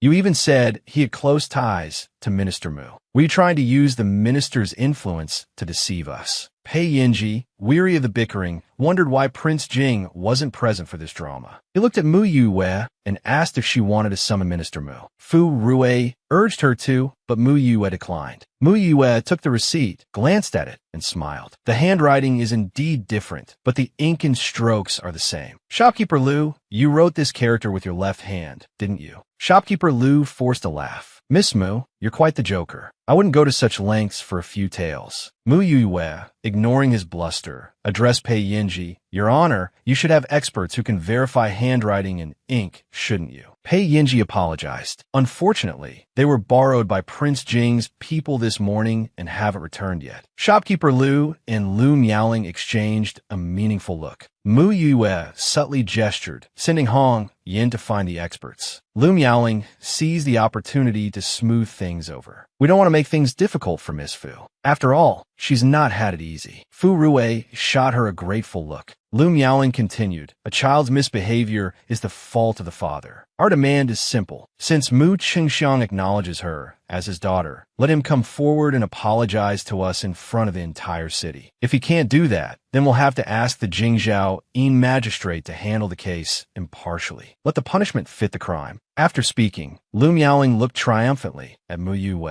You tricked me, but I will repay you tenfold. Mu Yue curled her lip, her tone light. A child's misbehavior is the fault of the father. How very reasonable. Your proposal is excellent. Suddenly, a middle-aged man rushed into the main hall from outside. Master Shi's return is quite timely. Pei Yinji exclaimed with delight. After Shi Yuan stopped, he looked bewildered. He felt as if he had been dragged there against his will. He had been with Prince Jing, dealing with some documents, when he suddenly felt a chill down his spine. Then, his body was pulled back uncontrollably. Prince Jing had simply watched him, smilingly saying, "Master Shi, farewell." Shi Yuan was so frightened, he thought he was on his way to the underworld. It was truly bizarre. Mei Yinji handed the documents to Shi Yuan, asking him to authenticate them. Shi Yuan wiped the cold sweat from his brow, composed himself, and took out his tools to examine and scrutinize the documents. After a thorough comparison, he concluded, "This is Haidang ink produced by the Shi family of Shizhou. It has a faint Haidang flower fragrance. Furthermore, this Haidang ink has a subtle reddish-pink sheen under sunlight. The brush used is a Shu Su brush. The calligraphy is both gentle and firm. In conclusion, both pieces of writing are by the same person." Fu Rui was overjoyed. "So, what I said earlier is true. It's shopkeeper Lu who's lying." Lu Miaoling was unconvinced. "Just the Haidang ink and the Shu Su brush don't prove anything, do they?" Shi Yuan smiled. "Princess Consort, you are unaware that this Haidang ink is unique to the Shi family of Shizhou and is extremely precious. Every sale is recorded. If you don't mind the trouble, you can go to the Shi family and verify it." Just as he finished speaking, the items confiscated by the guards from shopkeeper Lu's residence were presented. They were his writing implements and items found in his storeroom. Shi Yuan excitedly opened the box. Inside were the Haidang ink and the Shu Su brush. He also noticed a set of red coral teacups that looked familiar. Pei Yinji recognized them. These seemed to be the ones the Empress Dowager gifted Princess Consort on her wedding day. Lu Miaoling's eyes darted nervously as she denied it. "Impossible.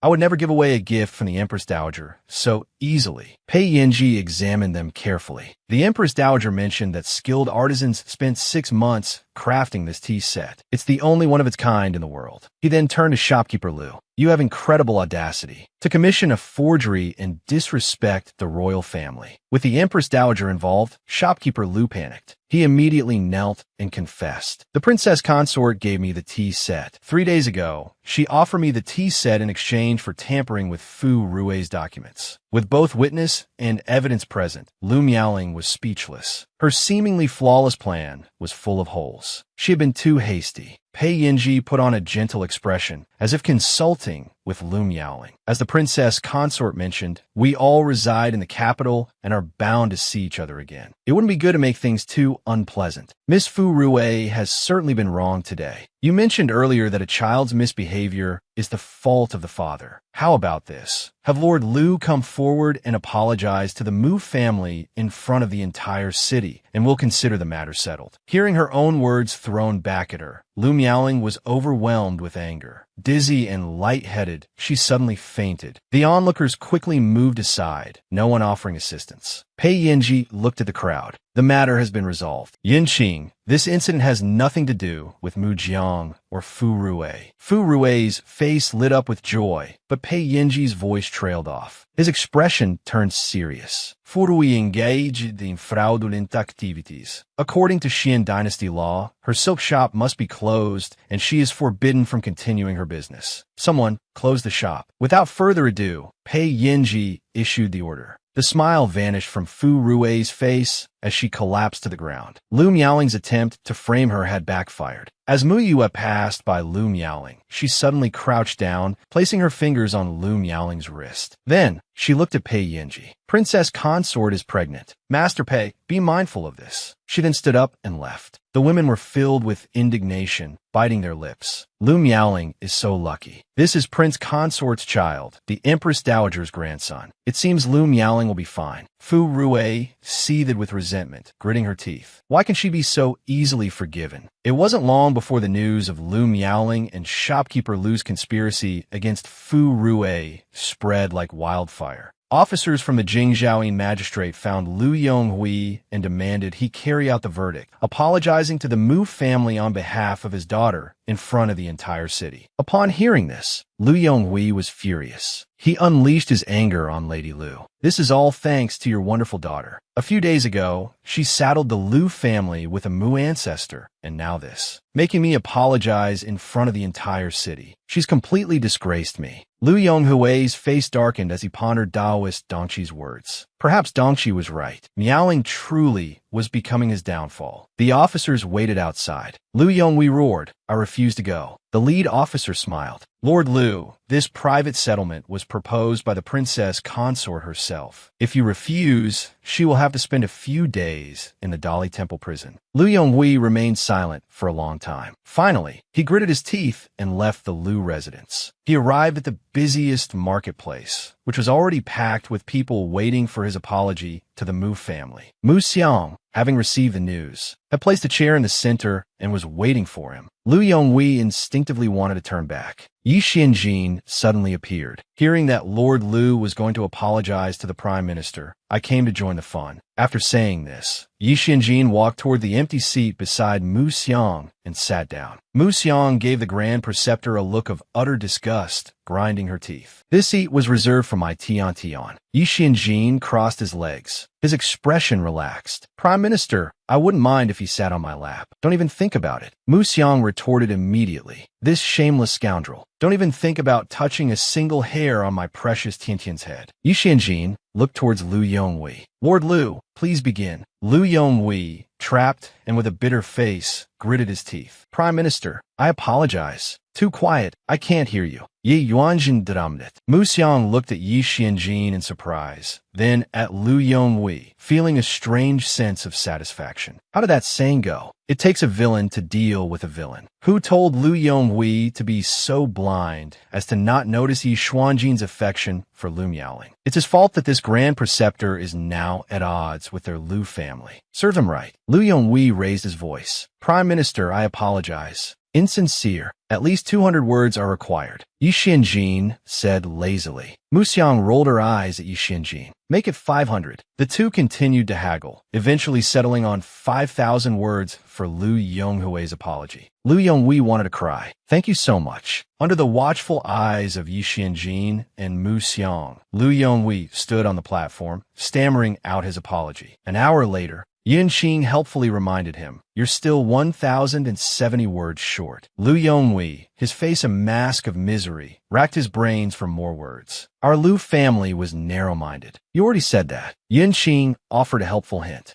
Lu Yonghui, filled with resentment, glared at Mu Xiang. Mu Xiang, at that moment, was sitting with Yi Xianjin, legs crossed, sipping tea with an amused expression. When dinner time arrived, Mu Xiang finally couldn't sit still any longer. She announced she was going home to eat and left. A short while later, Yi Xianjin also departed. Seeing the witnesses gone, Lu Yonghui immediately stopped and tried to leave the platform. Yin Qing stopped him. "Lord Lu, you're still 500 words short." Lu Yonghui nearly exploded with rage. He continued speaking until the sun set and everyone below the platform had dispersed. Finally, he descended the platform, intending to find Lu Miaoling and settle the score with that good-for-nothing. But when his attendant cautiously informed him that Lu Miaoling was pregnant, his face instantly lit up with joy. After Mu Xiang returned to the residence, Fu Bo informed her, "Miss Fu Rue has been kneeling at the entrance to your courtyard." At the mention of Fu Rue, Mu Xiang felt a pang of disappointment. 5 years ago, she could have settled Fu Rue for life with some silver. But she couldn't forget the image of the deputy steward, covered in blood, pleading with her before he died. Over the years, she had never mistreated Fu Rue, providing her with food, clothing, and shelter befitting a legitimate daughter. Yet, in the end, Fu Rue had broken her heart. Fu Rue knelt in the courtyard, knowing full well that no one was inside, yet continued to cry out, "Foster father, I was wrong. Please forgive me." Mu Yue watched the scene coldly, leaning on her staff. "Fu Rue, this is your last chance. Next time we'll be even." The events that transpired at the Prime Minister's residence were quickly reported to Empress Dowager Wei, including the news of Lu Miaoling's pregnancy. Upon hearing this, Empress Dowager Wei's expression remained unchanged. She had previously thought Lu Miaoling to be meticulous and virtuous, but it turned out she was reckless and foolish. How could someone like her stand beside Kuan-Er in the future and be the mother of a nation. The Mu family's legitimate daughter, on the other hand, as Empress Dowager Wei pondered, Zheng Jintian, the chief eunuch, entered and dismissed the attendants. He shared the Empress Dowager's opinion. Mu Yue was skilled in medicine and possessed unfathomable wisdom. She was no ordinary person. But I always feel that Mu Yue's relationship with Yi Xianjin is unusual. It was evident at the birthday banquet that day. Although Yi Xianjin constantly targeted her, it seemed as though he was helping her out. Zheng Jintian had been seething with hatred for Yi Xianjin ever since he crippled his right hand. If she truly has a connection with Yi Xianjin, then that old fox Mu Jiahui must have already formed an alliance with him in secret. We must act quickly. Empress Dowager Wei, clench your fist. I must keep Mu Yue for my own use. I want her to replace Lu Miaoling and become Kuanor's princess consort. Those who obey me prosper, and those who defy me perish. If she dares to disobey me, I have plenty of ways to make her disappear from this world without a trace. After their secret discussion, Zheng Jintian attended to Empress Dowager Wei as she retired for the night. 3 hours later, Zheng Jintian emerged from the Empress Dowager's chambers. Dowager Mammy entered to attend to the Empress Dowager's hair. Lu Wanshun committed suicide out of guilt for his fabricated accusations. He left a suicide note clearing the princess consort's name, claiming she had nothing to do with it. Empress Dowager Wei glanced at Dowager Mammy. Dowager Mammy immediately replied, "This servant understands." Also, Empress Dowager Wei continued, "Confine Lu Miaoling to the prince's residence starting today. The people in the city are forbidden from discussing this matter further." That night, a figure in black stealthily entered Lu Wanshun's home. Just as they slipped into the bedroom, they collapsed dead. Li Shun sheathed her dagger and lit a candle. Lu Wanshun trembled with fear. "They really are trying to kill me." Li Shun smiled at him. "You only have one option now. Leave the capital and change your identity. Otherwise, even the gods can't save you. You don't have much time. If this assassin doesn't report back in half an hour, another wave will come." Soon, Lu Wanshun, along with his family and valuables, left the city under Li Shun's arrangements. As for his vast estate and lands, he couldn't take them with him. He left everything to the person behind Li Shun. After settling everything, Li Shun delivered the deed to Mu Yue. Her mistress is not only intelligent, but also incredibly kind. By morning, the entire capital was buzzing with the story of Lu Miaoling bribing Lu Wanshun to frame Mu Xiang, and how a respected minister was forced to apologize publicly in front of the entire city. The tea house was already bustling. Yi Xianjin then deliberately had Yun Qing deliver another imperial edict. The Empress Dowager decreed that any discussion of concubine Lu's theft of the bracelet and her framing of the Mu family's daughter was forbidden, punishable by beheading. Those who had finished their morning tea quickly rushed out, spreading the news far and wide. It was another wave of publicity. Mu Yue had just arrived at the private room when Yi Xianjin asked her for a gift. Mu Yue, speechless, took out a bamboo whip several times larger than the last one. Yi Xianjin accepted the whip with a beaming smile, her words turning sweet. She repeatedly called Mu Yue's childhood nickname, making her blush. While the two were playfully bantering, Mu Xiang arrived downstairs with several officials to enjoy some tea and snacks. Just as they were about to enter, they saw Yun Qing coming over to greet them, his voice particularly loud. Mu Xiang, recognizing him as someone from the Grand Preceptor's side, snorted and turned away, ignoring him. Yun Qing, after his greeting, hurried upstairs. The officials behind Mu Xiang began to chat amongst themselves. "Guard Lin," one official said mysteriously, "who is Prince Jing meeting here? Could he be meeting a young lady in this small tea house? Perhaps trying to be discreet." Mu Xiang snorted. A respectable young lady wouldn't look twice at him. The other officials wisely fell silent. After all, everyone knew that the Prime Minister and Prince Jing were always at odds. They went up to the second floor to their private room. In the corridor, they encountered Yun Qing standing at a doorway. Yun Qing smiled at them, watching as they entered the adjacent room. Inside the private room, Mu Yue hadn't expected Mu Xiang to be having tea there, especially next door. Yi Xianjin appeared unfazed. "With me here, no one will dare barge in. Eat your food in peace, Mu Yue." Mu Yue looked at her and thought, "That's true. The tea house walls weren't very soundproof. Laughter drifted over from the next room. Prime Minister, you're so fortunate. Your wife and children are all so outstanding. Your children are all of marriageable age, yet none of them have settled down. Mu Xiang's voice, laced with amusement, replied, I never interfere in these matters. Whenever they bring someone they love to me, I won't object. Ye wanjin simidit kunojin. Your father sounds quite reasonable. Mu Yue took a bite of a pastry. You're the first one excluded from that list. Yi Xianjin looked down. Indeed. After all, he's always plotting to poison me. They sat in silence for a while longer. Hearing the continued, lively conversation next door, Mu Yue decided to slip away quietly. Yi Xianjin didn't try to stop her. Mu Yue reached the door, and just as she opened it, the door to the next room opened as well. With a bang, Mu Yue instinctively slammed the door shut, leaning against it, flustered and guilty. Yi Xianjin watched her with amusement. Hearing the slam, Mu Xiang scowled. What was that? It seems Prince Jing really is meeting a woman here. I wonder which family's daughter it is. Several officials emerged with him. Prime Minister, aren't you curious who Prince Jing is with? One asked. Not curious. Mu Xiang replied automatically. But as he spoke, he recalled the color of the skirt he'd glimpsed. It seemed familiar. Finally, as if compelled by some unknown force, they hid in a corner, waiting for Yi Xianjin and the woman to emerge. After waiting for nearly the time it takes an incense stick to burn, Yi Xianjin came out first and left in a carriage. Look, Minister, one official said, we've been watching for so long, and only Yi Xianjin has come out. Minister Chao, another replied, if they're trying to be discreet, they'd obviously leave separately. You're right. After a while longer, a woman in a blue skirt emerged. She looked around before leaving. Seeing the woman, Mu Xiang and the others were stunned. Isn't that the madam from the South Side Spring Fragrance Brothel? She and Yi Xianjin. I said no respectable young lady would bother with that grand preceptor. No wonder he was being so secretive. To think he's mixed up with a brothel madam. Mu Xiang looked disgusted but also inexplicably relieved. After returning to the residence, the first thing Mu Yue did was change out of her skirt. She had just finished tidying up when Mu Xiang knocked on her door. Opening it, Mu Xiang glanced at the skirt she was holding and said with a smile, Yue, I just discovered Yi Xuanjin's shocking secret. I went to the tea house today and found Yi Xianjin meeting with a woman. Meeting, Mu Yue guiltily shrank back. Is that how you use that word? I thought Yi Xianjin, even at her worst, wouldn't be someone who'd mess around. But I was wrong. Her tastes are rather strong. Mu Xiang imagined the woman's face caked with makeup and wondered how Yi Xianjin could stomach it. Mu Yue,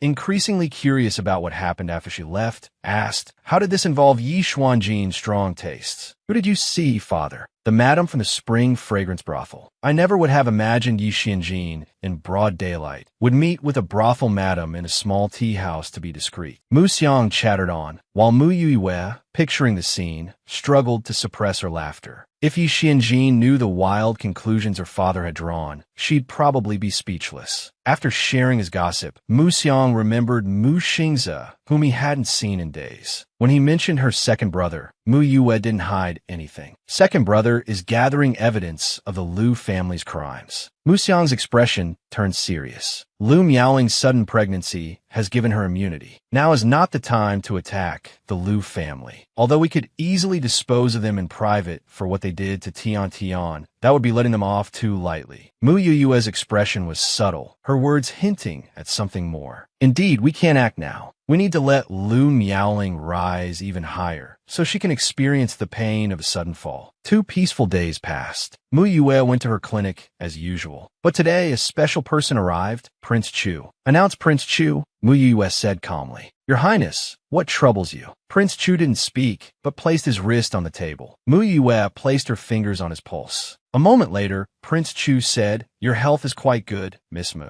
There's nothing wrong, is there? He gazed calmly at Mu Yue. The other day, he had clearly seen Yi Xianjin enter the tea house just before her. Afterwards, he himself had jumped out the window. That agile and nimble movement suggested someone with exceptional skills. At the Empress Dowager's birthday banquet, when Xuanquan introduced this woman, he had thought she was just an ordinary girl. But now it seemed she was anything but. Mu Yue didn't know why Prince Chu had come, but she was certain he wasn't a simple man. Not wanting to get entangled with him, she maintained a professional demeanor and handed him a prescription, instructing him to get the medicine at the back. Prince Chu took the prescription without a word, smiled, and went to the back. Mu Yue frowned, unsure of his intentions. He gave off an unsettling, gloomy feeling. Back at her residence, Fu Bo handed her an invitation. Prince Chu had invited her to go boating the next day. This invitation from an unmarried man to an unmarried woman for a private outing was quite telling. But after she returned home, Prince Chu sent another gift. Mu Yue couldn't figure out what he was up to. To avoid gossip, she decided to accept the invitation and make things clear with him. The next day, Mu Yue went to Fanyan Tower for the appointment on time. Arriving at the private room, Mu Yue stopped at the door. "What is the meaning of this invitation, Your Highness? I was captivated by you at first sight, Miss Mu. What do you think is the meaning of my invitation?" Prince Chu's face held a smile, but his eyes were clear, devoid of any emotion.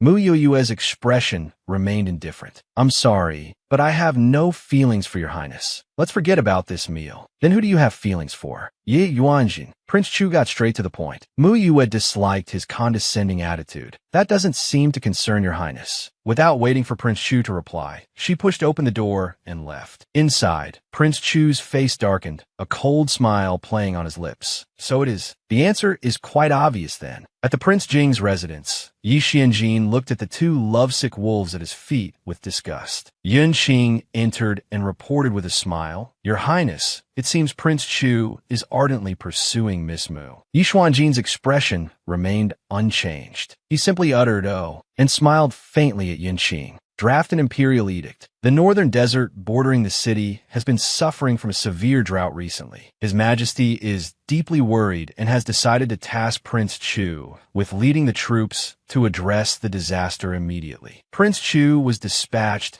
that very night to manage the desert drought. The news spread throughout the city within a month. Even Mu Xiang, slow as she was, noticed something was amiss. During breakfast, she observed Mu Yue several times starting to speak, but stopping herself.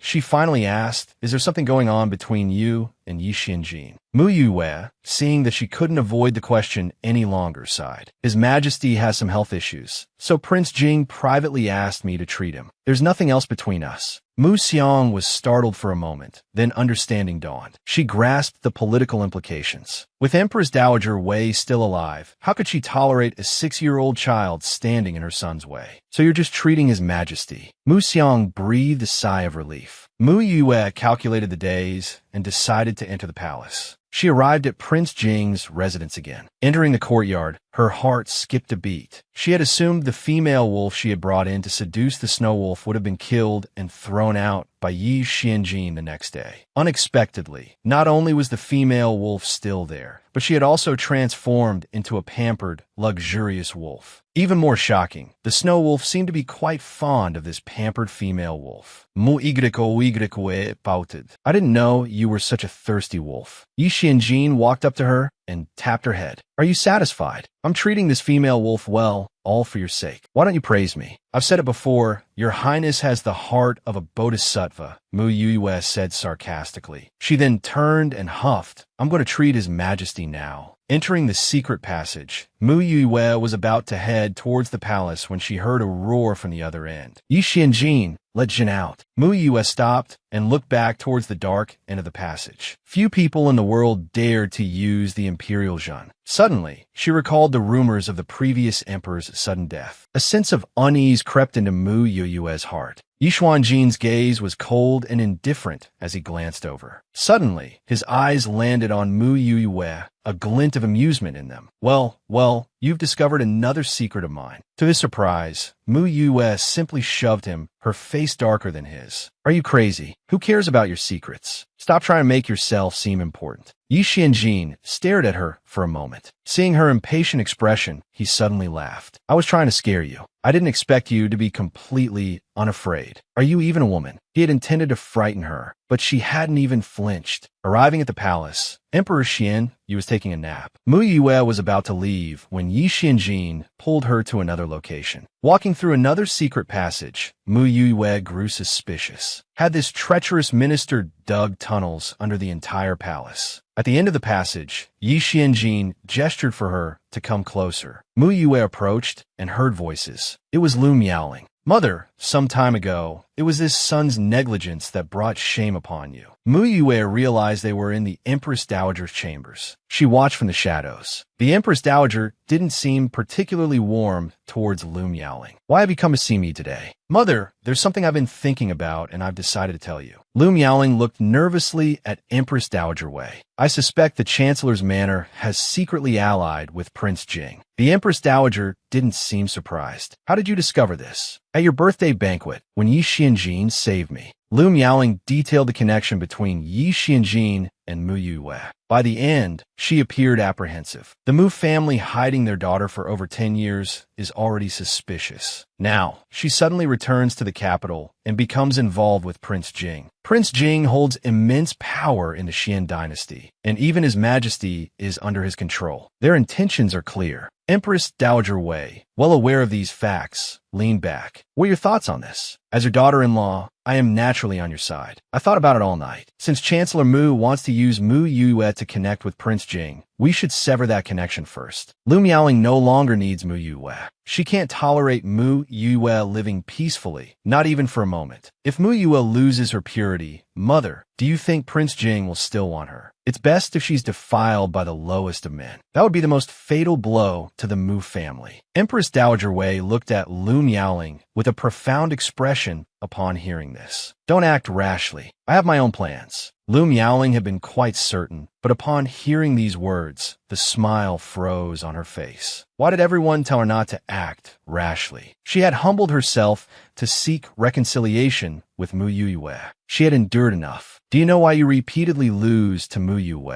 Empress Dowager Wei asked impassively. Lu Miaoling didn't speak. Because you're short-sighted. Empress Dowager Wei's tone was heavy. Just focus on your pregnancy now. Don't interfere in other matters. Seeing that Empress Dowager Wei intended to keep Mu Yue alive for a while, Lu Miaoling became anxious. What? Are you dissatisfied? Empress Dowager Wei's eyes narrowed, staring at Lu Miaoling with displeasure. Weren't you able to conceive this child thanks to Mu Yue's medical skills? Lu Miaoling shivered involuntarily. So the Empress Dowager knew everything. After Lu Miaoling left, Empress Dowager Wei summoned Zheng Jian for a discussion. Before Yi Xianjin makes his next move, find a way to make sure Mu Yue and Prince Kuin consummate their relationship. Only then can I firmly grasp the entire situation in my hands. Yi Xianjin, overhearing the conversation, said sarcastically, "Look at this mess. My pristine reputation has been ruined by you. Who told you to be so nosy?" Mu Yue retorted even more sarcastically. However, she hadn't expected Empress Dowager Wei to set her sights on her. Sin her nonchalant attitude, Ye Yuanjin snorted. Regardless, we're in the same boat now. Are we never going to get past this two-timing thing? Mu Yue said, starting to walk back. I'll handle this myself. As you wish, Yi Xianjin replied. Then I'll take my leave. Suit yourself. Mu Yu walked away shao-sada. Yi Xianjin stared at her back until she disappeared from sight, then chuckled and shook his head helplessly. There's just no dealing with this little monster. Not long after, Yi Xianjin walked toward the secret passage leading away from the palace. Now to deal with another restless character. Yi Xianjin pushed open a sealed door. Inside was a disheveled, ragged man. Ye Yuanjin, let me out, you traitor. Yi Xianjin held up a finger, signaling for silence. A bloodthirsty smile flickered in his cold eyes. Bored, are we? Come on, let me show you something interesting. Soon, shameful sounds emanated from the Empress Dowager's bedchamber. Yi Xianjin grabbed the man, forcing him to watch the indecent scene unfolding before him. The man trembled with rage, but couldn't utter a sound. Yi Xianjin, however, laughed with relish. He yanked the man's hair. Feel the humiliation. The middle-aged man stared at Yi Xianjin with wide eyes, filled with murderous intent. Yi Xianjin continued to laugh. Xianlong, I told you a long time ago. If you want to kill me, then come at me. Let's see who ends up killing whom. Even now, you're still Bufu, nothing more than a stray dog. After locking Xianlong back in the secret passage, Yi Xianjin gazed at the former emperor, now the prisoner. A faint smile played on his lips. I really enjoy this. Watching you hate me, but being unable to do anything about it. Recently, Mu Yue woke up one morning to find Dome Mama from the Empress Dowager's palace at her residence. Miss Mu, the Empress Dowager requests your presence. Mu YYE feignet de surprise. Is it appropriate for the Empress Dowager to summon me? Please come, Miss Mu. Don't keep the Empress Dowager waiting. Dome Mama looked directly at Mu Yue, a slightly haughty expression on her face. Wait a moment. I'll get ready and come with you. Mu Yue walked a few steps towards the back courtyard and signaled to Li Shun, who was waiting in the shadows. Li Shun understood and headed towards Prince Kuin's residence. Meanwhile, at Prince Kuin's residence, Lu Miaoling was reprimanding Ruan Shi,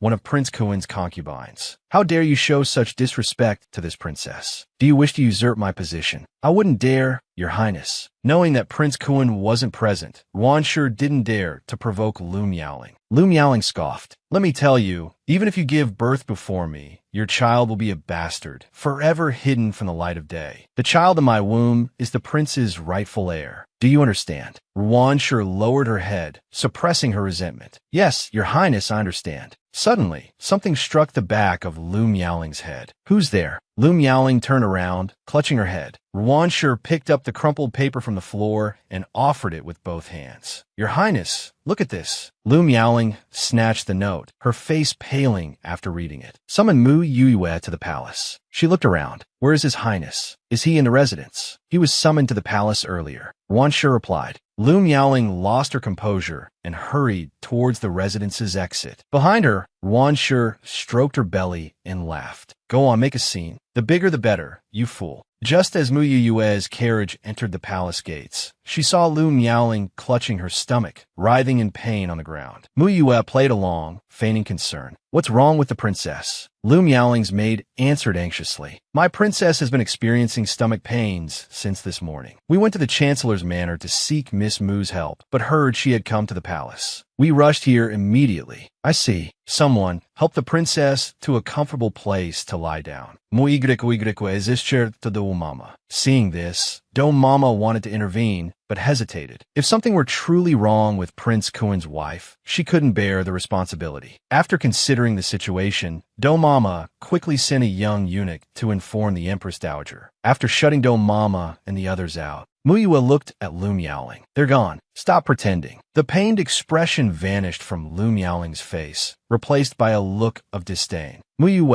I'm helping you. What's with that expression? Mu Yue, so you're indifferent. Well, thank you anyway. Let me tell you the truth. The Empress Dowager wants to ruin you, to make you the Kuin King's woman. Lu Miaoling has already guessed the Empress Dowager's plan. That old woman is truly ruthless. She wants to use Mu Yue for her own purposes, but it's a slap in the face to Lu Miaoling. Although she wants to ruin Mu Yue more than anyone, she will never allow anyone to covet what she considers hers. After staying in the side room for a while, several footsteps could be heard outside. Empress Dowager Wei arrived. Xianrou and Xian Kuin came with her. Mu Yue was pleasantly surprised by this unexpected development. She reached into her storage pouch and fiddled with the imperial spirit net. Two shadows flew out from within. The fat ghost and the beast ghost emerged, excitedly attaching themselves to Xianrou and Xian Kuin. Seeing Mu Yue there, Xianrou's eyes blazed with fury. Just as she was about to speak, she suddenly swayed, turning and rushing towards Lu Miaoling. Oh my goodness, sister-in-law, what happened to you? You scare me so badly my heart almost stopped. Xianrou grasped Lu Miaoling's hand, chattering warmly. Lu Miaoling felt somewhat uncomfortable with this enthusiastic display. Mu Yue, suppressing a smile, gave a perfunctory curtsy to Empress Dowager Wei and Xian Kuin. Xian Kuin waved his hand at her. No need for such formalities. We're all friends. With that, he pushed Xianrou aside and took Lu Miaoling's hand. Miaoling, are you all right? I was so worried about you. Are you hungry? How about I cook you some noodles? Having been married to Xian Kun for so long, this was the first time Lu Miaoling had seen such affection in his eyes. She finally felt a sense of triumph. Empress Dowager Wei, watching this scene, wondered what tricks they were playing. She glanced at Mu Yue and asked meaningfully, "Miss Mu, how is the Kuan princess's health?" Mu Yue replied, "The Kuan princess is newly pregnant, and her condition is unstable. She needs plenty of rest." The Empress Dowager was about to speak when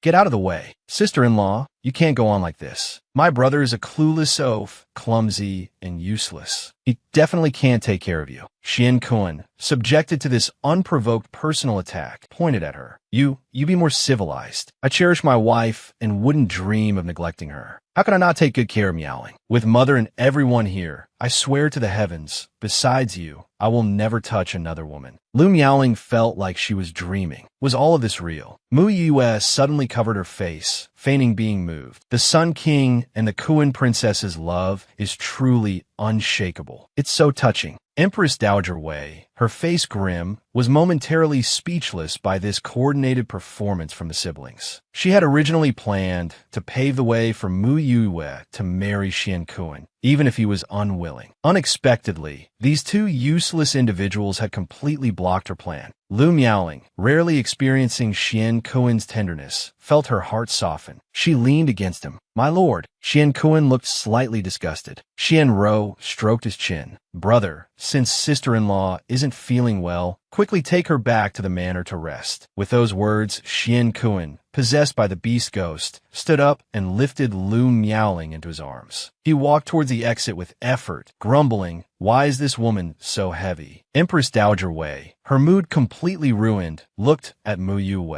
"I originally wanted to invite you to chat with me, but it seems it will have to be another day." Not long after leaving the palace and sitting in the carriage back to the manor, the fat ghost floated back. "Oh my, that was exhausting. Good performance, though." Mu Yue looked at him with a smile. These three ghosts were truly a treasure. The fat ghost, basking in the praise, puffed up. "Of course. Let me tell you, your old pal here is the top dog among this generation of ghosts. Say, do you have any way to let me possess someone for a longer time? I've been a ghost for so long. I really want to be human again." Mu Yue pondered for a moment. "Why didn't you reincarnate in the first place?" The fat ghost sighed. "I was wronged and murdered in my previous life. I was a deeply sinful person. Even if I reincarnated, I would be reborn as an animal in my next life. It's better to just drift like this." Mu Yue leaned against the carriage wall. "I'll send you to be reincarnated when I have the chance." Meanwhile, back at the Kuan King's manor, the ghost-possessed Kuan King dumped Lu Miaoling unceremoniously. "Gone." Lu Miaoling asked Exiner unwillingly, "Are there any arrangements at the palace recently?" Exiner thought for a moment and replied, "In 5 days, it's the annual prayer day at Qingjing Temple." Hearing this, Lu Miaoling smiled. "Prayer day good. It would be quite interesting if Mu Yue were to do something disgraceful at such an important event."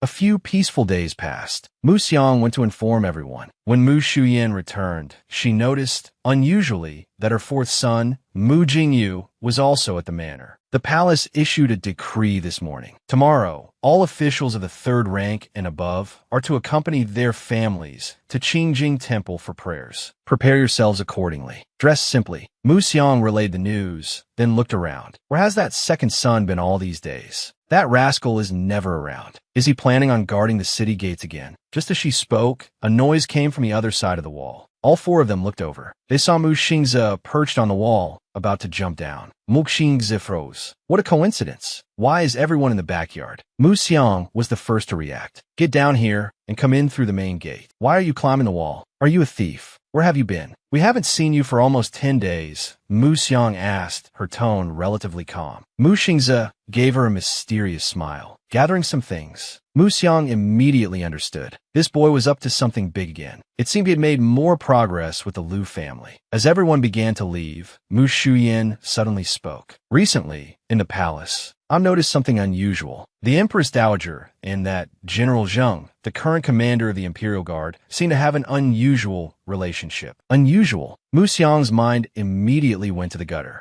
"I go to pay my respects to the Empress Dowager. Several times, when leaving, I've run into General Zheng entering the Empress Dowager's palace. And each time, he stays until after midnight before leaving." Mu Shuyan's implication was clear. Mu Xiang frowned, thinking about how Yi Xianjin had suddenly dismissed Zheng Jian from his post, only to reinstate him at the Empress Dowager's birthday banquet. She then recalled something Tian Tian had said earlier. People aren't necessarily upright behind closed doors. So, Yi Xianjin and Tian Tian must have known something all along. Mu Xiang pondered for a long time, then sighed. It seemed Yi Xianjin had everything firmly in his grasp. The entire Xian dynasty was like a plaything in his hands. He had stirred up trouble between various countries, gained the late emperor's favor, and secured the Xian dynasty's position as the strongest nation. Now, with the current emperor also under his control, the entire Xian dynasty was completely dominated by Yi Xianjin. She wondered whether this was a blessing or a curse. Xianjing had been particularly bored these past few days. Sitting in the courtyard, he played with the braided grasshopper Mu Yue had given him. "You little monster, why haven't you come to see this king yet?" Just then, Yinxing entered with Mu Xingze. Xianjing quickly looked behind him, but she wasn't there. As Mu Xingze walked in and was about to speak, Xianjing asked, "Why are you here alone?" Mu Xingze didn't react immediately. "Should I have brought half a person?" Yinxing quietly interjected, "Is Miss Mu busy today?" Mu Xingze immediately sensed something unusual. Not wanting to cause trouble for Tian Tian, he casually lied. "Tian Tian is at home embroidering. She can embroider." Xianjing raised an eyebrow in disbelief. He tried to imagine what strange thing she would embroider. Mu Xingze continued his lie with a straight face. "Well, girls like these kinds of needlework. After all, they can embroider pouches for the men they admire." Xianjing considered this and agreed wholeheartedly. Seeing that he had successfully dodged that question, Mu Xingze quickly moved on to a serious topic. "Your Highness, according to the spies you placed in various countries, Beiyin, Fanggu, and Tianyao have been exchanging envoys frequently and engaging in trade to strengthen their national power. They have tried to persuade Huasheng several times, but their empress seems unwilling to interact with them too much. The empress also rejected marriage proposals, stating that she wouldn't allow any princess to marry into another country. Also, Li Ruixian has been in close contact with the border. His son, Li Yuanling, is stationed at the border and has been interacting with Beiyin and Fanggu." Yi Xianjin listened quietly, then suddenly asked, "Li Yuanling studied cultivation techniques at the Han Guang sect, didn't he?" Mu Xingze nodded in confirmation.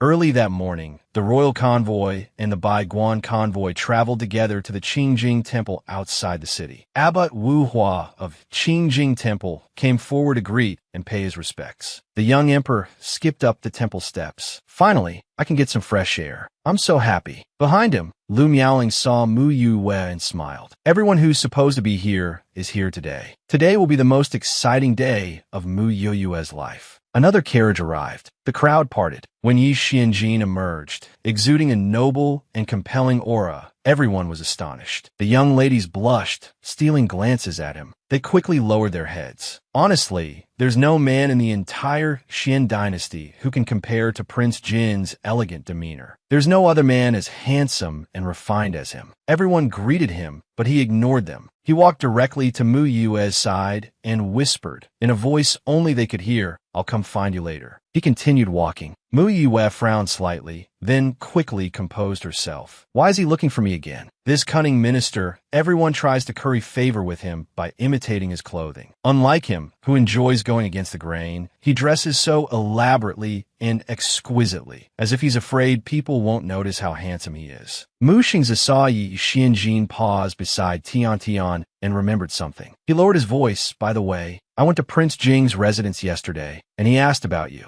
I didn't know if he had something important to discuss, so I didn't want to say you were idle. I told him you were at home embroidering pouches and things. Don't let it slip if he asks you about it." Mu Yue suddenly stopped, looking at Mu Xingze with an A-chap expression, startling him. Mu Yue gave a wry smile. "Brother, next time, just tell him I'm idle." Inside the Buddhist hall, everyone took turns praying. After Mu Yue finished and walked away, Lu Miaoling signaled to a monk in the crowd behind her. The monk nodded. He approached Mu Yue.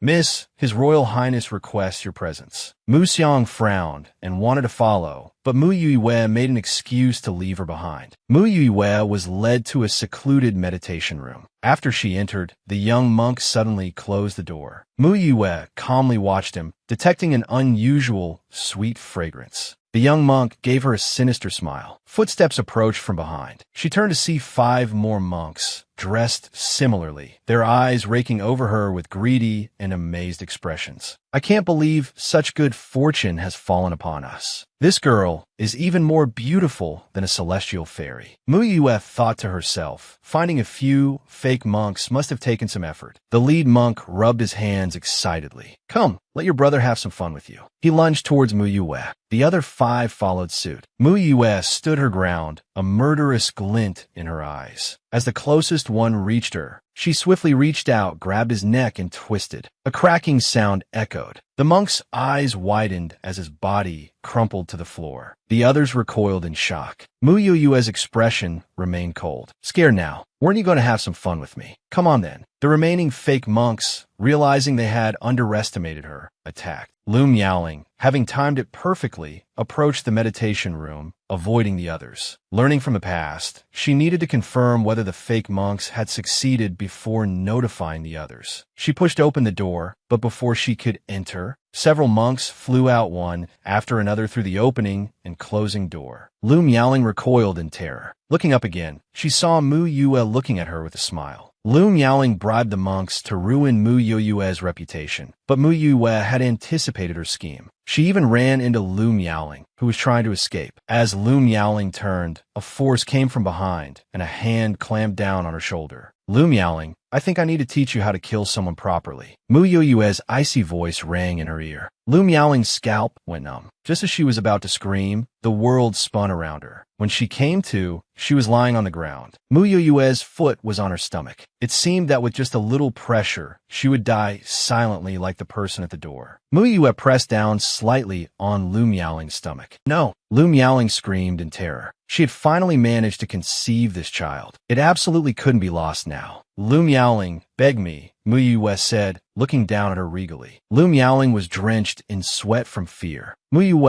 I beg you, please spare me. Spare the child in my womb. When I left, I told my Yue, if I don't return in an hour, she'll bring people here. Then you won't escape either. Mu Yue reached out and grabbed her throat, lifting her up. Is this how you beg? Lu Miaoling felt herself suffocating, wailing in pain. Yue, I'm sorry. I was wrong. Please spare me. Let me go, okay? Mu Yue stopped. A deep, aged voice sounded from the doorway. Mu Yue turned, her gaze meeting Li Ruixian's. She showed no fear. Old General Li, in what capacity are you standing here lecturing me? Mu Yue looked at the unconscious Lu Miaoling, her eyes cold. It was a day for prayer in a solemn place like a Buddhist temple. Yet these people were acting so despicably. She wouldn't hesitate to start killing here. The two faced each other. Footsteps approached outside the meditation room. Then Lu Yonghui pushed the door open. Mu Yue, you're audacious. He had been worried that Lu Miaoling would act on her own again, so he had people watching her. When someone reported that she had left alone, he sensed something was wrong and came here, avoiding the crowd. As expected, something had happened. Mu Yue, seeing everyone assembled, sneered. Lu Yonghui, I didn't come looking for you, but you delivered yourself to me. You saw me and didn't stay hidden like a turtle. How dare you be so presumptuous in front of me? Lu Yonghui felt fear and instinctively hid behind Li Ruixian. In that fire, one of you was the mastermind, and the other was an accomplice. Shouldn't we settle the score? Mu Yue took a whip from her storage pouch and gently stroked its surface. Li Ruixian seemed much calmer than Lu Yonghui. You have no proof. That fire was ruled an accident. No proof. Mu Yue feigned surprise. Then a smile touched her lips. Then today can also be ruled an accident. Mu Yue flicked her wrist, and the whip, as if alive, lashed towards Li Ruixian. He dodged. Seeing the tricky situation, Lu Yonghui quickly thought it over. Since Li Ruixian was here, the two of them might be able to defeat Mu Yue.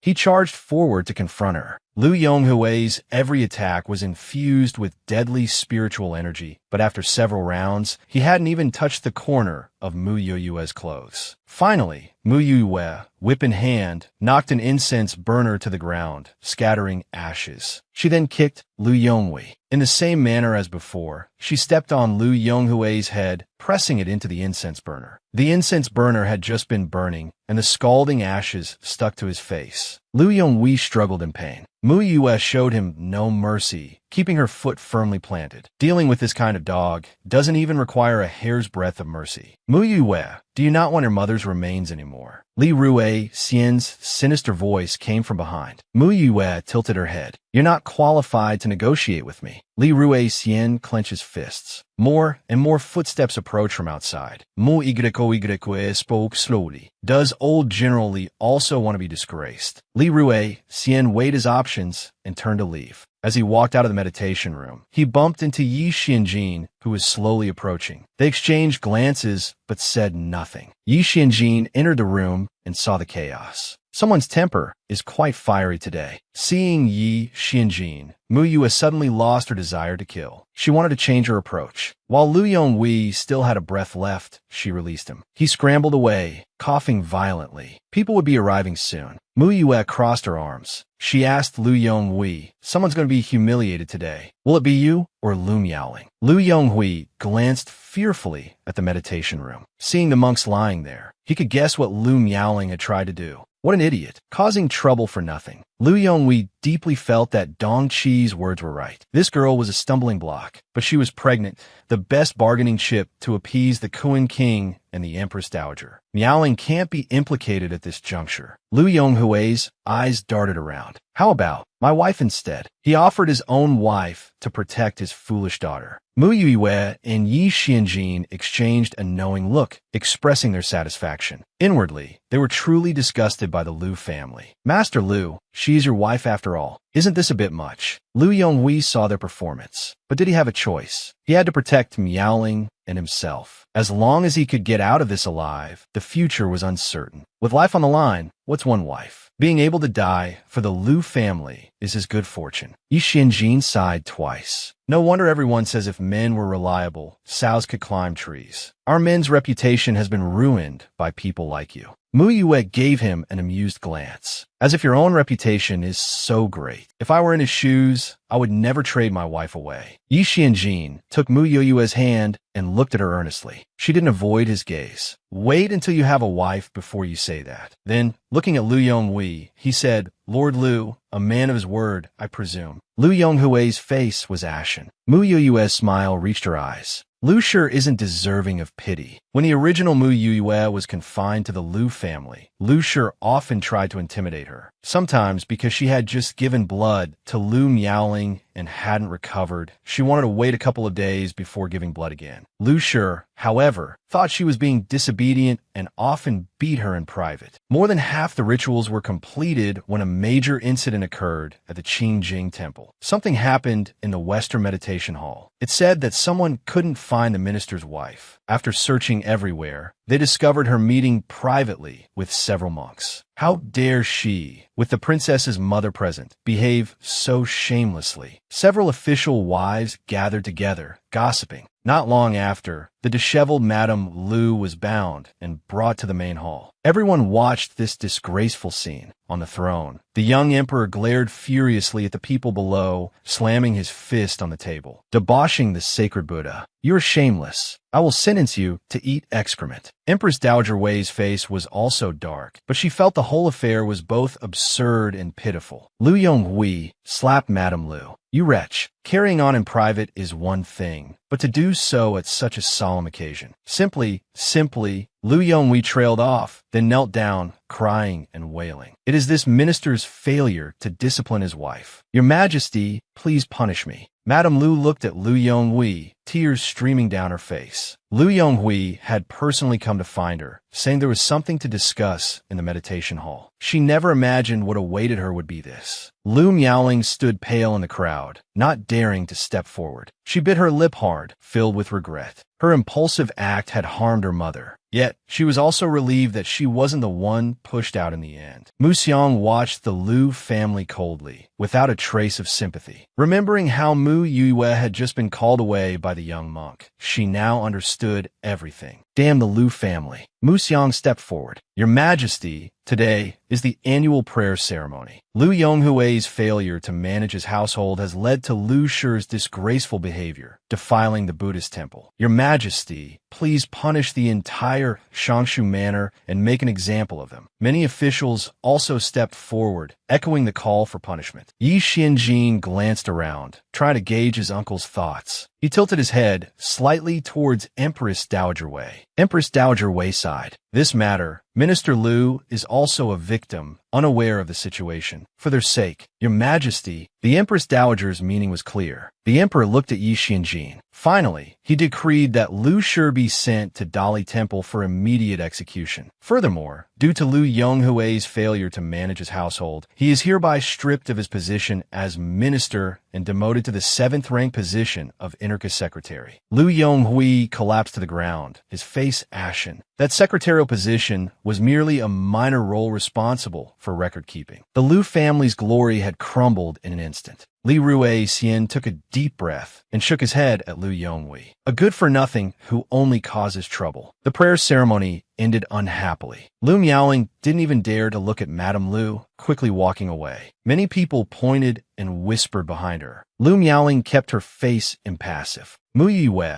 however, felt incredibly refreshed, until Yi Xianjin appeared beside her, asking with interest, "I heard you can embroider pouches now." Mu Yue looked straight ahead, not even glancing at Yi Xianjin. Seeing is believing. Hearsay doesn't count. Embroidering pouches. That's giving me too much credit. So Mu Xingze is covering for me. Ye Yuanjin fronit, seemingly displaced. Mu Yue stopped. Yi Xianjin, you are not allowed to make things difficult for my second brother. Seeing her defend Mu Xingze like this, Yi Xianjin put on a wounded expression. Am I such an unreasonable person? What do you think? This scheming fox is full of tricks. Mu Yue continued walking, ignoring him. Many officials and their families were also around, curious about the two of them walking together. As far as they knew, this was the first time Prince Jean had walked and talked with a woman like this. Moreover, when Mu Yue spoke, he would lean down slightly to listen attentively. He wouldn't even bend his waist to greet the emperor. Mu Xiang, who was walking far behind, saw this scene. That detestable villain was actually so close to his precious daughter. Mu Xiang's eyes widened, and he was about to rush forward. Mu Xingze quickly grabbed him. "Father, slow down. Don't stop me. Don't you see that villain walking with your sister? So close. Is he trying to seduce our Tian Tian?" Mu Xiang grew increasingly agitated. Although he usually teased Mu Yue, he had to admit, that brat had the looks to attract women. What if Tian Tian fell for him? The Mu family would be in chaos. Mu Xingze, aware of their relationship, quickly made an excuse. Today's incident with the Liu family was targeted at Tian Tian. It's not convenient for the emperor to inquire about the details, so he naturally sent Prince Jean to ask. Mu Xiang paused, considering this. It seemed to make sense. He stared intently at their backs, chanting to himself, "Must stay calm, must stay calm." Just then, several officials who were on good terms with him approached. Seeing them, Mu Xiang regained his composure, his demeanor distant yet polite. "Prime Minister, today's incident with Liu Yonghui was quite the spectacle. He even lost his position as minister. I wonder who will be the new minister. The minister oversees the 6 ministries. Countless people in the court are eyeing that position. Everyone wants to know who will benefit from such a desirable position." Mu Xiang remained expressionless. The emperor has his own plans. As ministers, we shouldn't speculate. The officials exchanged awkward glances and nodded with forced smiles. Mu Yue reached her carriage. As she was about to board, Yi Xianjin grabbed her wrist. Lowering his voice, he asked, "Are you free tonight? What do you want?" Mu Yue asked. She had to know what this villain was up to before deciding if she was free. Yi Xuanjin's eyes danced with amusement as he met her gaze. Will Mu Yue come or not? Mu Yue glanced at him sideways. Yi Xianjin smiled, having already seen the answer in her eyes. Without another word, he turned and left. By the time Mu Xingze had finished dealing with the Liu family's affairs, it was already late at night. Mu Xiang urged Mu Xingze to sit down and rest. I knew Liu Yonghui was shameless, but I didn't expect him to be that shameless. He even threw his own wife under the bus. What coward. Mu Xingze smiled faintly. Indeed, decades of marriage, and he discarded her without a second thought. He took a few bites of food. You wouldn't believe how much gold and silver he had stashed in his study. My hands were filthy from counting it all. Hua Luo and the other two stared at him intently. Mu Xiang put down her chopsticks. "Xingze,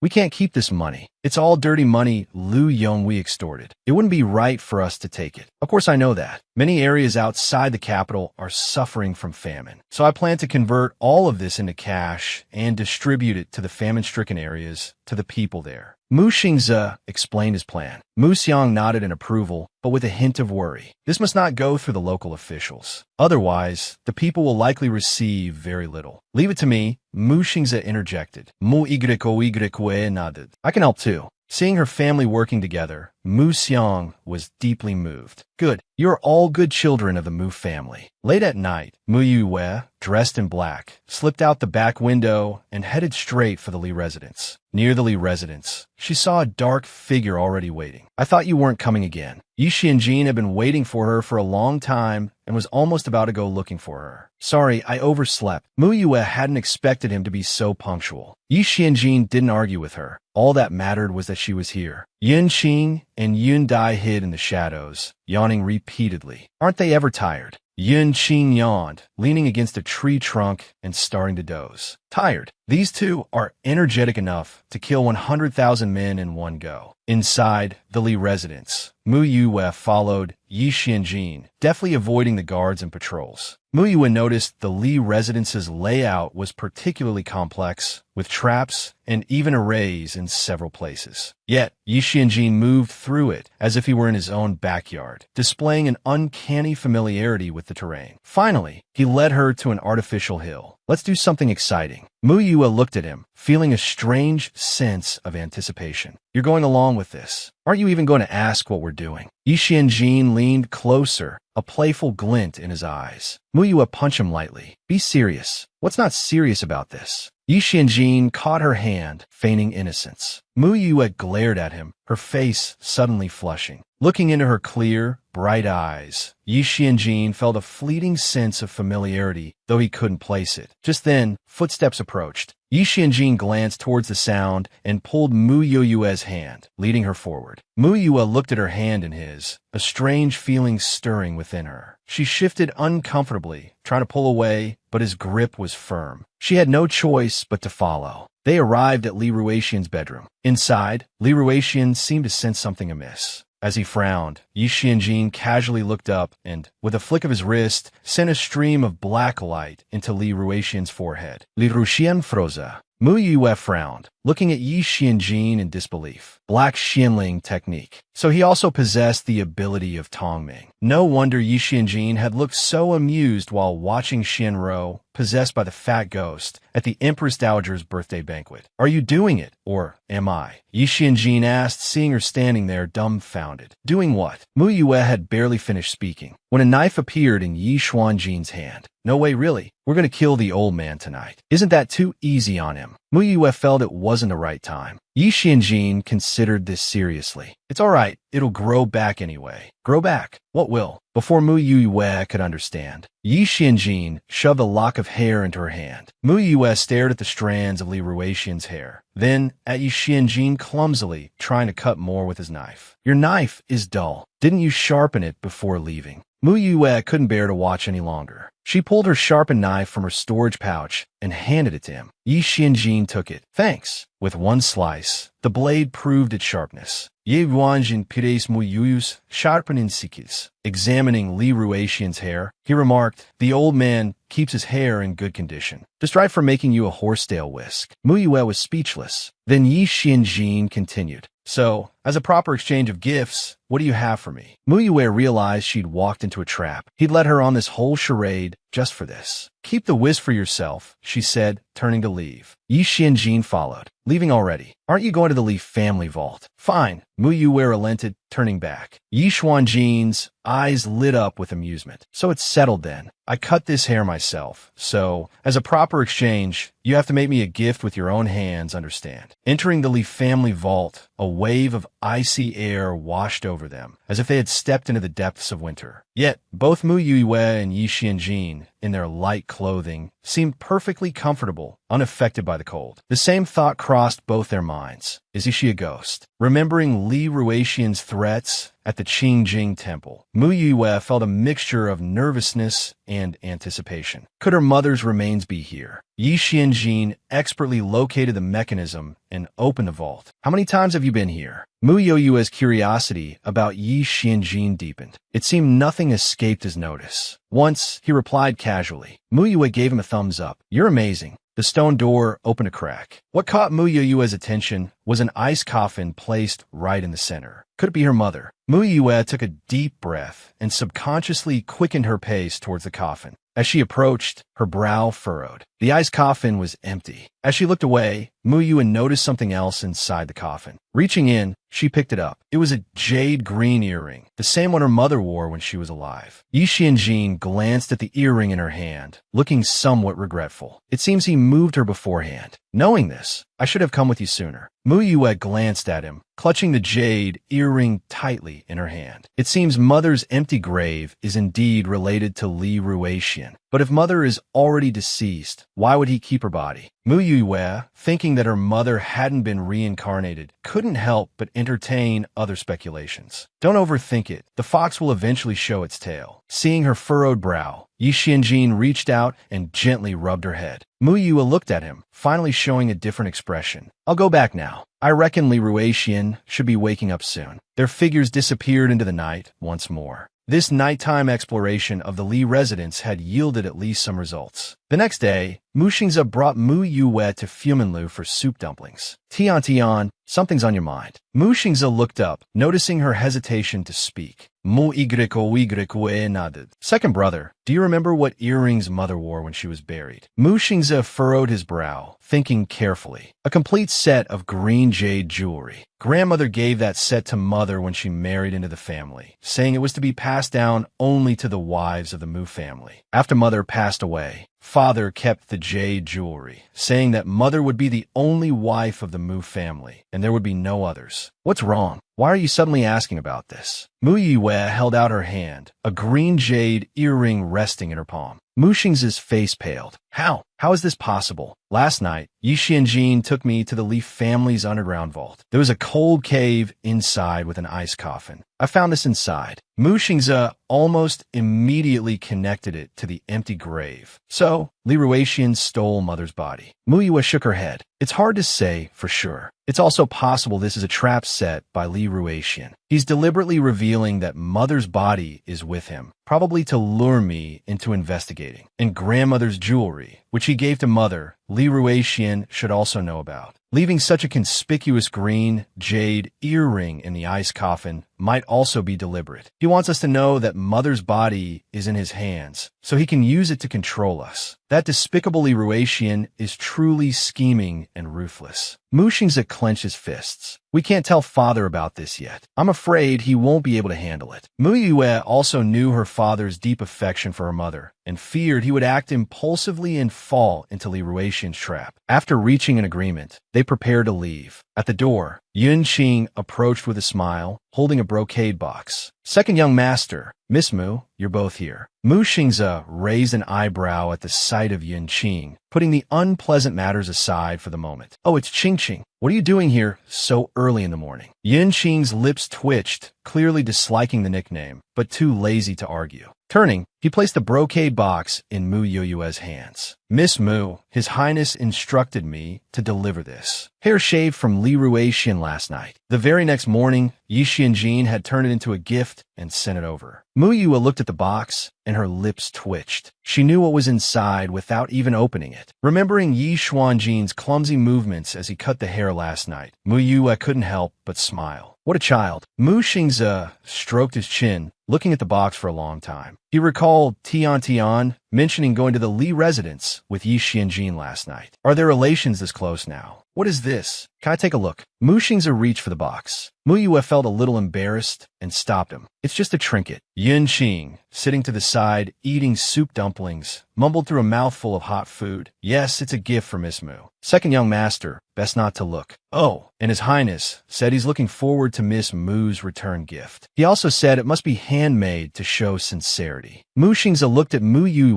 with a gossipy expression. Why does it have to be handmade? What do you think? Mu Yue retorted. You've really put me in a difficult position this time. Maybe to make it unique, Mu Xingze, not quite grasping the situation, offered his analysis. But it's just a handicraft. Tian will definitely come up with something. Mu Yue decided to walk home alone instead of taking the carriage. Walking down the street, she passed a stall selling bamboo whips and toys. Remembering the fear of being chased by a bamboo whip-wielding child, Mu Yue shuddered and quickly walked past. She continued walking, then stopped abruptly, questioning herself. Why do I have to make him something by hand? Did I even agree to it? Mu Yue sighed softly and continued toward her home. New arrivals. Purses, sachets, silk handkerchiefs, and embroidered fans. Everything you need. A vendor behind her shouted from her stall. Mu Yue gritted her teeth and, on a whim, walked over. Young lady, are you looking for a purse or a sachet? This kind of purse is perfect for young ladies like yourself. It's also a great gift for a gentleman you admire. And these handkerchiefs, you can embroider poems or names on the blank space here. The vendor was so enthusiastic that Mu Yue felt a little embarrassed. She picked up a sachet at random. I'll take this one.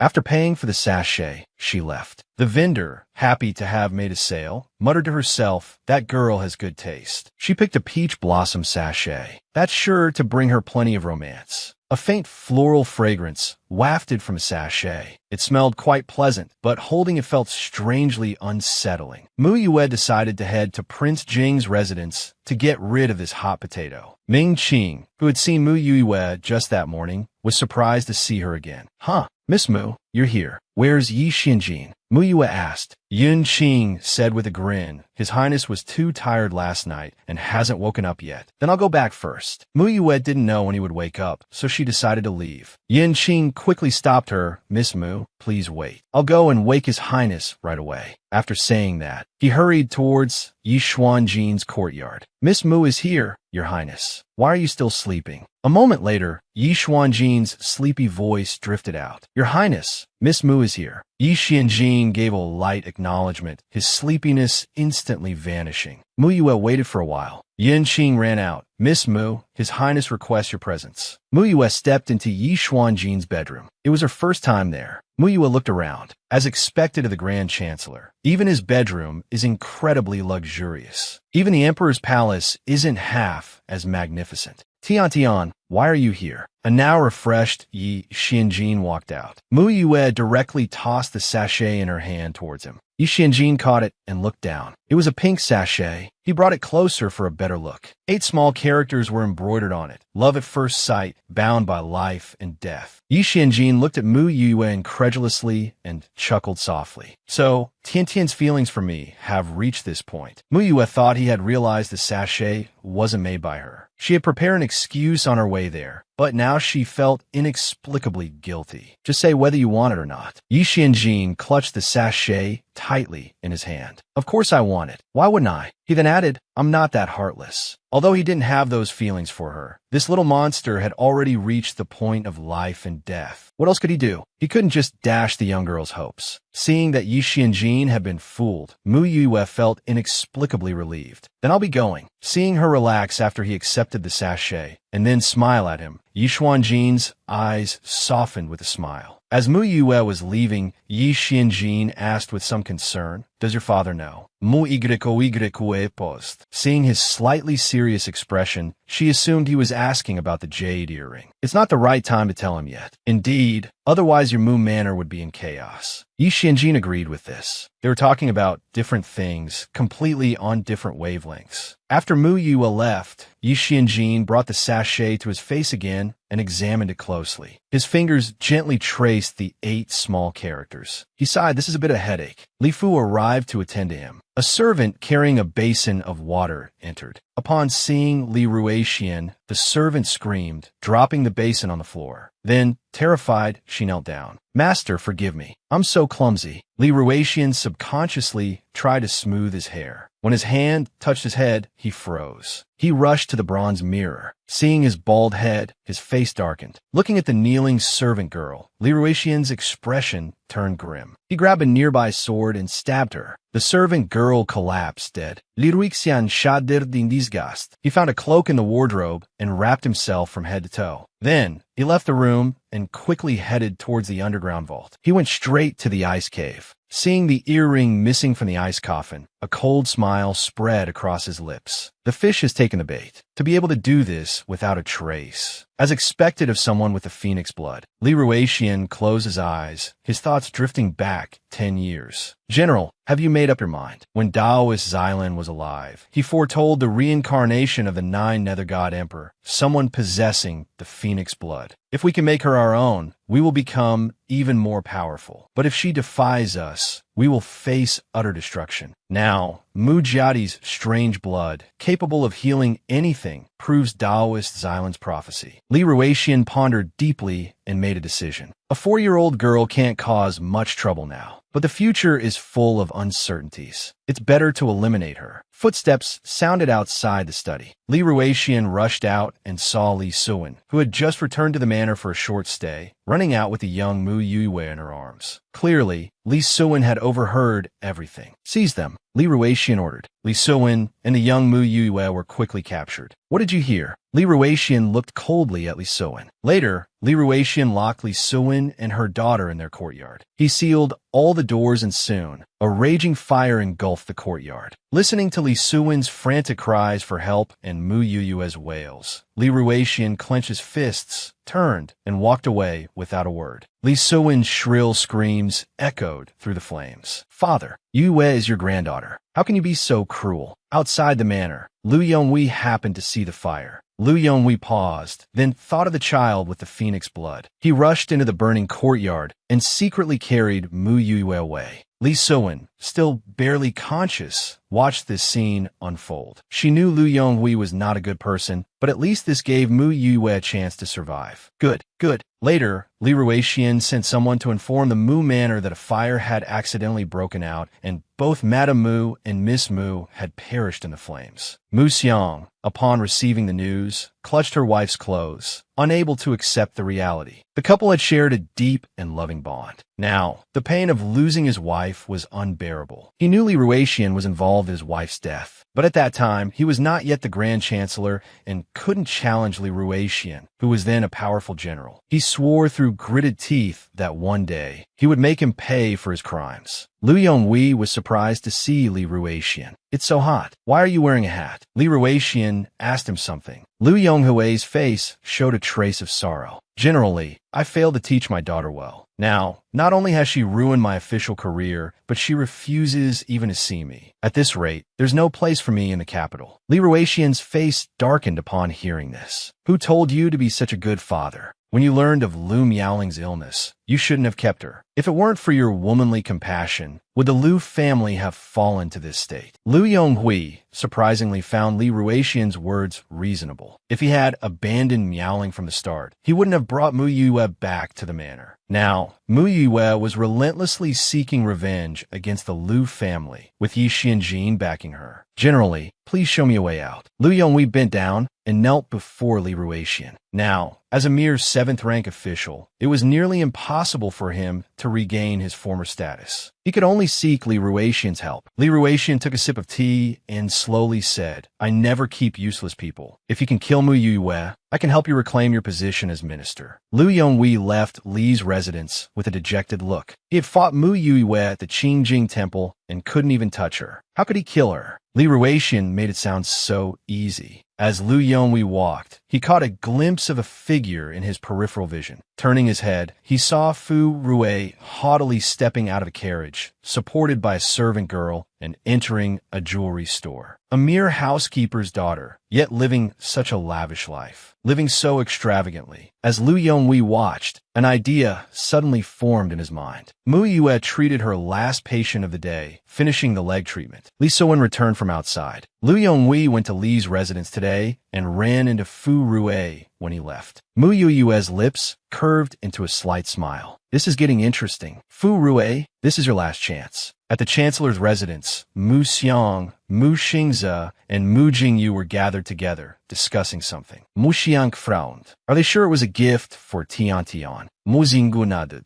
Yes, it's that Di Tangzhou from the Libu Shilong's residence. The one who said he wanted to marry Tian at the Empress Dowager's birthday banquet. That boy still hasn't learned his lesson after being beaten. He's a fool. Mu Xingze also frowned. Mu Xiang pondered for a moment. Well, we can't say that. This young Master Tang, even after being beaten, still remembers to send gifts to Tian. Maybe he's sincere. Mu Ygue approached, curious. What are you talking about? Seeing Mu Yue's return, Mu Xingze pointed to the brocade box. This is a gift from the young master of the Libu Shilong's residence. See if you like it. He helped open the box, revealing a set of exquisite head ornaments. The quality suggested it was a lavish gift. However, Mu Yue simply closed the box. Tacky, have someone return it. Mu Jingyu and Mu Xiang exchanged glances. Tacky, isn't it quite beautiful? Mu Xingze stroked his chin, lost in thought. He became even more curious about what Yi Xianjin had given Tian.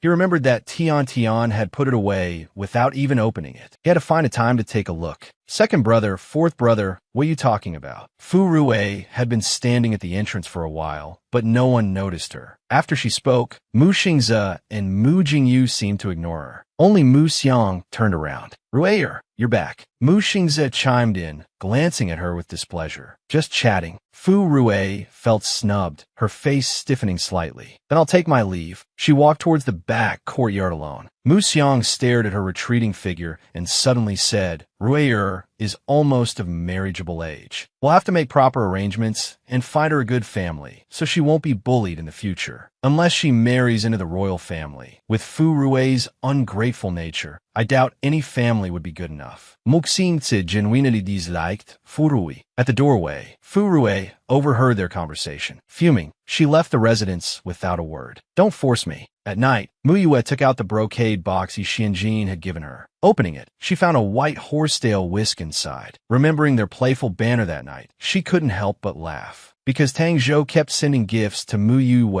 Yi Xianjin became restless. He summoned Tang Zhou to a tea house and dangled a sachet in front of him. See this clearly. Tang Zhou was puzzled. This is what Tian gave to this prince. As if afraid Tang Zhou couldn't see, Yi Xianjin gestured for him to come closer. Tang Zhou instinctively stepped forward and examined the sachet, immediately noticing the 8 embroidered characters. His face fell. Hadn't Mu Yue always been at odds with Yi Xianjin? Although he had heard some rumors recently, he firmly believed they were false. But had Mu Yue's affections already deepened to this extent? After confirming Tang Zhou had seen the sachet, a sneer appeared on Yi Xianjin's usually calm face. Don't covet what you shouldn't. Yi Xianjin exuded a powerful aura, his arrogant and aloof demeanor intimidating Tang Zhou into lowering his head. Tang Zhou's back was drenched in cold sweat. He quickly knelt down. Please forgive me, Your Highness. Yi Xianjin magnanimously declared, forget it. Considering your good taste, this prince won't hold it against you. Tang Zhou felt like he had just escaped death. Just then, the door to the private room opened. Mu Yue entered, holding a scroll and wearing a neutral expression. Upon seeing her, Tang Zhou panicked and quickly said to Yi Xianjin, I'll take my leave. He hurried towards the door. Wait your things. Before Mu Yue could stop him, Tang Zhou had already vanished. Yi Xianjin's gaze fell on the scroll in her hand, and he took it from her. Unfurling it, he saw a portrait of Mu Yue in the attire she wore at the birthday banquet, her eyes bright. Yi Xianjin looked at the painting with disdain, then winked at Mu Yue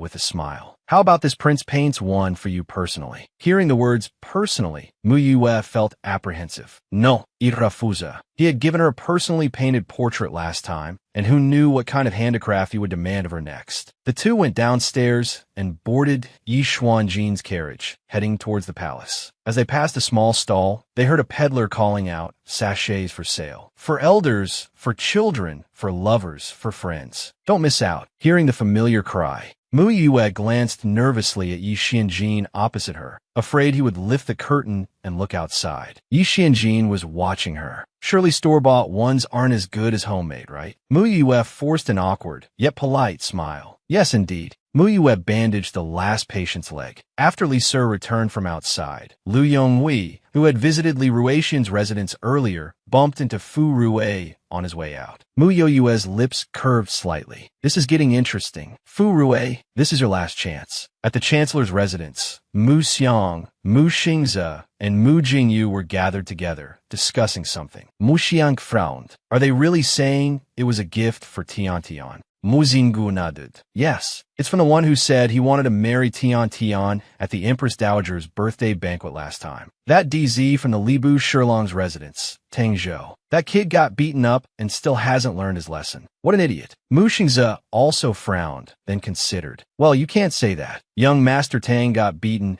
and still sent Tian Tian a gift. Maybe he's sincere. What are you talking about? Mu Yue walked over curiously. Seeing Mu Yue had returned, Mu Xingze pointed to a gift box. This is from the young master of the Libu Shirlong's residence for you. See if you like it. He helped open the box, revealing a set of head ornaments and hand jewelry. The quality suggested they were expensive. However, Mu Yue immediately closed the box. Find someone to return these for me. I can't be bothered. Mu Jingyu and Mu Xiang exchanged glances. Aren't they quite beautiful? Mu Xingze stroked his chin, thinking, what did Yi Xianjin give Tian Tian the other day? He remembered Tian Tian putting the gift away without even opening the box. No, I have to find time to take a look. Eldest brother, second brother, fourth brother, what are you talking about? Fu Rui had been standing there for a while after entering, but no one noticed her. After she spoke softly, Mu Xingze and Mu Jingyu acted as if they hadn't heard. Only Mu Xiang turned around. Ruier, you're back. Mu Xingze spoke up, glancing at her with displeasure. Just chatting. Fu Rui was choked by his tone, her face stiffening slightly. I'll leave first. She walked towards the back courtyard. Staring at her back, Mu Xiang suddenly said, Ruier is almost of marriageable age, isn't she? We'll have to look around and find a good family for her, so she won't be bullied in the future. Unless she marries into the royal family. With Fu Rui's ungrateful nature, I don't think anyone would be good enough, Mu Xingze said, his dislike for Fu Rui evident. At the doorway, Fu Rui overheard their conversation. Her eyes narrowed, and she left without a word. Don't force me. That night, Mu Yue took out the gift box Yi Xianjin had given her. Inside was a white horsetail whisk. Remembering their playful banter that night, she couldn't help but laugh. Because Tang Zhou kept sending Mu Yue gifts, Yi Xianjin became restless. He summoned Tang Zhou to a tea house. He dangled a sachet in front of him. See this clearly. Tang Zhou was confused. This is what Tian Tian gave to this king. Yi Xianjin, as if afraid Tang Zhou couldn't see, gestured for him to come closer. Tang Zhou instinctively moved closer and examined the sachet. He immediately saw the 8 small characters embroidered on it, and his face paled. He thought Mu Yue always disliked Yi Xianjin. Although he had heard some rumors recently, he firmly believed they were false. But had Mu Yue's affections already deepened to this extent? After confirming Tang Zhou had seen it, a sneer appeared on Yi Xuanjin's elegant face. Don't covet what you shouldn't. Yi Xianjin exuded a powerful aura, his arrogant and aloof demeanor so oppressive that Tang Zhou didn't dare raise his head. Tang Zhou's back was drenched in cold sweat. He quickly knelt down. Please forgive me, Your Highness. Yi Xianjin said magnanimously, forget it. Considering your good taste, this king won't hold it against you. Tang Zhou felt like he had just escaped death. At that moment, the door to the private room opened. Mu Yue, holding a scroll, walked in expressionlessly. Tang Zhou panicked upon seeing Mu Yue and quickly said to Yi Xianjin, I'll take my leave. He rushed towards the door. Wait your things. Before Mu Yue could stop him, Tang Zhou had already vanished. Yi Xuanjin's gaze fell on the scroll in her hand. He took it from her and unfurled it. The painting depicted Mu Yuiwei in the outfit she wore at the birthday banquet, her eyes bright. Yi Xianjin looked at the painting with disdain. Then, he winked at Mu Yuiwei with a smile. How about this king personally paints one for you? Mu Yuiwei was frightened by the words, personally paints. No, y refusa. Last time he gave her a personally made painting, he made her do some craft work in return. The two went downstairs and boarded Yi Xuanjin's carriage towards the palace. As they passed a small stall, they heard a peddler calling out, selling sachets. For elders, for children, for lovers, for friends. Don't miss out. Hearing this familiar cry, Mu Yuiwei glanced nervously at Yi Xianjin, afraid he would lift the curtain and look outside. Yi Xianjin was watching her. Surely store-bought ones aren't as good as homemade, right? Mu Yuiwei forced an awkward, yet polite smile. Igrigadis. Mu Yuiwei and Yi Xianjin entered the palace through a secret passage. They remained silent, wanting to see what the young emperor was doing. They saw Xianyu sitting at his desk, holding a comic book, swinging his legs, and telling jokes to eunuch Jiang. Eunuch Jiang, not understanding the jokes at all, laughed along with the young emperor. Indeed, very funny, truly amusing. As he laughed, eunuch Jiang caught sight of the secret passage entrance out of the corner of his eye. His laughter ceased abruptly, and he quickly urged Xianyu, "Your Majesty, it's about time. You should look at your memorials." Xianyu glared at eunuch Jiang angrily. "I don't want to. They're not interesting." Yi Xuanjin's deep voice rang out. The comic book fell from Xianyu's hands. He quickly picked up a memorial and pretended to read it seriously. "Minister Qin's proposal is quite good." Yi Xianjin chuckled and walked over to pick up the memorial. "Help him turn it right side up. You got your memorials." Xianyu whined. "Uncle, didn't you say you weren't coming today?" When he saw Mu Yuiwei behind Yi Xianjin, his eyes immediately lit up. "Hug, hug." Yi Xianjin shot him a chilling glare. "How old are you? Still wanting hugs?" Mu Yuiwei approached and picked up Xianyu, letting him snuggle in her arms. Yi Xianjin watched this scene impassively and instructed eunuch Jiang to fetch the painting tools. A moment later, Yi Xianjin sat at the desk and began to paint. Xianyu noticed this and asked in surprise, "Uncle, are you painting me and sister?" Yi Xianjin hummed in response, his gaze fixed intently on Mu Yuiwei. Hearing that Yi Xianjin was painting him, Xianyu was thrilled. He sat obediently in Mu Yuiwei's arms and struck a cute pose. After who knows how long, Xianyu's body was almost numb before Yi Xianjin finally put down his brush. Xianyu excitedly ran over to look. The next moment, when he saw the painting, Xianyu suddenly wailed and burst into tears. "Wah, Uncle is biased. Uncle is a bad guy." Mu Yuiwei stood up, wanting to see what monstrosity Yi Xianjin had painted to make the little emperor cry like this. Walking closer, her lips twitched. There was only Yi Xianjin in the painting. Yi Xianjin, that scoundrel, not only didn't include Xianyu, who had been sitting in her arms, but had also changed the painting, adding a floating dust whisk. No wonder Xianyu, who had posed for so long, burst into tears upon seeing this. "How is my painting?" Yi Xianjin looked at the painting with great satisfaction. Eunuch Jiang leaned in for a look and exclaimed, "Your Highness Prince Jean, your painting is truly a masterpiece. It's so lifelike." As soon as Eunuch Jiang spoke, Xianyu cried even louder. Mu Yuiwei was in no mood to admire Yi Xuanjin's painting. She went over to comfort Xianyu. "Don't cry. Sister will draw one for you." Xianyu stopped crying, tears and snot still on his face. Yi Xianjin made way, looking at her with curiosity. "You can paint too." Mu Yuiwei glanced at him. She picked up a thin brush. She couldn't paint something as sophisticated as Yi Xianjin, but she was quite good at simple chibi-style drawings. A moment later, seeing Mu Yuiwei's abstract style, even eunuch Jiang felt nervous for her. Xianyu wrinkled his little face. "Sister, what are you drawing?" A chibi version of Xianyu appeared on the paper. His large eyes took up half of his face, his head was big, and his body was small. But surprisingly, it was recognizable as Xianyu at a glance. "Sister, you're so good." Xianyu beamed and clapped for Mu Yuiwei. "So cute. Just as cute as the little pig I saw in my picture book today." Seeing the little brat so happy, Yi Xianjin looked at the so-called chibi drawing again. It was indeed somewhat appealing. Mu Yuiwei raised an eyebrow and met Yi Xuanjin's gaze. Yi Xianjin winked at her.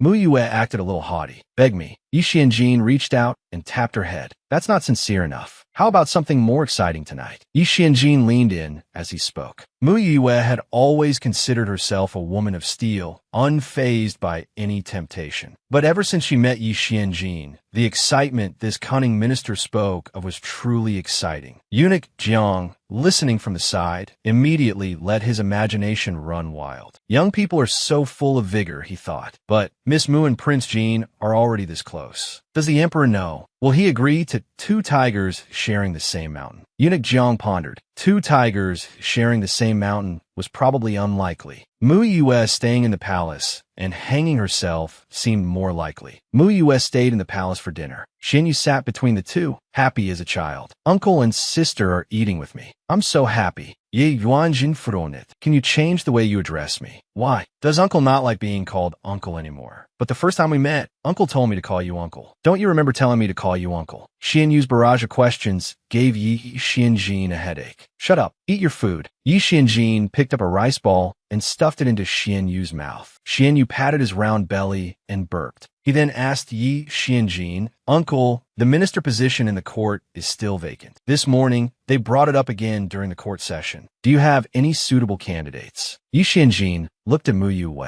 You decide. Mu Yue didn't expect the appointment of a minister to be treated so casually by Yi Xianjin. But speaking of candidates, she did have one in mind. Li Yuanlin, Li Ruiqianson. He's quite good. Yi Xianjin was very satisfied with this choice. Xin Yu thought for a moment. But isn't Li Yuanlin at war? Yi Xuanjin's eyes held a deeper meaning. He's estimated to return to the capital in about a month and a half. After dinner, it was already dark outside. The two entered the secret passage together and walked towards the Empress Dowager's palace. What followed was a very stimulating scene. Mu Yue hadn't expected that the herself Yi Xianjin spoke of was actually coming to spy on the Empress Dowager. Sounds that made one blush quickly filled the entire palace. Mu Yue felt extremely uncomfortable. She peeked at Yi Xuanjin's face. Yi Xianjin looked as if nothing was happening. Then, Zhang Jiantan's voice came. Now that Liu Yonghui has been demoted, the minister position is still vacant. I wonder if your majesty has a suitable candidate in mind. The Empress Dowager was currently on cloud 9. Hearing this, she voiced her thoughts. Liu Yonghui's background is complicated. He's not easy to control. Now, the entire court is controlled by Yi Xianjin. I have no say at all. Speaking of the minister position, I prefer to leave it to one of our own. Like you, for example. Hearing this, Zhang Jiantan worked even harder. I am at your majesty's disposal. Also, the Empress Dowager suddenly said, Mu Xiaofei and Yi Xianjin are at odds. Go see her tomorrow and probe her current intentions. 2 minutes after Huan Changming left, the Empress Dowager nestled in General Zhang's arms. Have Kuan-Er come over for dinner with you tomorrow night. He is your son after all. Though you two father and son cannot acknowledge each other, the same blood flows through your veins. Speaking of this, the Empress Dowager sighed again. Qianlong's death was so sudden and violent. If he had lived a little longer, our Kuan-Er would be the emperor now. The Empress Dowager gritted her teeth. The little emperor is afflicted with bone poison. He won't live much longer either. My only worry now is Yi Xianjin. If I can get rid of him, then the entire Xian dynasty will be in my grasp. Even Li Ruixian would be no match for me. In the secret passage, Yi Xianjin looked at Mu Yue, smiling meaningfully. Exciting, isn't it? Mu Yue, still stunned, nodded. Exciting.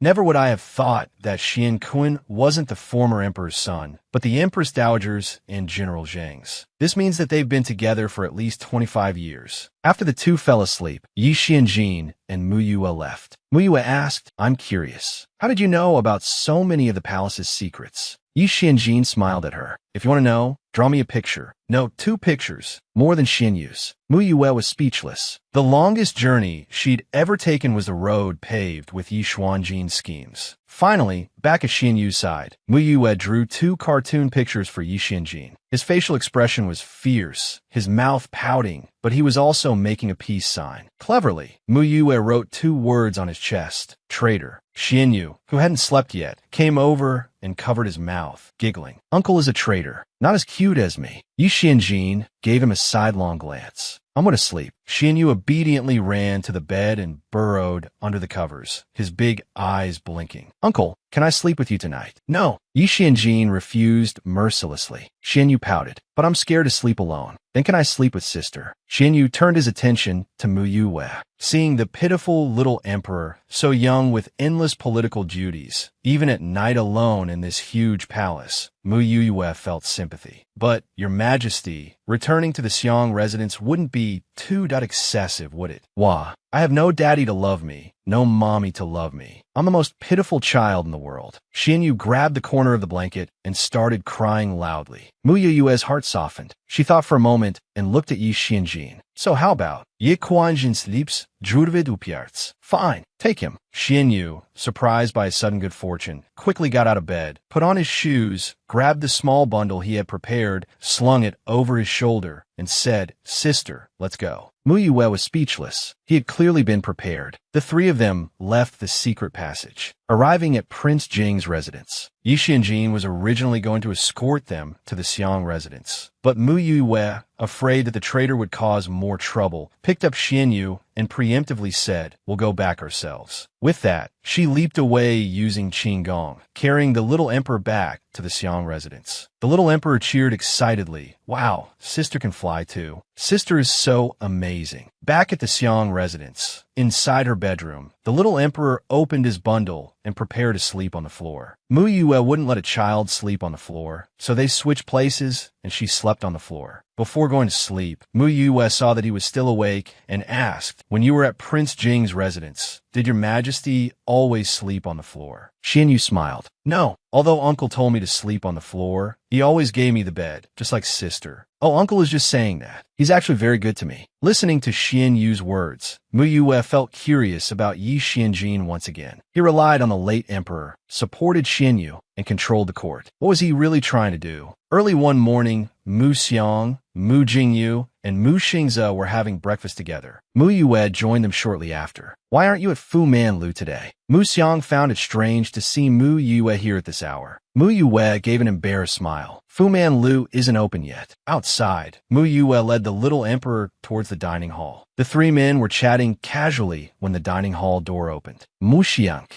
turned his head, and the porridge he had just swallowed sprayed out. Mu Xingze and Mu Jingyu froze, thinking they were hallucinating from lack of sleep. After a moment, Mu Xiang finally reacted, stepping forward with a shocked expression. Your Majesty, why are you here so early in the morning? Mu Yue smiled awkwardly. His Majesty was scared to sleep alone last night, so I brought him back. Mu Xiang immediately understood. This little ancestor was truly unpredictable. Mu Xingze and Mu Jingyu also hurried over. Greetings, Your Majesty. Xianyu smiled at them. Brothers, there's no need for formalities. Overjoyed, the three of them forgot all other etiquette and became flustered. Mu Xingze gave his seat to Xianyu, and Mu Xiang began peeling an egg for him. Xianyu was constantly being fed. Mu Xiang, like a worried grandfather, fed him and wiped his mouth. Your Majesty, eat more. Grow tall and strong. Just after he finished eating, Mu Xingze offered him another spoonful of porridge. Xianyu, who hadn't experienced such care in a long time, smiled sweetly and ate mouthful after mouthful. At that moment, Steward Fu rushed in to announce, Master, Prince Jing has arrived. The atmosphere in the dining hall changed. Mu Xiang's face immediately darkened. What was Yi Xianjin doing here so early in the morning? Mu Yue hinted, he's probably here to pick up his Majesty. Mu Xingze immediately added, then Steward Fu, quickly invite Prince Jing in. Soon, Yi Xianjin, dressed in dark brocade, entered the Mu family's dining hall. Upon entering, his gaze immediately fell on Mu Yue. He raised an eyebrow. It seemed this was the first time he had formally entered the Mu family's home. Uncle, you're here. Xianyu was also delighted to see Yi Xianjin. Although Mu Xiang loathed Yi Xianjin, he couldn't show it and politely said, Prince Jing. Minister Mu, there's no need for formalities. Yi Xianjin replied politely, then walked over and sat in the empty seat next to Mu Yue. Mu Xingze quickly instructed the servants to add another set of bowls and chopsticks. Mu Xiang watched the traitor sitting next to his precious daughter, his eyes almost popping out of his head. He cursed inwardly at this ungrateful traitor. Your Majesty, I'm still hungry. Xian Yu's birth had drawn Mu Xiang's attention back from her murderous glare. Mu Xiang, snapping out of it, added another bun to Xian Yu's plate. Xian Yu ate contentedly. Yi Xianjin, on the other hand, ate sparingly, only taking a few bites. Mu Yue glanced at him. Such a grown man, eating like a cat. Could he be embarrassed, thinking about this treacherous minister? That always so solitary. Mu Yue reached out and handed a peeled egg to Yi Xianjin. Yi Xianjin looked at the peeled egg and pursed his lips slightly. Peel it for me. Mu Yue was speechless. Mu Xiang's eyes were spitting fire. Had he heard wrong? This guy actually asked his sweet daughter to peel an egg for him. Where's his knife? Seeing Mu Xiang's face darken again, Mu Yue, fearing he might flip the table in a fit of rage, decided that since Yi Xianjin was being so finicky, she might as well just peel the egg for him. She didn't want to argue. But halfway through peeling, Mu Xiang snatched the egg away. I'll do it. Mu Xiang glared at Yi Xianjin, his teeth gritted. It seemed as if he wasn't peeling an egg, but Yi Xuanjin's skin. After he finished, he handed the egg to Yi Xianjin. Yi Xianjin, accustomed to grand occasions, couldn't help but be intimidated by Mu Xiang's aura. Was he always this fierce? Then, under Mu Xiang's murderous gaze, Yi Xianjin ate quite a bit more. Mu Yue, Mu Xingze, and Mu Yue's third sibling, having already finished eating, watched this scene, barely suppressing their laughter. Father was trying to stuff the treacherous minister to death today. Father, that's enough, isn't it? Mu Xingze was genuinely afraid that Yi Xianjin would massacre the entire prime minister's residence today. Unexpectedly, Yi Xianjin picked up a spoon and began to eat his porridge calmly. Seeing this, Mu Xiang felt much better. That's right, pace yourself. Don't waste food. The strange breakfast ended in a bizarrely harmonious atmosphere. They had actually eaten together relatively peacefully. Yi Xianjin left first, taking Xian Yu with him. During the court session, officials brought up the vacant minister position again. I have made my decision. This position will be temporarily filled by Prince Kun. The official appointment will be announced in a month and a half. Xian Kun, who was daydreaming below, was stunned. As an idle prince, he wasn't required to attend court. He had been summoned to the palace this morning, expecting some important matter, but it turned out to be this. Being a minister meant endless work every day. He didn't want to do it. The officials below exchanged glances. Prince Kun, please accept the decree. Eunuch Jiang reminded him. Xian Kun snapped back to reality and stepped forward to receive the decree, bowing to the court. The officials gathered together, discussing Sun Kun's appointment. Never before had a prince held a third-rank official position. They wondered if the emperor had other intentions. Mu Xiang remained silent, but calculated the time. Not long ago, his eldest son had sent a letter home, saying he would return to the capital in about a month and a half. Returning with him would be Li Rue Xian's second son, Li Yuanlin. This time frame coincided perfectly with the emperor's announcement. Could it be that the minister position was reserved for Li Yuanlin? But Li Yuanlin was a general. To accept a third-rank minister position would be a demotion. Mu Xiang knew this couldn't be the emperor's idea. So what was Yi Xianjin planning? As he walked, someone approached him from behind. Prime Minister Mu, Zheng Jiantan, dressed in the uniform of the deputy commander of the Imperial Guard, smiled at Mu Xiang. Mu Xiang's expression was complex when he saw him. Do you mind if we talk? Zheng Jiantan asked with a smile. Mu Xiang nodded. From a distance, Li Rue Xian observed this scene, a plan forming in his mind. Mu Zhaofei had always been at odds with Liu Yonghui, and even more so with him. Mu Zhaofei was a man of integrity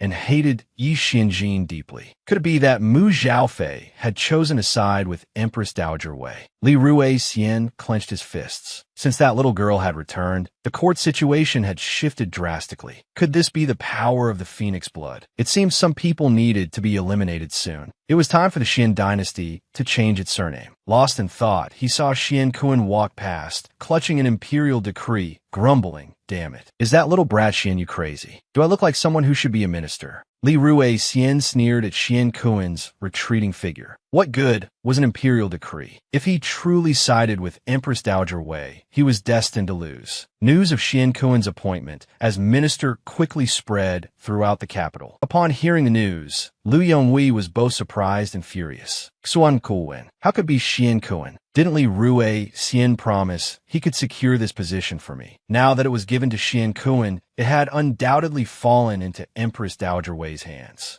A few years ago, when Miao Ling had just joined Prince Kuan's residence, he had a decent relationship with Empress Dowager Wei, but he could tell that she wasn't satisfied with Miao Ling coupled with the recent incidents. Empress Dowager Wei probably preferred to keep the position within her own circle. After much deliberation, Liu Yonghui realized his current situation made him an easy target. Instead of relying on others, he decided to rely on himself. He wrote 2 letters. One was to the Taoist priest of Dongqi, and the other was to Lu Miaoling. That evening, after receiving the letter delivered by Liu Yonghui's messenger, Lu Miaoling angrily tore it to shreds. Such a good father I have. He actually dares to threaten me with my status. How had their father-daughter relationship deteriorated to this point? At that moment, Xian Kuan entered. What are you doing sitting here? Although Xian Kuan's attitude had softened somewhat due to Lu Miaoling's pregnancy, he still disliked her because of the recent troubles caused by the Lu family. If it weren't for the child, he would have divorced her long ago. I just woke up and have a bit of a headache. Lu Miaoling held her head, hoping to gain some sympathy from Xian Kuan. Xian Kuan was in no mood to deal with her. If you have a headache, go back to sleep. All you do all day is throw tantrums and cause trouble. What else are you good for? Lu Miaoling suppressed her anger and spoke softly. Your Highness, there's something I want to talk to you about. Go ahead, Xian Kuan said impatiently, sitting down beside her. I really didn't know anything about my mother's actions before. I've been feeling quite upset these past few days. But then I think about my position as Princess Kuan, and I know I have to prioritize the bigger picture. I can't be selfish. I'm grateful that Your Highness has always been so tolerant of me. Lu Miaoling said, tears streaming down her face. Looking at her, Xian Kuan, despite everything, felt a pang of sympathy. They had been husband and wife for nearly 4 years. All right, stop crying. Since you married into the Prince Kuan residence, you are you, and the Lu family is the Lu family. I won't confuse the two.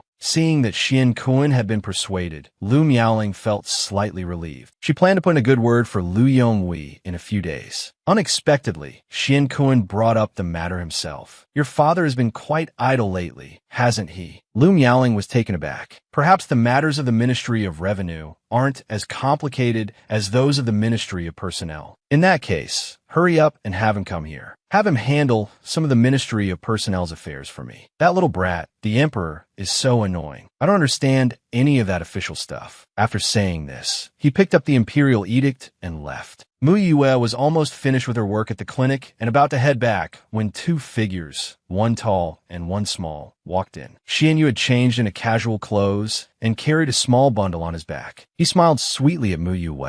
Mu Yue taichit hadips. What's this? Yi Xianjin sat down without a word and sighed. The little brat insisted on visiting your prime minister's estate. I couldn't stop him. He is the emperor, after all. As his subjects, we can't defy his wishes, can we? Mu Yue glanjit at ye yuanjin. I don't believe you. Yi Xianjin glanced at Xian Yu. Xian Yu stepped forward, his lip trembling, about to cry. He's afraid of sleeping alone at night. The inn is so dark and scary. Don't cry, Mu Yue said, truly unable to bear seeing the little one cry like this. I'll take you back to the imperial palace. Xian Yu beamed. Is this elder sister's clinic? Xian Yu looked around with wide eyes. Yes, Mu Yue replied gently. Elder sister is amazing. I admire elder sister the most. I admire you even more than I admire uncle. Xian Yu blinked his large, shining eyes at Mu Yue. Just as they were about to leave, Xian Yu excitedly waved to Yi Xianjin. Goodbye, uncle. Yi Xianjin grunted in response. As Mu Yue was leaving with Xian Yu, they heard a commotion downstairs. What kind of lousy divine doctor are you? I've been seeking treatment for over a month. Those who came after me all got a number, but I didn't. Why? Do you think I'm afraid of you just because you're the prime minister's daughter? Other doctors are compassionate, but why are you so full of rules? Are you just putting on a show? The shouting attracted a crowd of onlookers. Annie Lee came out from the back room and opened the window to look down. Xiao Si, the door guard, also ran upstairs. Annie Lee, that notorious bully is causing trouble again. Annie Lee didn't know this person's background. However, the title of Capital's #1 bully seemed more fitting for the Prince Jing who was sitting there. His father is the head of the Xuanxin escort agency in the capital. He usually relies on his father's influence and acts like a tyrant in the capital. Many officials have to give him face. I just saw him reeking of alcohol. I'm afraid he's drunk and causing a scene, Xiao Si explained. Zheng Yang's cursing voice rang out again from below. Brothers, smash this clinic for me. I'll take responsibility if anything happens. Zheng Yang's companions, who had just come out from drinking with him, were excited when they heard this. They grabbed axes and were about to start smashing the clinic. Seeing them rush into the clinic, Yi Xianjin turned and walked downstairs. These young men hadn't noticed him yet, excitedly yelling, smash it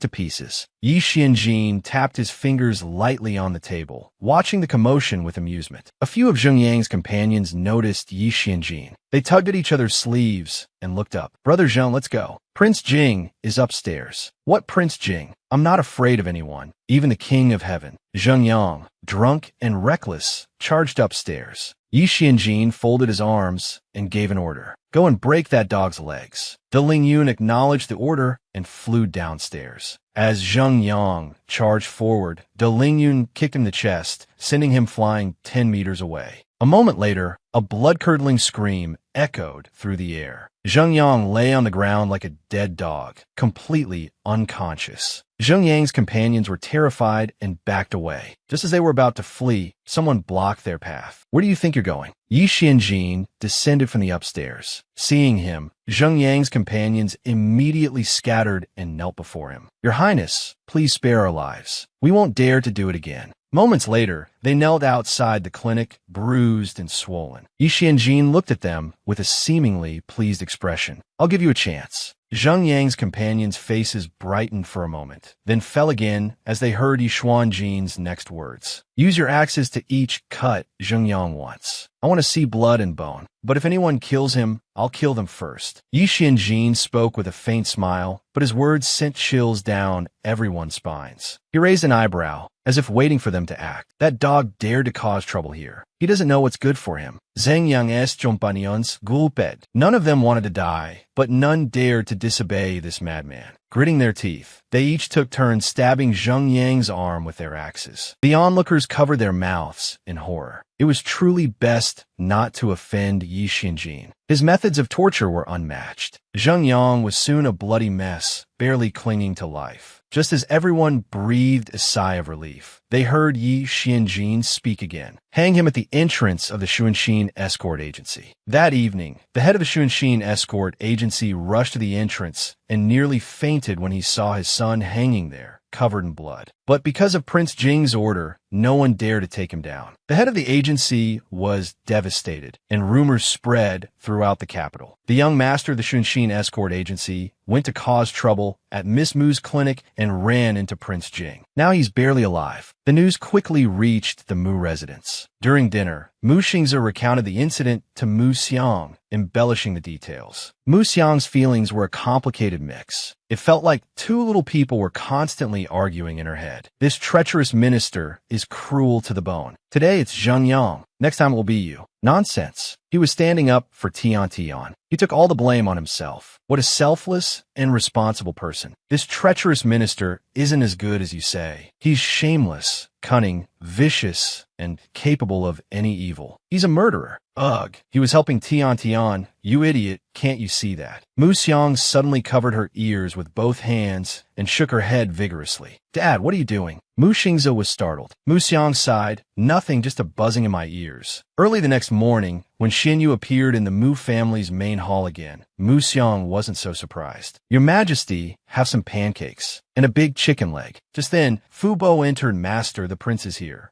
The same hour, the same place. When Yi Xianjin walked in, the atmosphere in the main hall was still strange. I've come to pick up His Majesty. Mu Xingze was about to ask someone to add another set of bowls and chopsticks when Mu Xiang spoke first. Add a set of bowls and chopsticks. Yi Xianjin walked straight to Mu Yue's side and sat down, right between Mu Xiang and Mu Yue.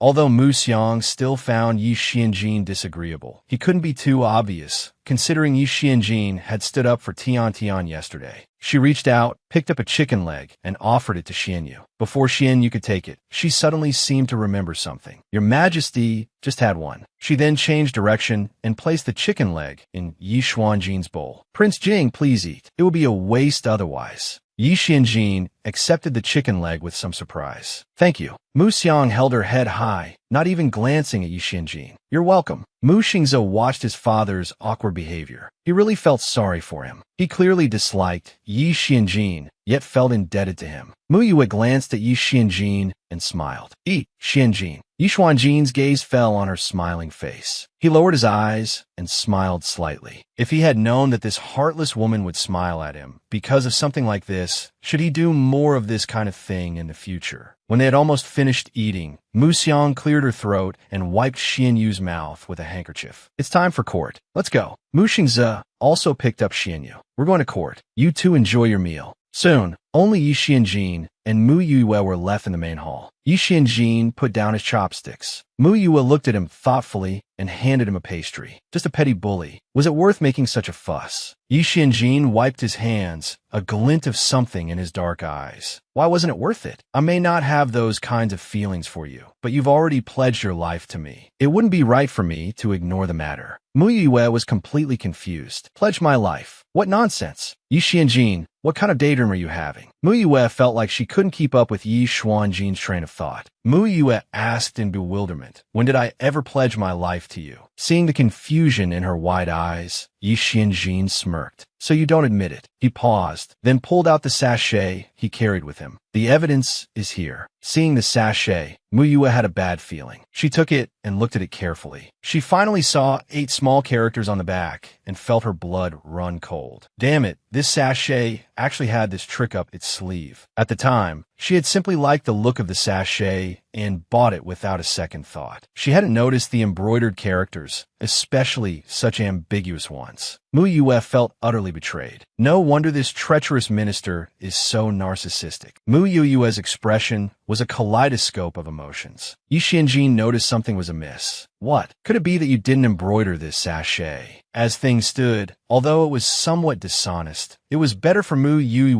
than admitting she felt an instant connection with Yi Xianjin and had pledged her life to him. She gave him an apologetic smile. Actually, I just bought this sachet from a street vendor. Yi Xianjin went silent for a moment, then let out a sarcastic laugh. You just happened to pick a peach blossom sachet. You have good luck. Mu Yue felt incredibly awkward. Yi Xianjin took the sachet back from her and tucked it back into his robes. He persisted, take me to that stall. Isn't that necessary? Mu Yue was afraid that Yi Xianjin, in a fit of pique, would destroy the vendor's entire stall. After all, that was something Yi Xianjin was capable of. Yi Xuanjin's face was stern, and he looked resolute. Mu Yue, feeling guilty, had no choice but to take Yi Xianjin to the market. As they appeared in the market, the people looked at them curiously. The rumors seemed to be confirmed, and they quickly picked up their baskets and hurried away. The vendor, an older woman, didn't know what was happening. She turned around and saw Yi Xianjin standing in front of her stall. Her face turned pale with fright. PPP Prince Jing. The vendor nearly bit her tongue in terror. Ignoring her fear, Yi Xianjin began to examine the sachets on the stall. He looked at several, none of which had any embroidery. Does this one have it? Yi Xianjin took out the peach blossom sachet from his robes. The vendor nodded quickly and took out a box. Inside the box were dozens of identical peach blossom sachets, the colors and stitching exactly the same. Yi Xianjin looked through all the sachets. Where are the characters? The vendor was stunned. What characters? Mu Yue leaned in for a closer look and was equally surprised. Characters? Where? The vendor broke out in a cold sweat. The young ladies who looked at the sachets a few days ago thought the characters were too revealing. So I removed them. Why would Prince Jing and this young lady specifically ask about them? The vendor thought for a moment and carefully replied, Your Highness, the sachets I sell here don't have any characters. Characters are so tacky. We're aiming for that ambiguous, dreamy feeling between a man and a woman, not before they've confessed their feelings. Yi Xianjin looked at Mu Yue, a strange smile playing on his lips. Did you hear that? They don't sell any with characters here. Mu Yue felt like she couldn't defend herself no matter what she said. Ma'am, think carefully. Didn't the ones you sold a few days ago have characters? Mu Yue asked the vendor desperately. The vendor glanced nervously at Yi Xianjin. If you want characters, miss, You can embroider them yourself on the blank space. Mu Yue turned and left. Yi Xianjin, in a great mood, tossed a gold ingot onto the stall before leaving. The stunned vendor clutched the gold, incredulous. Such a large ingot. It was equivalent to 2 years of her income. She then called excitedly after Yi Xuanjin's retreating figure. Prince Jing, please come again. Mu Yue stormed off ahead, fuming. Yi Xianjin followed at a leisurely pace. Though he knew this little spitfire wouldn't lie, he was still quite pleased and wanted to tease her. Why are you so angry? I don't mind. Mu Yue whirled around. Don't ever ask me to do needlework for you again. All right, I'll listen to you. Yi Xianjin hadn't expected to upset her so much. This little spitfire was quite thin-skinned. Mu Yue held out her hand. Give me back the sachet. Absolutely not. Yi Xianjin tucked the sachet back into his robes, as if it were a precious treasure. I bought this myself. Mu Yue continued arguing, but was suddenly pulled by the wrist by Yi Xianjin and led to a corner. Once they stopped, Yi Xianjin lifted his chin, gesturing toward a certain direction. Mu Yue looked in the indicated direction. It was Taoist Dongqi entering a tea house. What's that old Taoist doing here again? The two hid in the corner, watching as Dongqi entered the tea house. Soon, another old man appeared behind Dongqi. The man, dressed strangely with a mess of tangled hair, also went inside. The Tianyao Kingdom's Wu Yi. Yi Xianjin revealed the man's identity. Muigriko instantly understood. Wu Yi was there to treat Lu Miaoling. Muigriko tackled softly. Lu Miaoling's affliction. No one can cure it except me. So confident. Yi Xianjin looked at her with amusement. Muigriko nodded. That's right, confident. They stood in the corner for a while. Yi Xianjin asked, want to join me for some tea? Mu Yue refused flatly and turned to leave. She hadn't forgotten the pledge for life incident. Who knew how this treacherous minister would make fun of her next? Yi Xianjin leaned against the wall, watching her disappear from sight. He chuckled softly. Life had become much more interesting since he met this little spitfire. Meanwhile, in the court, taking advantage of Yi Xuanjin's absence, several officials joined forces to accuse him. Yi Xianjin assaulted someone in public yesterday. His methods were brutal, showing a complete disregard for the law. If this continues, it will encourage others to follow suit. We implore your majesty to punish him severely. Leading the charge against Yi Xianjin was the censor, Wei Qirue. As the censor and the Empress Dowager's brother, Wei Qirue held considerable sway in the court. Therefore, many officials who disliked Yi Xianjin echoed his sentiments. Li Ruixian also stepped forward. What the censor said is true. Yi Xuanjin's actions have caused public fear. If this continues, it will be difficult to appease the people. We implore your majesty to intervene. These words stirred up Minister Mu, who had been hesitant, and he quickly stepped forward. Your majesty, as far as this minister knows, the person Prince Jing disciplined yesterday was a local bully named Zheng Yang. This man has been committing all sorts of evil in the capital for years, indulging in drinking, gambling, and abducting women. The people have long feared him like a venomous snake. Xianyu,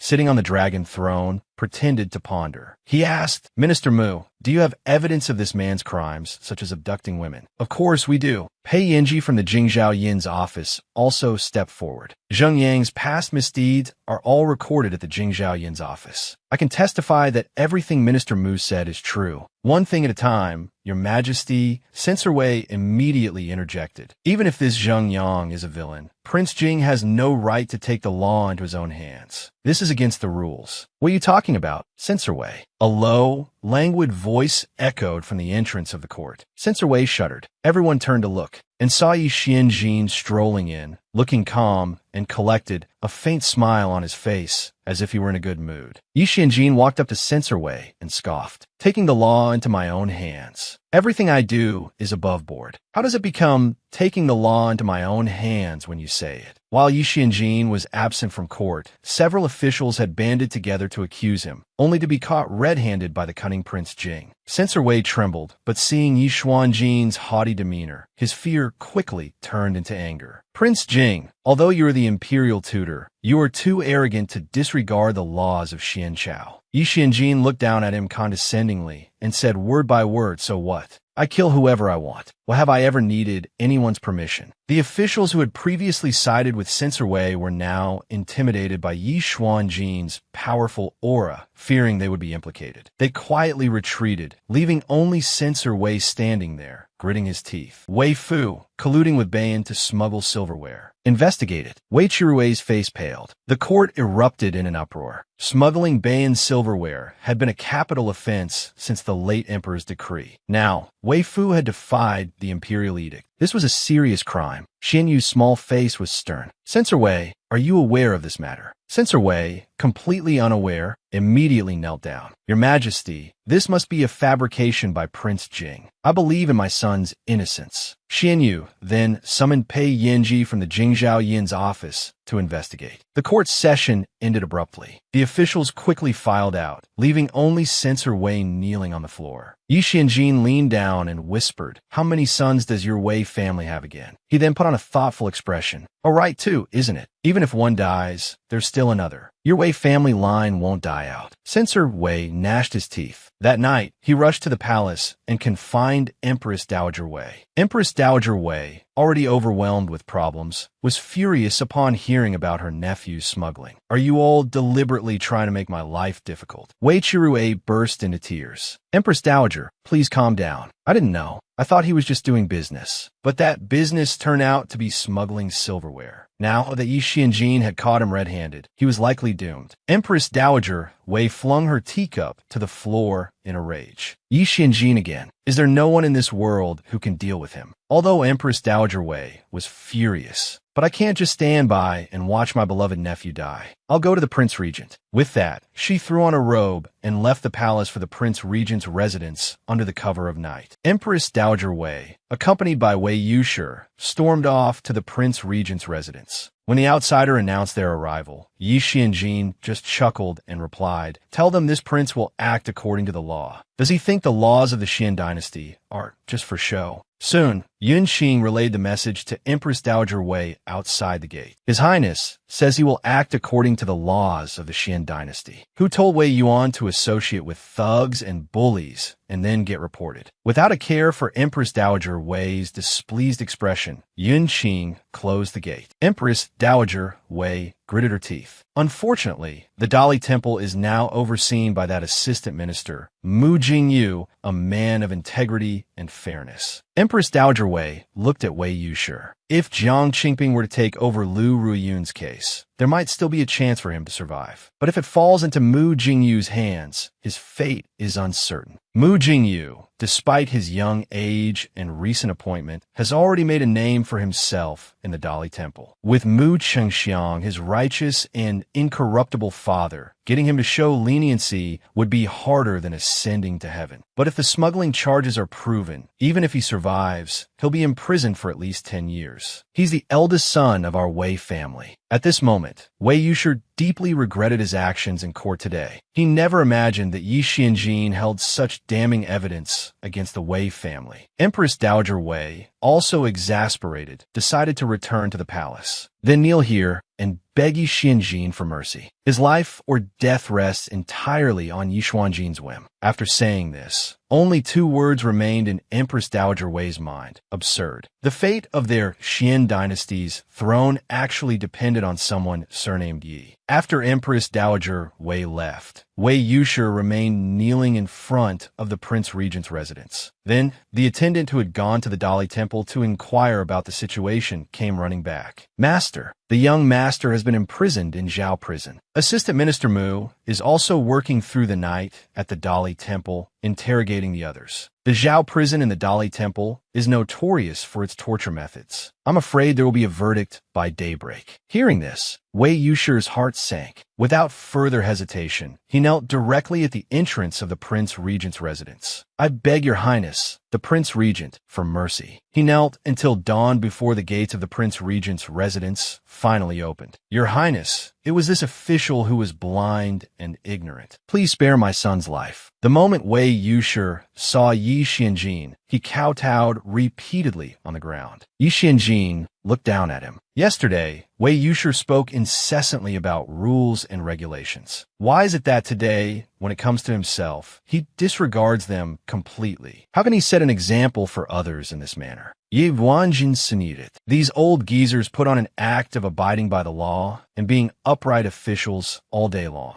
I wonder who they're trying to fool. Wei Yusher opened his mouth, but words failed him. As a censor, faced with this situation, he should uphold the law impartially, even against his own family. But that was his son. Your Highness, as long as you spare my son, I'm willing to do anything. Wei Yusher made his final concession. Yi Xianjin raised an eyebrow. Is that so? Seeing his tone soften, Wei Yusher instantly saw a glimmer of hope. Yes, as long as your Highness gives the word, I will gladly give my life. Wei Yusher knelt humbly at Yi Xuanjin's feet. As long as your Highness gives the word, I will gladly give my life. All right. Yi Xianjin tossed a brush to Wei Yusher's feet. As the saying goes, a life for a life. If Wei Yuan wants to live, then another life must be given in exchange. Use Wei Ruiying's life to exchange for your son's life. How about that? Wei Yusher's eyes widened, his face turning deathly pale as he stood up, shocked and enraged. He lashed out at Yi Xianjin. Wei Ruiying is the Empress Dowager. Use the Empress Dowager's life to exchange for yuaners. You madman, you're insane. Yi Xianjin, however, remained unfazed and even let out a few chuckles. Only now do you realize, Wei Yusher, you are truly senile and foolish. Yi Xuanjin's expression darkened. Huabai, show him out. Wei Yusher was thrown out of the Prince Regent's residence. His body trembled as he pointed at Yi Xianjin and cursed. You're undermining the imperial court. Your intentions are treasonous. With you around, the Xian dynasty will never know peace. Looking at the closed gates before him, Wei Yusher's face was filled with grief. Yuaner, you're on your own now. Inside the Chongshang Fu, that treacherous minister is truly treacherous. He actually held such damning evidence against the Wei family. But that Wei Yuan, really, why couldn't he do something less incriminating? Why smuggle contraband? Mu Xiang sighed with emotion. Mu Xingze, who was having breakfast, looked over at her with a probing gaze. Sensing something was amiss, Mu Xingze turned his head. Why are you looking at me like that? Mu Xiang pointed at him. You're always sneaking out and disappearing. Don't tell me you're also involved in some shady business. How could that be? Do I look like that kind of person? Mu Xingze asked, a little defensively. Why wouldn't you? You look even more cunning than Wei Yuan. Father, Mu Yue entered just then. Although second brother can be a bit unreliable at times, he still knows his limits. Mu Yue said. Exactly. Mu Xingze agreed, then seemed to realize something. Tian, what do you mean by second brother being unreliable? Mu Yue glanced at him and muttered. Who told you to say I was at home embroidering? Now it's caused such a huge misunderstanding. Thinking about the sachet she gave Yi Xianjin, the one implying a lifelong commitment, Mu Yue felt a surge of frustration. Mu Xingze looked bewildered. What's wrong with embroidering? Isn't it normal for girls to embroider? You guys continue eating. I'm going to court. Today's court session is bound to be lively. Mu Xiang adjusted his court robes and left. After Mu Xiang left, Mu Xingze started to nudge Mu Yue.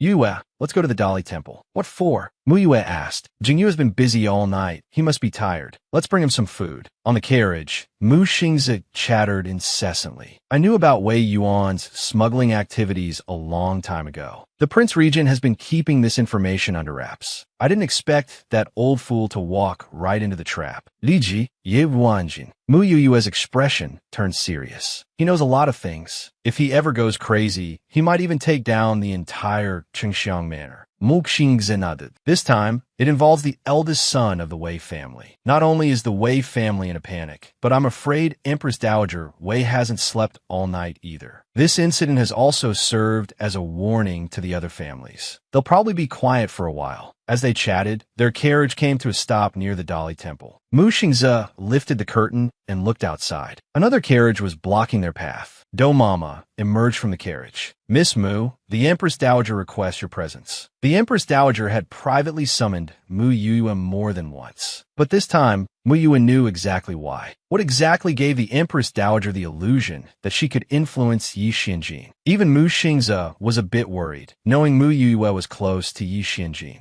The Empress Dowager, summoning you at this juncture, likely wants you to intercede with Yi Xianjin on her behalf. Don't worry, brother, I'll be back soon. Mu Yue winked at him. Dealing with the Empress Dowager was child's play for her. Going now would achieve nothing more than annoying the Empress Dowager. Mu Yue boarded the carriage the Empress Dowager had sent. She entered the palace. Mu Xingze thought for a moment, placed Sure He in the carriage, and said to the driver, "Take him to Dali Temple. I'll be away for a while." A short while later, Mu Yue was led to the Empress Dowager's palace. The Empress Dowager was reclining on a soft couch. "Your Majesty, Miss Mu has arrived," Do Mama announced. Empress Dowager Wei opened her eyes and looked at Mu Yue, giving her a gentle smile. "I've had a terrible headache since this morning. I recalled Miss Mu's excellent medical skills. Perhaps you could help me." "Miss Mu, please." Do Mama gestured for Mu Yue to approach. Mu Yue smiled faintly, saying nothing. She stepped forward and placed her fingers on the Empress Dowager's temples, gently massaging them. "Ever since I gave birth to the Empress Dowager, I've known your relationship with Yi Xianjin is unusual. You're a clever girl. You should be able to guess why I called you here today." As the Empress Dowager was coercing Mu Yue,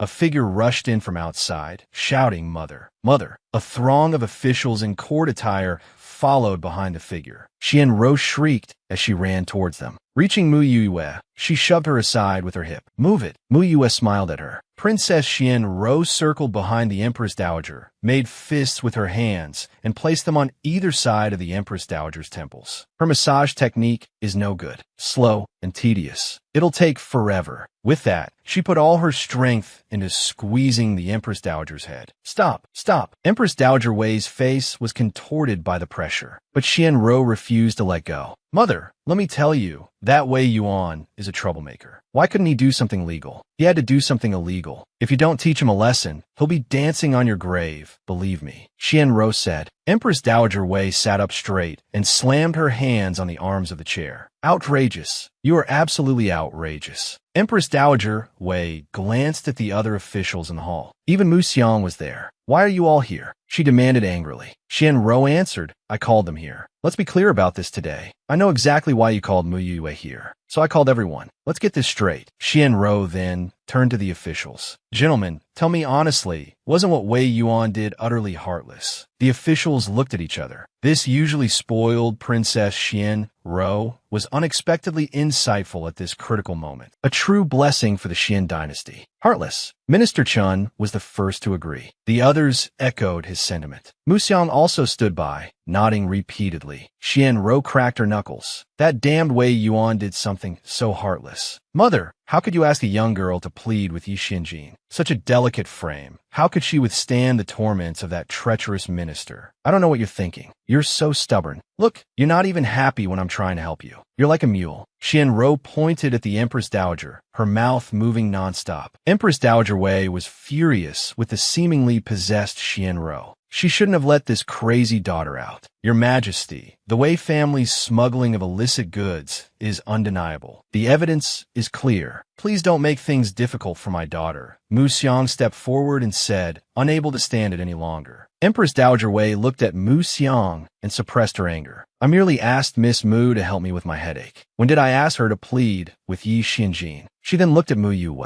"Did I just ask you to plead with Yi Xianjin?" Mu Yue put on a frightened expression and shook her head. "No, Your Majesty didn't say that." "Oh dear, Mother, I misjudged you. I apologize." Xianro went behind the Empress Dowager again, grabbed her cheeks, and squeezed them hard. "Someone, take the princess back and confine her." Confine her. Empress Dowager Wei was exasperated. Her headache, which had eased slightly, was now worse. This was the second time Xianro had disrupted her plans. If she weren't her own daughter, she would have dealt with her long ago. Hearing about confinement, Xianro protested. "I say, you old hag, how could you? You wretched beast." Empress Dowager Wei lost her composure and screamed hysterically, "Get out. All of you get out." Outside the Empress Dowager's palace, Mu Yue finally laughed. Yeah, tell Daddy honestly, how far has your relationship with that treacherous minister progressed?" Mu Yue didn't know how to answer. Her relationship with Yi Xianjin was complicated. They mostly met to do exciting things like eavesdropping or while killing people. There wasn't much else they did together. How could she describe such a relationship? "Murder buddies." Mu Yue touched her chest, pondering, and answered sincerely, "He and I are alike." A languid voice interrupted. "Accomplices." Mu Yue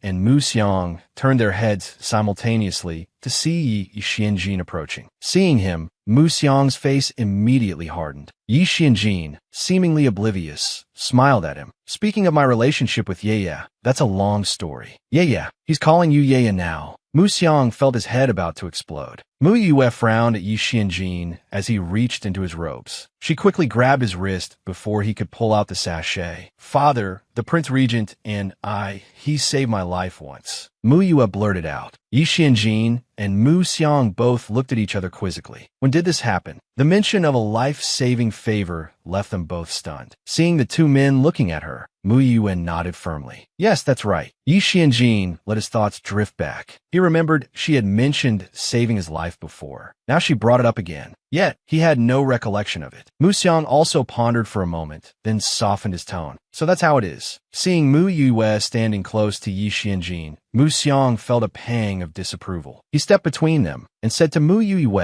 you should go back and rest. Your father and the prince have some important matters to discuss. All right, Mu Yue agreed readily and quickly disappeared from their sight. Left alone with Yi Xianjin, Mu Xiang felt somewhat awkward. He cleared his throat. Your Highness, you saved my daughter's life. As her father, I must thank you. Yi Xianjin remained silent. However, men and women should maintain a proper distance. My daughter will eventually marry. For her reputation, Your Highness, please keep your distance from her in the future. Having voiced his thoughts, Mu Xiang turned and left. In his eyes, Yi Xianjin was a treacherous minister. He feared his daughter would be constantly suppressed and meet an unfortunate end if she continued associating with him. Yi Xianjin absorbed every word Mu Xiang uttered. Staring at Mu Xiang's retreating figure, he scoffed inwardly merry. He'd like to see who would dare marry this little monster. Yi Xianjin then instructed Yunqing, tell Wei Yuan to come see me. In Prince Jin's residence, Wei Yuan knelt on the floor. Having spent a night in Dali Temple, his arrogance had been thoroughly worn down. Now, seeing Yi Xianjin, he clung to him like a lifeline, pleading, Your Highness, please spare me. I'm willing to be your ox or your horse. Yi Xianjin leaned back in his chair, propping his head up with his hand, and stared at Wei Yuan for a long while. You want to live? Then show me some sincerity. Wei Yuan paused. With the silver smuggling scheme exposed, he faced at least 10 years in prison. 10 years. He couldn't afford to lose that much time. But now, pleading with Yi Xianjin was his only option. After careful consideration, Wei Yuan cautiously said, I know a secret about the Wei family. Yi Xianjin remained silent, waiting for his answer. To be precise, it was a secret about Empress Dowager Wei. Wei Yuan understood the court's dynamics. His aunt, the Empress Dowager, and Yi Xianjin were sworn enemies. This was the perfect opportunity. With both Wei Jiao and the Empress Dowager unable to protect him, why not seize the chance to align himself with the powerful Yi Xianjin? Tell me, Yi Xianjin said, a flicker of interest appearing on his face. Under Yi Xuanjin's pressure, Wei Yuan revealed the Empress Dowager's secret. Empress Dowager Wei once studied under a Gu master from Beiyu. She secretly practiced Gu techniques for several years. But because Gu is sinister, she falls into a deep sleep for an entire day at the beginning of each month. If anyone interrupts her during this time, the Gu will backfire. She will become physically and mentally exhausted and require the heart blood of 7 children to recover. This was the first time Yi Xianjin had heard of this. It seemed he had underestimated the old woman. If her Gu is disrupted, will she suffer the same backlash? Yi Xianjin asked. Wei Yuan nodded. Logically, yes. Yi Xianjin stood up and slowly walked over to Wei Yuan. Wei Yuan lowered his head, not daring to breathe. He felt that after revealing his aunt's secret, Yi Xianjin could snap his neck at any moment. However, Yi Xianjin merely patted his shoulder. Go back. Wei Yuan looked at Yi Xianjin in disbelief, a mixture of shock and joy in his heart. He kowtowed and pledged his loyalty. From now on, Wei Yuan belongs to your highness. I will die for you without hesitation. In the end, he had to rely on himself to earn a chance at survival. Not long after Wei Yuan left Prince Jin's residence, officials from Dali Temple arrived at the Wei residence. After investigation, it was determined that the silver smuggling was orchestrated by someone else. Wei Yuan was released without charge. He had escaped this calamity. Wei Yushi, drenched in cold sweat, asked, Yuaner, did you make a deal with Yi Xianjin? Wei Yuan didn't want to discuss it with him and returned to his room. On the day of the Empress Dowager's deep sleep, Yi Xianjin brought Mu Yue into the palace through a secret passage. Your Majesty, I'm here to remove the goo worm for you today. Xian Yu's small face paled. Will it hurt? No. Mu Yue pinched Xian Yu's cheek. All the medicine I gave you before was to lessen the pain. Just close your eyes and sleep for a while, Your Majesty, and everything will be fine. Xian Yu obediently lay down. Mu Yue summoned the red smoke that transformed into a human form. Begin.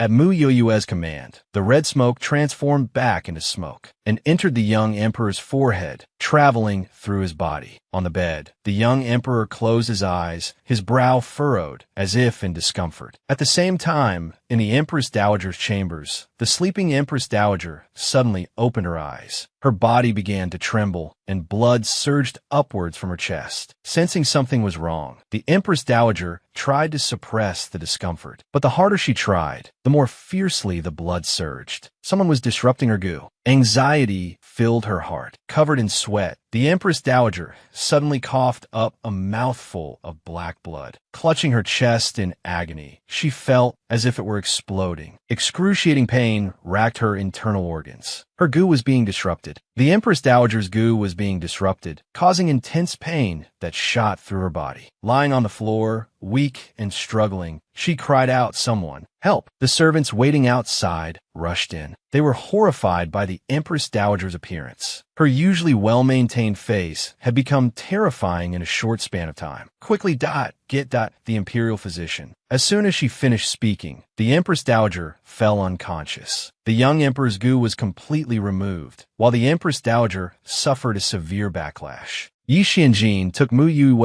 and left the city directly. "Where are we going?" Mu Yue asked. "To Bai'an." Yi Xianjin pulled out a document. The emperor wishes to resolve some lingering conflicts with Bai'an left by the late emperor. Therefore, he has dispatched me to negotiate. In other words, he was acting on official orders. Mu Yue and Mu Xingzhou were speechless. They had thought they were just going to a nearby city, but unexpectedly, they were on a trip abroad. They probably wouldn't be back for at least half a month. Suddenly, the carriage lurched to a violent stop. In the middle of nowhere, a dozen bandits, armed with knives and clubs, surrounded their carriage. "This mountain is mine. This tree is mine. If you want to pass, leave your valuables." What a familiar opening line. Mu Yue calmly started driving, even when they encountered bandits. "Boss, look at that girl. She's really beautiful," one of the bandits said to their leader. The bandit leered at Mu Yue with a sinister smile. Yi Xianjin glanced at Mu Yue, who sat calmly, a slight curve appearing on his lips. "Guard, Mu. Remember to protect this prince. Go to sleep." Mu Yue glared at him angrily. These small-time thieves weren't even fit to shine her shoes. Mu Yue reached out her hand. A plum blossom dart shot out, landing near the bandits' feet. Seeing the plum blossom, the bandits' faces paled. Meanwhile, at Red Snow Mountain, a ghostly figure flashed in front of the bandits. Li Shen smiled at Mu Yue.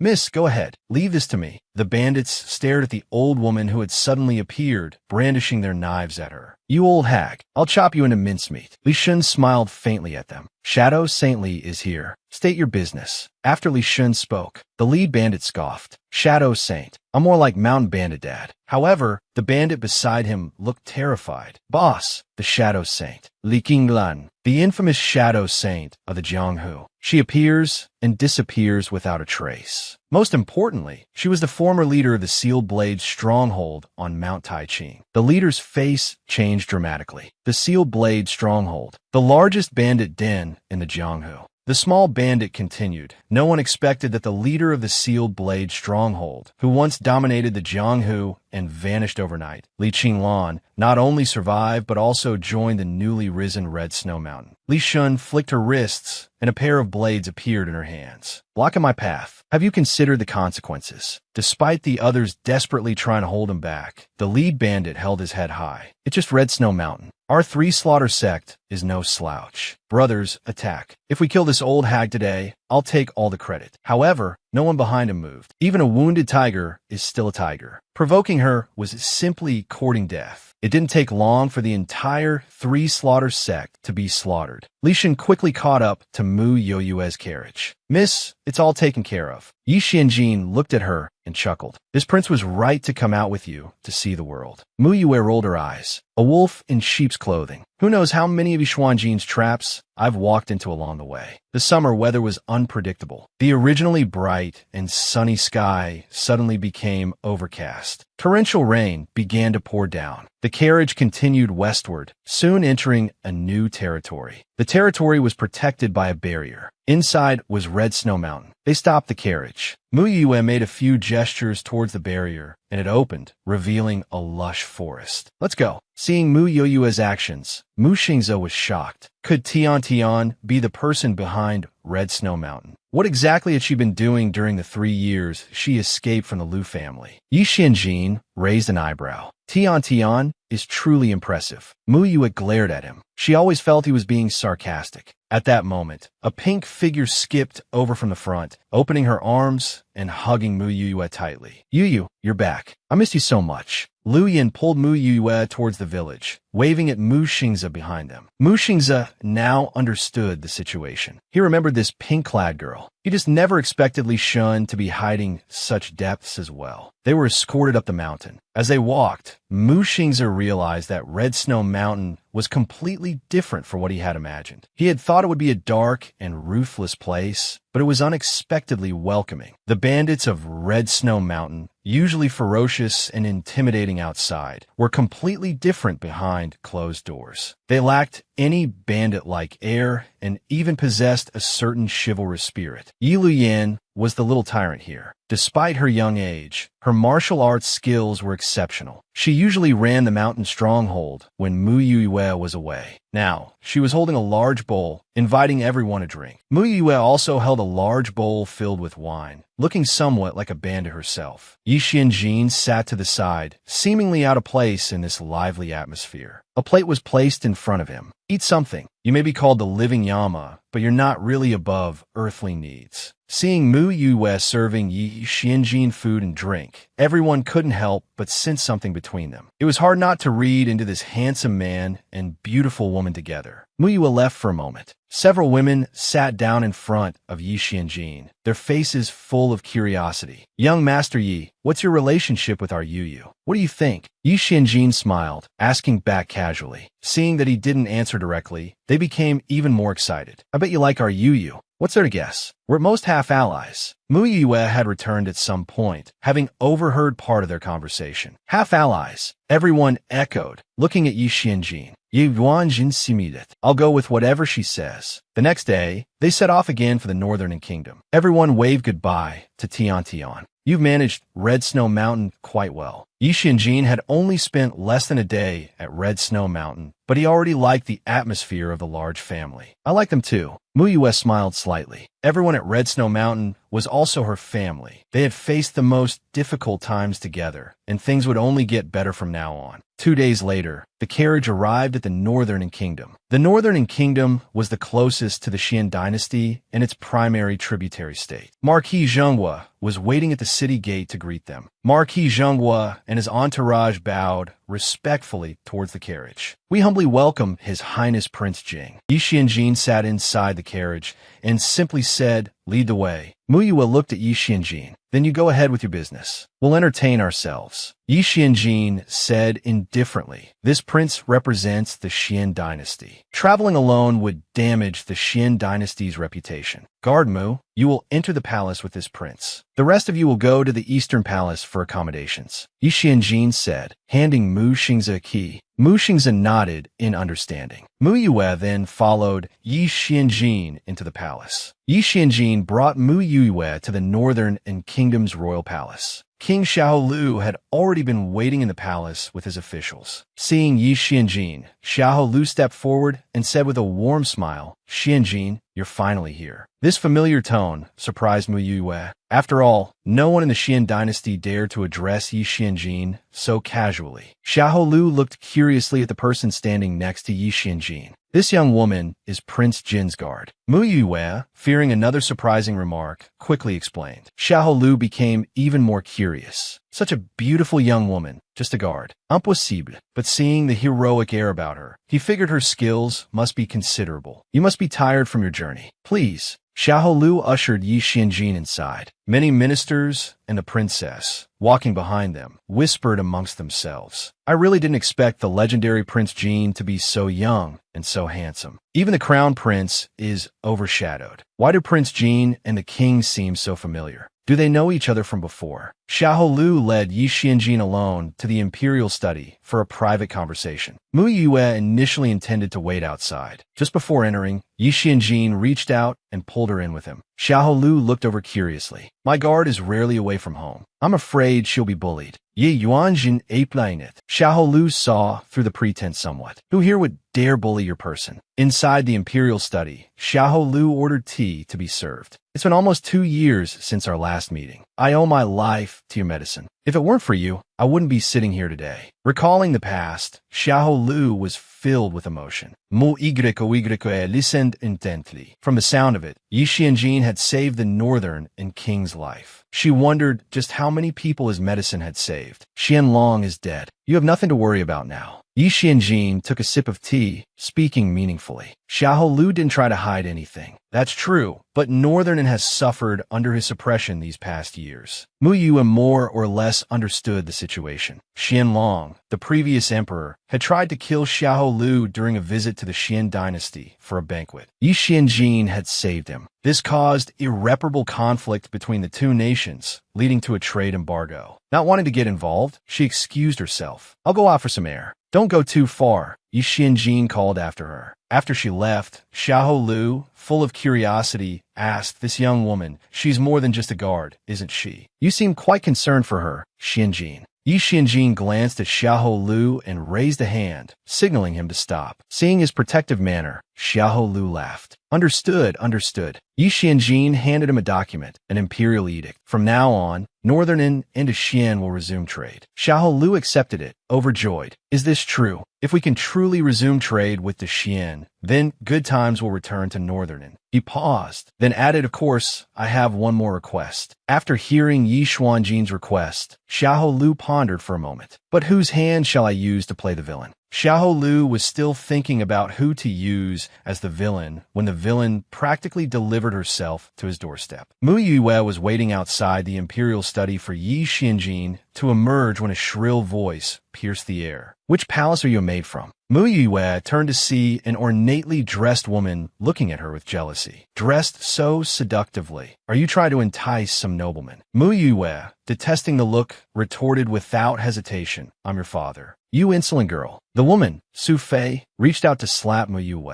Mu Yue wasn't about to let her. She grabbed Su Fei's wrist and threw her to the ground. The woman landed face first, screaming in pain. Someone, kill this woman. Yi Xianjin, hearing the commotion, emerged from the study. Hearing the familiar voice, he raised a hand, and several vines suddenly shot out from a nearby flower bed, tightly ensnaring the woman and immobilizing her. Xiahou Lu, startled by the scene, exclaimed, Xianjin. Yi Xianjin spoke pointedly. Your villain has been found. Xiahou Lu instantly understood. The matter he had been agonizing over was suddenly resolved. He laughed heartily. Good, very good. Ye Yuanjin similit faintly. Someone, help consort Su Fei up. Mu Yue asked him, what mischief are you brewing now? Yi Xianjin, in a good mood, reached out and pinched her cheek. You know me best. Mu Yue nearly shuddered. Late that night, a dark figure appeared in Yi Xuanjin's room. Your Highness, after the banquet, Xiahou Lu met privately with Chancellor Su Yongzhong and General Su Yongyi. He also promoted Su Fei to noble consort. Su Yongyi has already sent a message via flying pigeon overnight. The shadowy figure handed Yi Xianjin the intercepted letter. After reading the contents, the corners of Yi Xuanjin's lips curled upwards. Continue to monitor them. After the figure left, Yi Xianjin remained seated in the moonlight, lost in thought. His patience was wearing thin. He needed to accelerate his plans. Once Xian Yu was securely on the throne, it would be time for him to leave. Yi Xianjin gazed into the distance, his expression unreadable. He seemed to be having second thoughts about leaving so soon. Mu Yue went alone to a tea house to meet the northern and imperial preceptor, Shi Mian, who was also her senior brother. When I saw you at the palace yesterday, I thought I was mistaken. I didn't expect it to really be you, Shi Mian said. Mu Yue smiled. You seem to have a lot of free time imperial preceptor. Shi Mian looked at her with a smile. Now that Prince Jean is in the palace, the king has no time for me. Naturally, I have some free time. But why are you working as someone's guard? I owe him a favor. Is that so? I don't think that's the whole story, Shi Mian teased. Mu Yue glanced at him, and Shi Mian changed the subject. Mu Yue asked about his recent activities. Shi Mian took a sip of tea. I saw Master not long ago. He misses you very much. Mu Yue took his words to heart. Sent a letter to him for me later. After catching up, Shi Mian mentioned the previous night's incident. After you were bullied by Su Fei, the king met privately with the two Su brothers. He also promoted Su Fei. I suspect Prince Jean is doing something for you. Mu Yue glanced at Shi Mian. I never realized you were so gossipy. Shi Mian chuckled. I never realized you would lower yourself to be a guard. The two chatted animatedly, unaware that a pair of eyes was watching them intently from not far away. But as Mu Yue was about to enter her room after returning, Yi Xuanjin's low and cool voice drifted over, reluctant to leave. How did you come to that conclusion? Mu Yue turned around, puzzled, thinking he was being utterly ridiculous. Yi Xuanjin met her gaze, feeling inexplicably irritated. But then, Yi Xuanjin started again. Since you're reluctant, then stay for 2 more days. Mu Yue frowned. What are you talking about? Why would I be reluctant to leave this wretched place? Realizing his misunderstanding, she teased, the person I met today was my senior brother. Did you perhaps misunderstand something? A faint blush crept onto Yi Xuanjin's cheeks. Seeing him speechless, Mu Yue continued, whether it's the people or the things here, none of them hold any interest for me. You can rest assured. Yi Xuanjin's invitation inapplicable est assez. If that's the case, then we'll return to the capital tomorrow. Mu Yue responded with a smile and turned back to her room. Just as she was about to push the door open, Yi Xuanjin quickly grabbed her wrist and pulled her back. A faint smile played on his lips. Want some excitement after we return to the capital? Mu Yue knew that the excitement Yi Xuanjin spoke of usually meant genuine excitement. But every time, she had to trade a handmade item for it. So, with considerable resolve, Mu Yue flatly refused. The next day, on the way back to the capital, Yi Xuanjin persistently asked again, are you sure you don't want some excitement? Just as the words left his mouth, the carriage suddenly lurched violently. Mu Yue lost her balance and fell forward, landing in Yi Xuanjin's arms. Their faces were incredibly close. She turned her head slightly, and with just a small movement, her lips almost brushed against Yi Xuanjin's. The sudden contact made them both freeze. A strange silence hung in the air. Finally, Yi Xuanjin broke the tension with a chuckle. So, Yi wants this kind of excitement. He gently grasped her wrist and lowered his voice. It's not impossible for this king to sacrifice himself. Mu Yue immediately covered his mouth with her hand. After giving him a warning glare, she released him. Ye Yuanjin similit unjonjernedli. Since you're so shy, I won't say anything more. They barely spoke for the rest of the journey. However, the strange atmosphere surrounding them lingered. 3 days later, they arrived at the imperial capital. Eunuch Jiang announced an imperial decree. Trade between the Xian and Northern and was to be restored. The court erupted in an uproar. It had only been a short time since an imperial censor was nearly executed for smuggling silverware. How could trade be restored after just a few days? Many officials, though disapproving of the powerful Grand Chancellor, dared only grumble inwardly, fearing he held some incriminating evidence against them. Suddenly, a member of the Imperial Guard, Wen Xiao, entered and announced that former Minister Liu Yonghui was requesting an audience outside. Liu Yonghui, having been demoted to a minor 7th-rank official, no longer had the right to attend court. Eunuch Jiang stepped forward. This is the time for the morning court session. If he has any matters, he can wait until the emperor has adjourned. When Xiao looked troubled, Minister Liu, he claims he has something to discuss with Grand Chancellor Mu.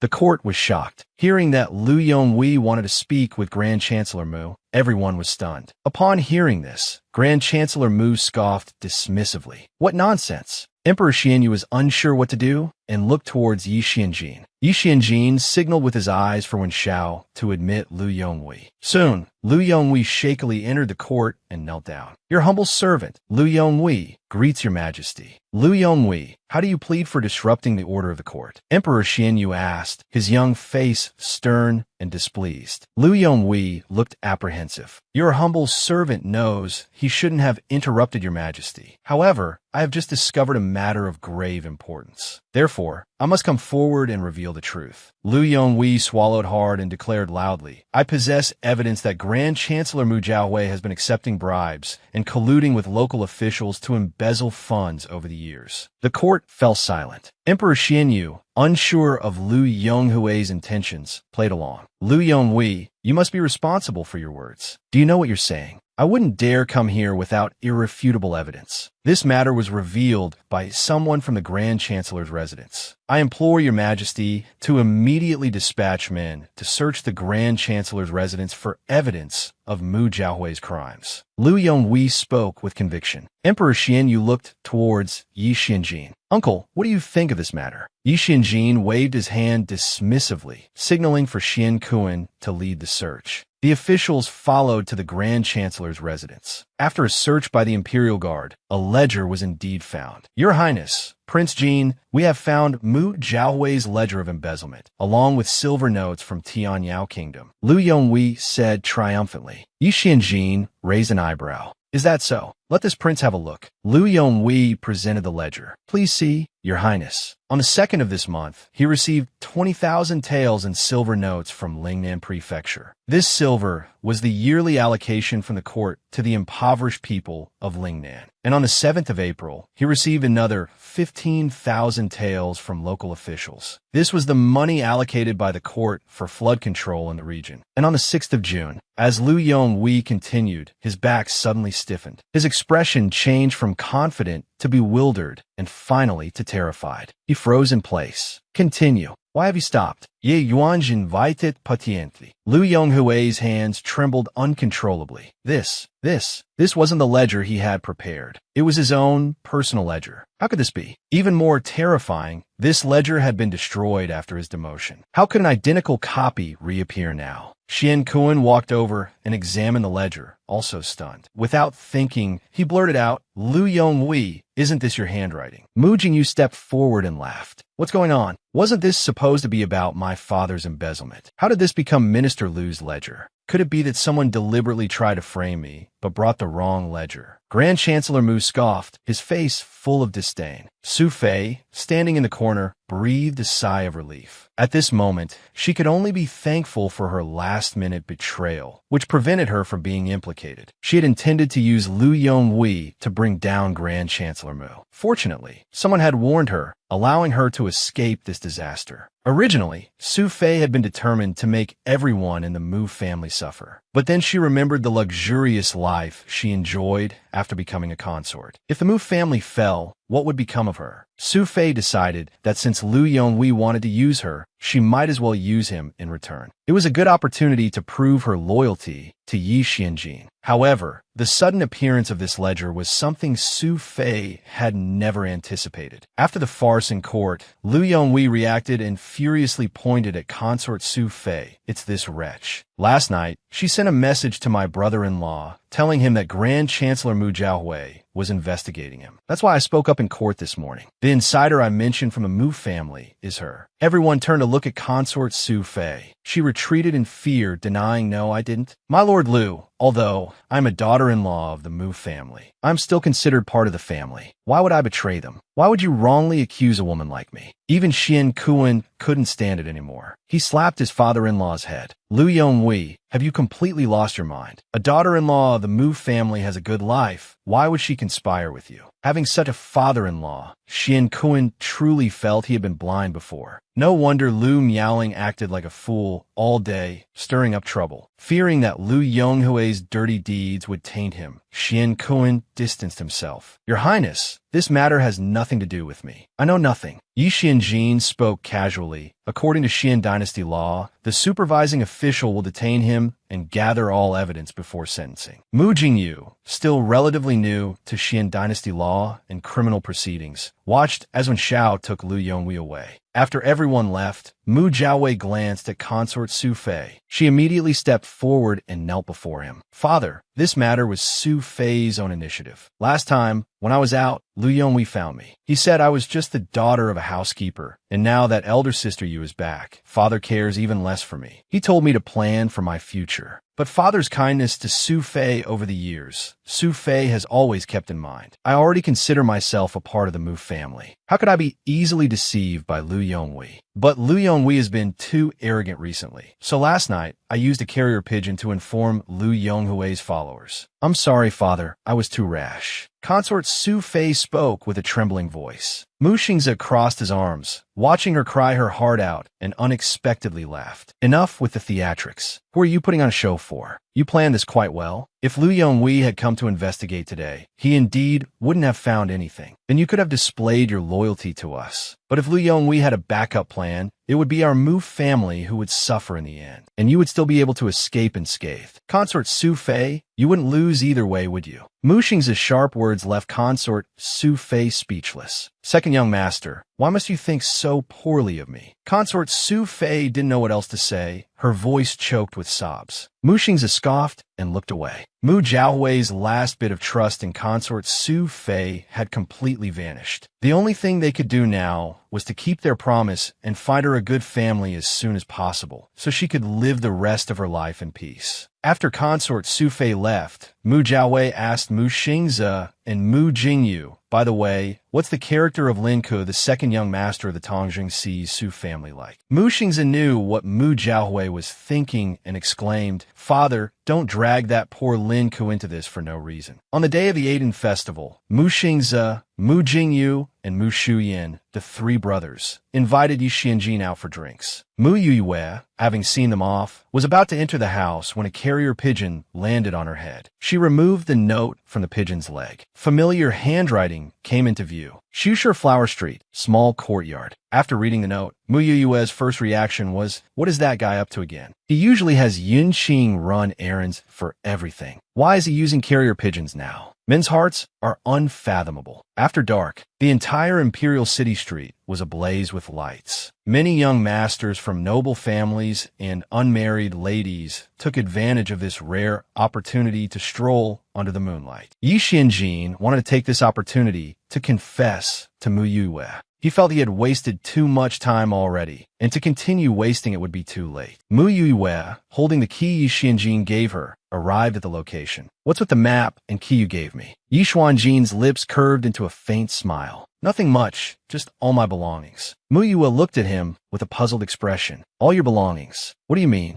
Yi Xianjin looked in her eyes, drawing closer. His voice, laced with tenderness, whispered in Mu Yuyue's ear when Wang Xinyue. I mean, when you marry me, naturally, I will hand over all my assets. He took Mu Yuyue's hand and placed it against his cheek. I've given you all my possessions. Now, there's only one left. Does Tian want to take me too? Mu Yuyue's heart inexplicably skipped a beat at his words. Her gaze fixed on Yi Xuanjin's face. After making sure he wasn't feverish, Mu Yuyue looked away. Did you run into some trouble? Do you need my protection? Yi Xianjin straightened up, a smile spreading across his lips. Indeed, I've encountered some trouble. So, will Tian protect me for the rest of my life? Yi Xuanjin's sudden confession left Mu Yuyue flustered. She wondered what had gotten into him. Yi Xianjin frowned at her reaction. Wasn't he being obvious enough? Or was the little monster deliberately playing dumb? Yi Xianjin fell silent for a moment, analyzing the situation. He figured his actions were too sudden and had frightened her. Facing this kind of situation for the first time, Yi Xianjin felt a sense of helplessness. After a long while, he sighed. I suddenly envy those two wolves. Mu Yuyue was completely speechless. She thought this Grand Chancellor must have been stimulated somehow. Today, he was giving gifts and saying these confusing things. Looking at Yi Xuanjin's ethereal profile, cold yet captivating, Mu Yuyue suddenly became aware of her own strange thoughts. Her heart began to race.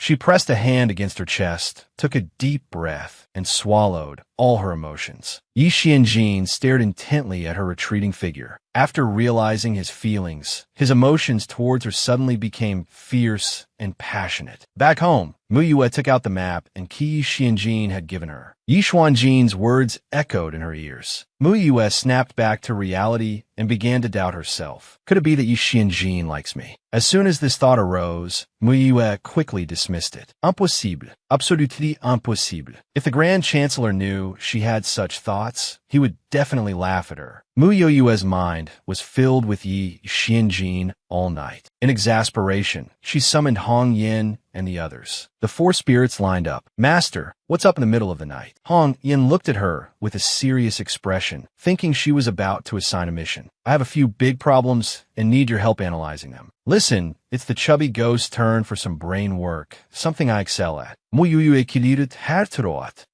A friend of mine, she and a man, they have a working relationship, pretty much. Today, the man suddenly gave her a key, saying it represented all his belongings. What do you think he meant by that? After Mu Yue finished, the chubby ghost slapped his thigh. Isn't it obvious? The man likes your friend. Mu Yue's expression was slightly embarrassed. No way, right? He usually treats me, my friend, completely normally. He hasn't shown any signs of liking her at all. The skinny ghost stroked his chin.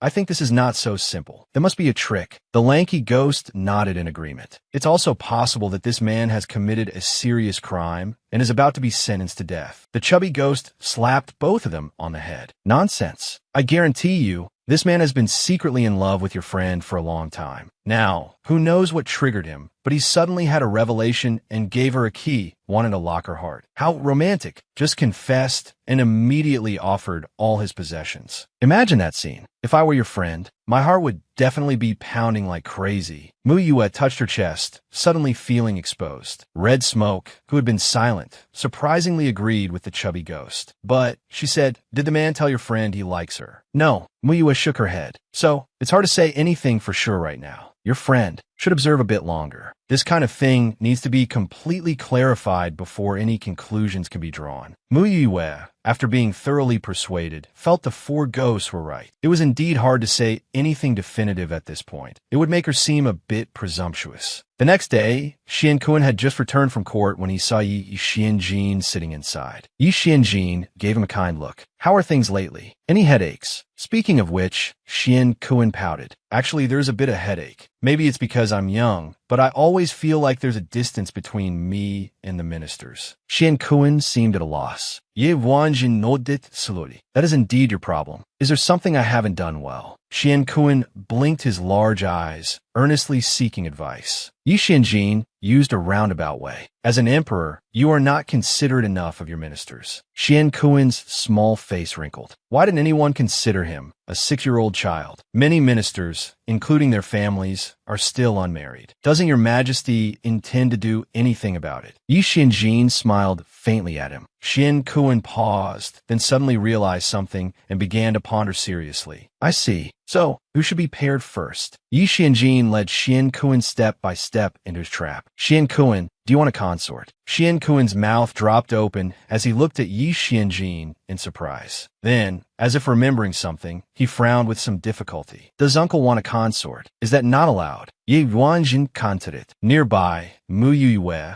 who was preparing medicine for Xian Kun, was listening intently. She hurried over with the medicine bowl. Matters of marriage are important affairs. Please think it over carefully. She placed the bowl heavily on the table. Although full of questions, ripples of emotion stirred in her heart. She was afraid Xian Kun would make a random match. Xian Kun was taken aback by Mu Yue's sudden appearance. Eunuch Jiang, being perceptive, immediately found an excuse to pull Xian Kun out of the room. Seeing Mu Yue's silence, Yi Xianjin reached out and placed his hand on her shoulder. He spoke earnestly and solemnly. This isn't a whim, and I have no ulterior motives. Tian, you're the only woman I will ever love. You might find this sudden, but I will respect you and give you time to adapt to our new relationship. After expressing his feelings, Yi Xianjin smiled confidently. But no matter how long it takes, you will eventually be mine. Mu Yue met his gaze. Accustomed to Yi Xianjin's usual nonchalant demeanor, hearing such serious and shocking words from him for the first time left her unsure of how to react. The impact was too great. Yi Xianjin, let me think about it. Mu Yue's thoughts were in disarray. Seeing that she hadn't rejected him outright, Yi Xianjin's smile deepened. And I've heard that when a man likes a woman, he should pursue her. Tian must experience this process too. Mu Yue panicked slightly. Now that they had crossed this line, she did need time to adjust. As they left the room, they saw Eunuch Jiang chasing after Xian Kun, trying to feed him medicine. Mu Yue took the bowl. Although His Majesty dislikes it, this medicine is essential for his health. He must continue taking it. Fine, but I want candied fruit afterward. Xian Kuan sat on Yi Xuanjin's lap, his cheeks puffed out. The heartwarming scene resembled a family of three. Yi Xianjin and Mu Yue accompanied Xian Kuan in flying kites, the imperial garden echoing with Xian Kuan's excited shouts. In the distance, Yun Qing nudged Yu Dao. Look at them, don't they look like a family of three? When Xiao immediately understood Yun Qing's meaning and chuckled. I think chuckling is useless. We need to let the Grand Chancellor see this. After leaving the palace, Yi Xianjin intended to escort Mu Yue home, but she refused. If my father sees us, it will be difficult to explain. Yi Xianjin acquiesced, but couldn't resist teasing her. Is Tian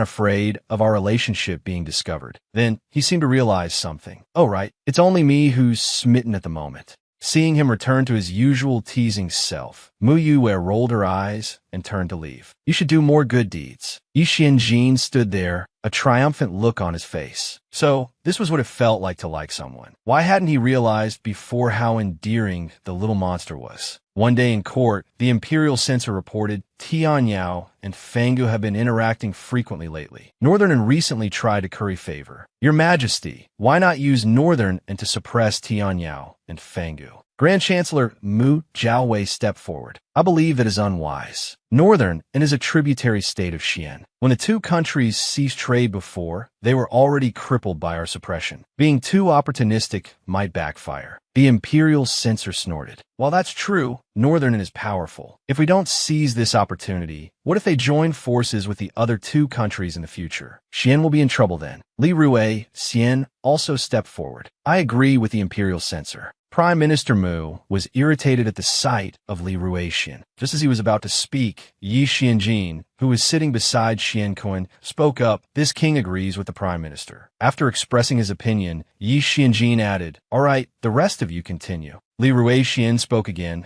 Currently, the other kingdoms are eyeing us like tigers, constantly making small moves. If Xian doesn't act, I fear we'll ruin our centuries-old foundation. Yi Xianjin sneered. So, according to General Li, you want to completely eradicate them. All right then. Yi Xianjin turned to Xian Kuan, bestow upon General Li the title of Grand Marshal, and have him immediately lead troops to annihilate all the vassal states. General Li, what do you think of this proposal? Normally, upon hearing these words, Prime Minister Mu's first reaction would be to denounce this treacherous minister for his shameless nonsense. But today, he inexplicably felt a sense of satisfaction. Seeing Li Ruexian silence, Yi Xianjin turned to Wei Yushi. Wei Yushi, what are your thoughts? Wei Yushi, who had nearly lost his eldest son's life because of Yi Xianjin, now trembled, unsure what other tricks Yi Xianjin had up his sleeve. He quickly shifted the responsibility. Your Highness, General Li, please decide. After court was adjourned, Yi Xianjin followed Prime Minister Mu and proactively inquired about trivial matters at his home. I heard the back wall of the Prime Minister's residence has been repaired. Is the Prime Minister satisfied? Prime Minister Mu gave a forced smile and nodded. In the end, he practically fled, thinking as he went, has that treacherous minister been possessed today? He always opposes me in court. Why the sudden change? Indeed, after their back wall was damaged, they've lost their nerve. Yi Xianjin left the palace and, seeing the fine weather, watched Mu Yue board her carriage. Suddenly, he too wanted to visit the Mu residence. Once the thought arose, Yi Xianjin couldn't suppress it. He immediately summoned Yun Qing and Yun Dai. Go and intercept Mu Yue's carriage. Yun Qing and Yun Dai exchanged a silent glance. Ever since His Highness met Miss Mu, it seemed their duties as personal guards had become anything but ordinary. Despite their thoughts, they carried out their orders. On the main street, Mu Yue's carriage suddenly lurched violently. Old Su, what happened? Mu Yue asked the coachman. Old Su replied as he climbed down from the carriage. Master, someone scattering money up ahead. By the time he finished speaking, Old Su had already rushed into the crowd to join the scramble. Mu Yue peeked through the carriage curtains. Good heavens! The people on the street were in a frenzy, surrounding the road and frantically picking up money. Old Su was also in the thick of it, completely forgetting about him in the carriage. Mu Yue looked around. Which idiot has so much silver they don't know what to do with it? Mu Yue glanced enviously, but reminded himself, I am the Prime Minister. I cannot do this. Seeing that the crowd showed no signs of dispersing after a while, Mu Yue sensed something was amiss. he decided to notify the Ministry of Revenue. He called out to old Sue, "I'm leaving first." Seeing that old Sue didn't even turn his head, Mu Yue snorted angrily and walked towards the Ministry of Revenue.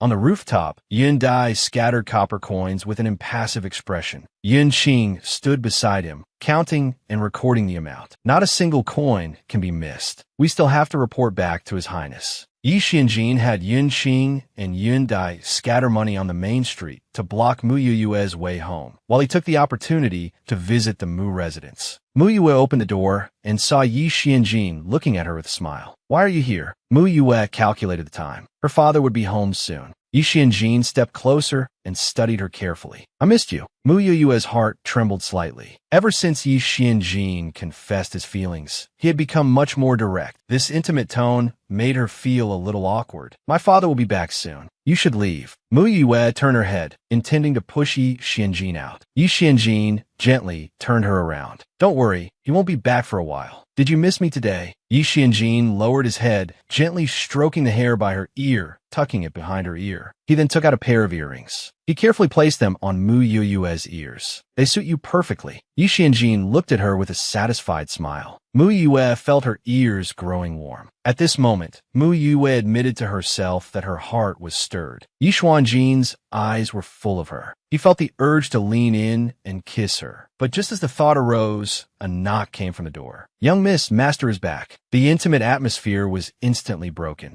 Mu Yue snapped back to reality and quickly pushed Yi Xianjin away, her gaze evasive. "I need to see my father." Exiting the room, she saw old Sue and her father walking towards her. Her father looked furious, while old Sue excitedly told Mu Yue about the incident where someone scattered money on the street.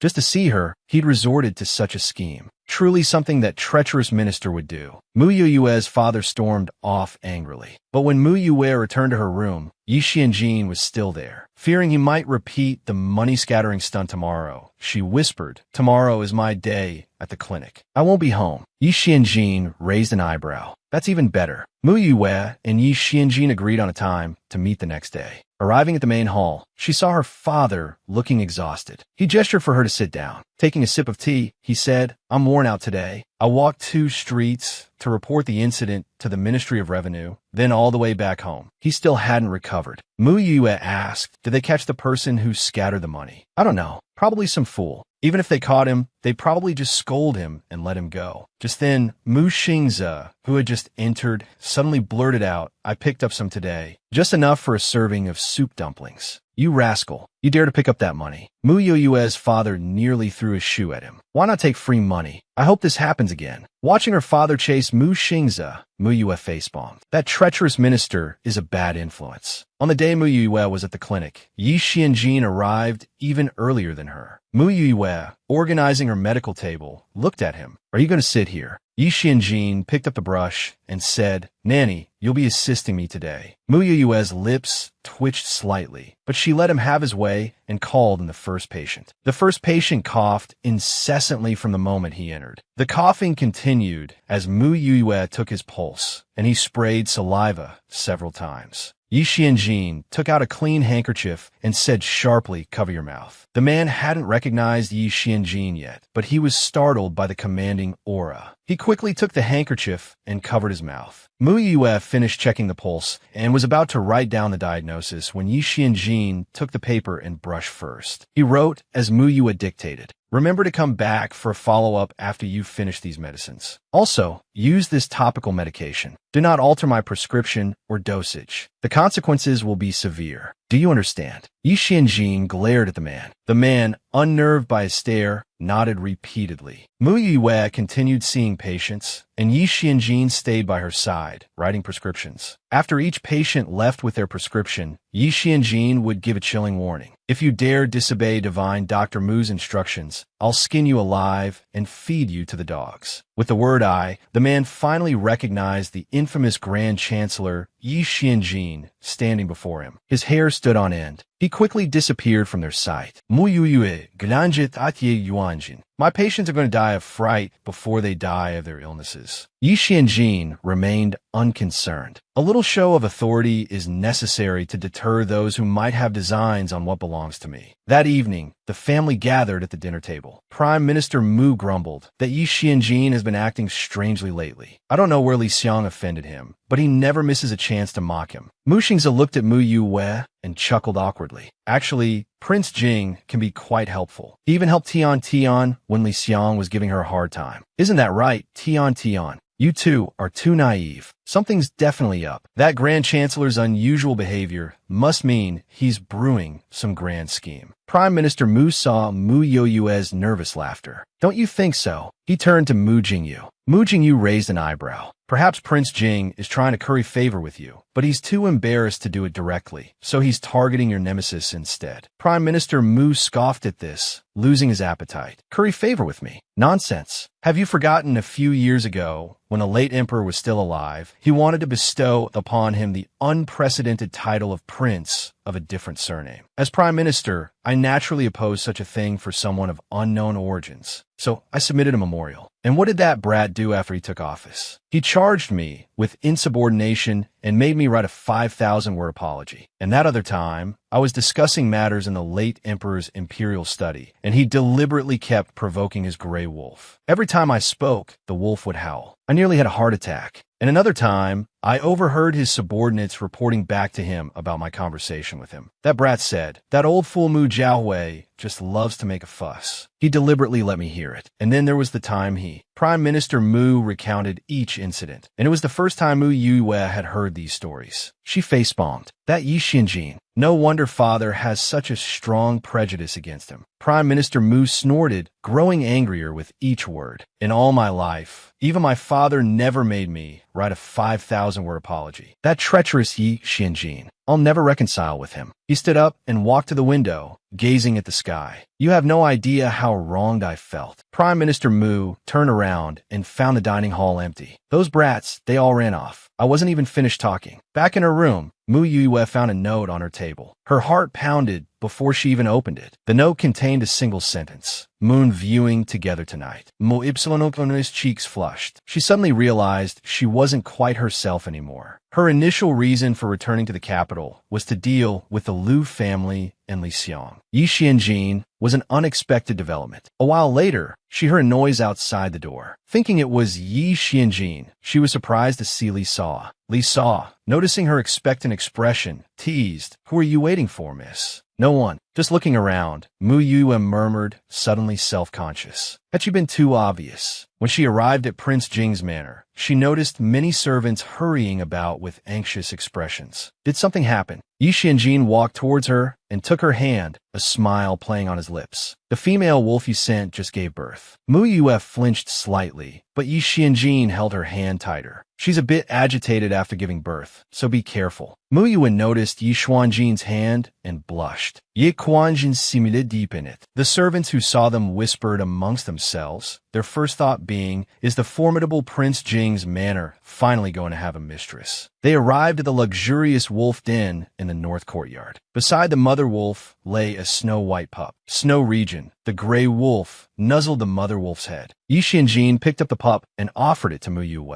"I'd rather not," she said, instinctively recoiling. She was afraid of dogs. "Don't worry, it won't bite." Yi Xianjin placed the pup in her arms. He knew her fear of dogs and wolves was a weakness. He wouldn't allow her to have such a weakness, nor would he allow anyone to exploit it. This was an opportunity for her to overcome it. Mu Yue held the pup stiffly. The pup stirred in her arms and looked up at her with curious, innocent eyes. It licked the back of her hand. Mu Yue's hands trembled, just as she thought about dropping it. The pup nuzzled her chest, finding a more comfortable position. Mu Yue blinked. It was actually quite cute. He stroked the snow-white fur of the wolf pup. The soft feel was pleasant. "If you like it, hold it for now," Yi Xianjin said, pleased to see Mu Yue taking the first step. Mu Yue glanced at the mother wolf. Seeing the two wolves engrossed in each other, completely ignoring their pup, she realized this was for real. And so, Mu Yue, holding the wolf pup, left the north courtyard with Yi Xianjin. There seemed to be no moon tonight. Mu Yue gazed at the night sky, then at Yi Xianjin beside her. Yi Xianjin, you prove to me that the bright moon in the sky is far less important than Mu Yue by my side. Mu Yue felt a blush creep up her cheeks at his words. Yi Xianjin bent down slowly, bringing his face close to hers. I said I wasn't in a hurry, but now I've changed my mind. Mu Yue,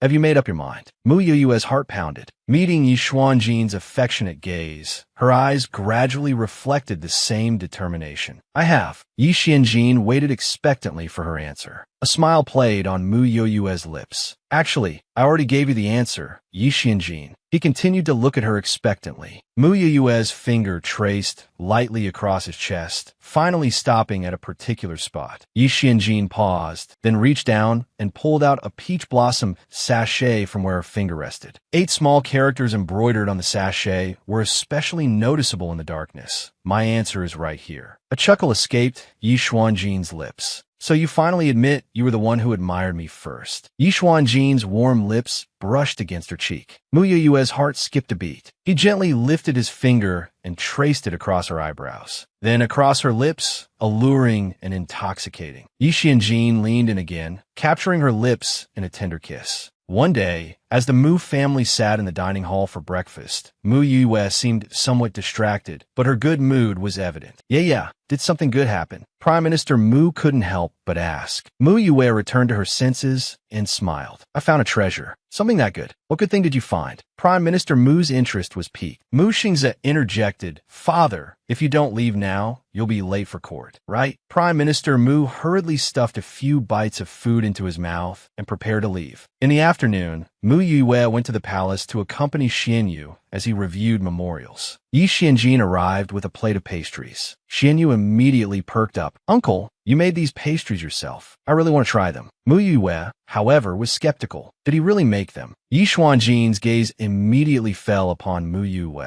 Just something from the imperial kitchen, he admitted. Then, turning to Xianyu, he asked, do you want to try pastries I made myself? The gentle Prince Jing, who had been speaking softly just a moment before, immediately changed his demeanor when facing the gluttonous Xianyu. He launched into a barrage of questions. Have you finished reviewing the memorials? Have you practiced your calligraphy today? Have you practiced martial arts with eunuch Jiang? Xianyu, feeling deflated, pouted and dared not speak again. I haven't done any of that, he mumbled. Then it's a pity. You can't fly kites today, Yi Xianjin said, then sat down at another table in the imperial study, drawing Mu Yue into his arms. He leaned close to her ear. Let's practice calligraphy. Mu Yue glanced at him. Calligraphy. Ye wanjin kisit herchik. Yes, calligraphy. Xianyu swung his legs, only able to see his uncle's back from his angle. He couldn't see his sister, but hearing that she also had to practice calligraphy, he felt much better. And so, in the imperial study, Xianyu looked at the memorials, while the two beside him appeared to be diligently practicing calligraphy. They shared a brush, writing on the paper, occasionally stealing kisses when Xianyu wasn't looking. Can't you change the words? Mu Yue was speechless after a single sheet of paper was filled with the phrases love at first sight and pledge of eternal love. These words hold special meaning for me. They are proof of Yeye's secret admiration for me. Mu y side. If I had known it was for calligraphy practice, I wouldn't have come. They left the palace and arrived at Prince Jing's residence. Looking at the wolf pup in Mu Yue's arms, Yi Xianjin said, I've chosen a name for this little one. Mu Yue looked at him curiously, waiting for him to continue. Yi Wanjin Simidet. Her name is Yi Yu. Mu Yue was instantly dumbfounded. What kind of strange name is that? Yet, Yi Xianjin had a seemingly reasonable explanation. This little wolf is female. And Mu Yue waited to see what other nonsense he would come up with. Yi Xianjin played along. If you don't like it, we can also call her Mu Xianxian. It sounds quite feminine too. He actually produced 2 slips of paper and let the wolf pup choose. The wolf pup pawed at one of the slips, Mu Xianxian. And so, the wolf pup's rather embarrassing name was decided. Yi Xianjin stroked the pup's head, his gaze lingering on Mu Yue.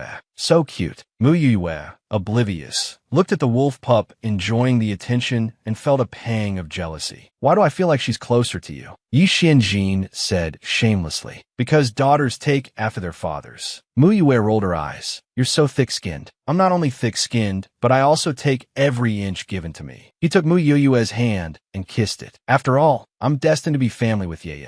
Mu Yue blushed and glared at him. Just then, Prime Minister Mu's booming voice called out, "Yeah, dinner's ready." Mu Yue placed the wolf pup on the bed and covered it with a blanket. "Xian Xian, be quiet. Xian Xian." That's catchy. Mu Yue quickly covered Yi Xuanjin's mouth. "She's tired," she offered as an excuse. Prime Minister Mu then pulled Yi Xianjin out of the room. Yi Xianjin looked at her approachfully. "You never call me that. Yi Xianjin, are you being childish?" Mu Yue teased, though a smile touched her eyes. Yi Xianjin, however, continued to act like a child with the wolf pup. He leaned against Mu Yue's shoulder, closing his eyes in contentment. "It's not childish. It's just that whenever I see you, I can't help myself." Mu Yue's heart raced, and she lowered her gaze, reaching out to intertwine her fingers with his. Yi Xianjin grasped her hand tightly, their fingers laced together. A playful smile tugged at the corners of his lips. "So wasn't my heart racing? Sweetheart, why is your heart beating so fast? Can you shut up?" Mu Yue wanted to shake off his hand and punch him, but Yi Xianjin held on tight, the curve of his lips deepening enticingly. "So, sweetheart, how do you plan to make me shut up?" He slowly leaned closer to Mu Yue's face, stopping just short of her lips. Suddenly, the door swung open. Sister,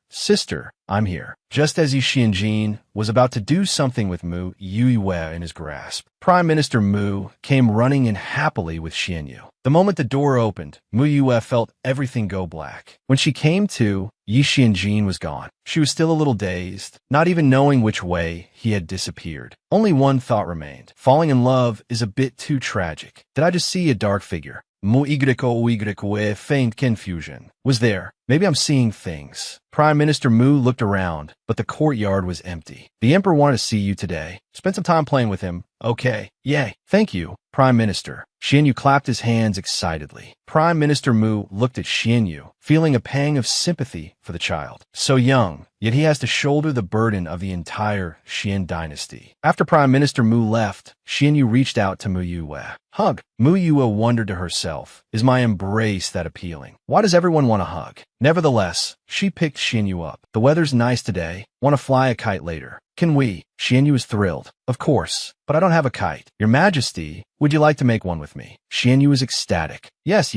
The two went to the room to get the kite-making supplies. Upon entering, they saw a figure lounging lazily inside. Xianyu's eyes widened. "Uncle, why are you in sister's room?" Yi Xianjin replied smoothly, "Just passing by, stopped in for a rest." Xianyu believed him completely. Wow, what a coincidence. To meet Uncle here too. Is this what the books call destined to meet even from 1,000 miles apart? Mu Yue had thought he had left, but he had snuck into her room instead and fabricated this blatant lie. Only a 6-year-old would believe it. Mu Yue went to fetch the kite-making materials. Yi Xianjin got up, glancing at Xianyu. "I'll go help him." He followed her into the room. Yi Xianjin immediately pinned Mu Yue against the wall. "Will these days finally end?" he asked, as much to her as to himself. Speaking of which, Mu Yue glared at him. Whose fault is it for being so heartless before? At Mu Yue's accusation of heartlessness, Yi Xianjin put on an innocent expression. Mu Yue began ticking off her fingers. "You made my father write a confession, scared him with the snow domain gray wolf, and called him an old man. He remembers it all. My father even said that my grandfather never made him write a 5,000-word confession. He's feeling quite wronged." Yi Xuanjin's expression froze for a moment as he recalled the distant past. It seemed he had done those things. Seeing his expression, Mu Yue sighed. "All right, I'm going back to my clinic tomorrow. You should go back now. It won't be good if my father sees you here." "All right, I'll listen to you." Yi Xianjin chuckled helplessly, nuzzling his forehead against hers. The next day, while Prime Minister Mu was away, Yi Xianjin visited the Prime Minister's residence again. He sat beside Mu Yue, saying nothing, just carefully studying her features. "Why are you looking at me like that?" Mu Yue felt uncomfortable under his gaze. "Ye Wanjin Simidet. I haven't seen you all night. I missed you. Why didn't you come to pick up Xinyu today?" Mu Yue had expected Yi Xianjin to come during breakfast. Too lazy to. Yi Xianjin didn't care about the little boy. "True. With me around, Xianyu will definitely be well taken care of." Yi Xianjin chuckled, taking Mu Yue's hand. "My sweet girl will definitely be a good wife and mother in the future." "Shut up." Mu Yue stuffed a cherry into his mouth. This man was becoming increasingly improper with his words. "Behave yourself in front of my father and brothers." The wedding at Prince Jing's manor might happen sooner than you think. Really? Yishuan Jin's eyes lit up. He pulled Mu Yue into his arms. Of course. Well, have I ever lied to you? Yishuan Jin leaned down and kissed Mu Yue's lips. Then I'll have to do my best. But the story ends here. The author didn't elaborate. I highly recommend reading the novel. The Liu family, who wronged Mu Yue and Li Jia, all met tragic ends. Lu Miaoling's fake pregnancy was exposed, and Xiang Fuyang's daughter, Fu Rui, was killed by Mu Yue. And there's Su Rong, who was often possessed by a fat ghost. He was always hilarious whenever he appeared. Mu Yue's mother isn't dead either. She seems to be the queen of another country. I only skimmed through it, so if you're interested, you can check it out for yourselves.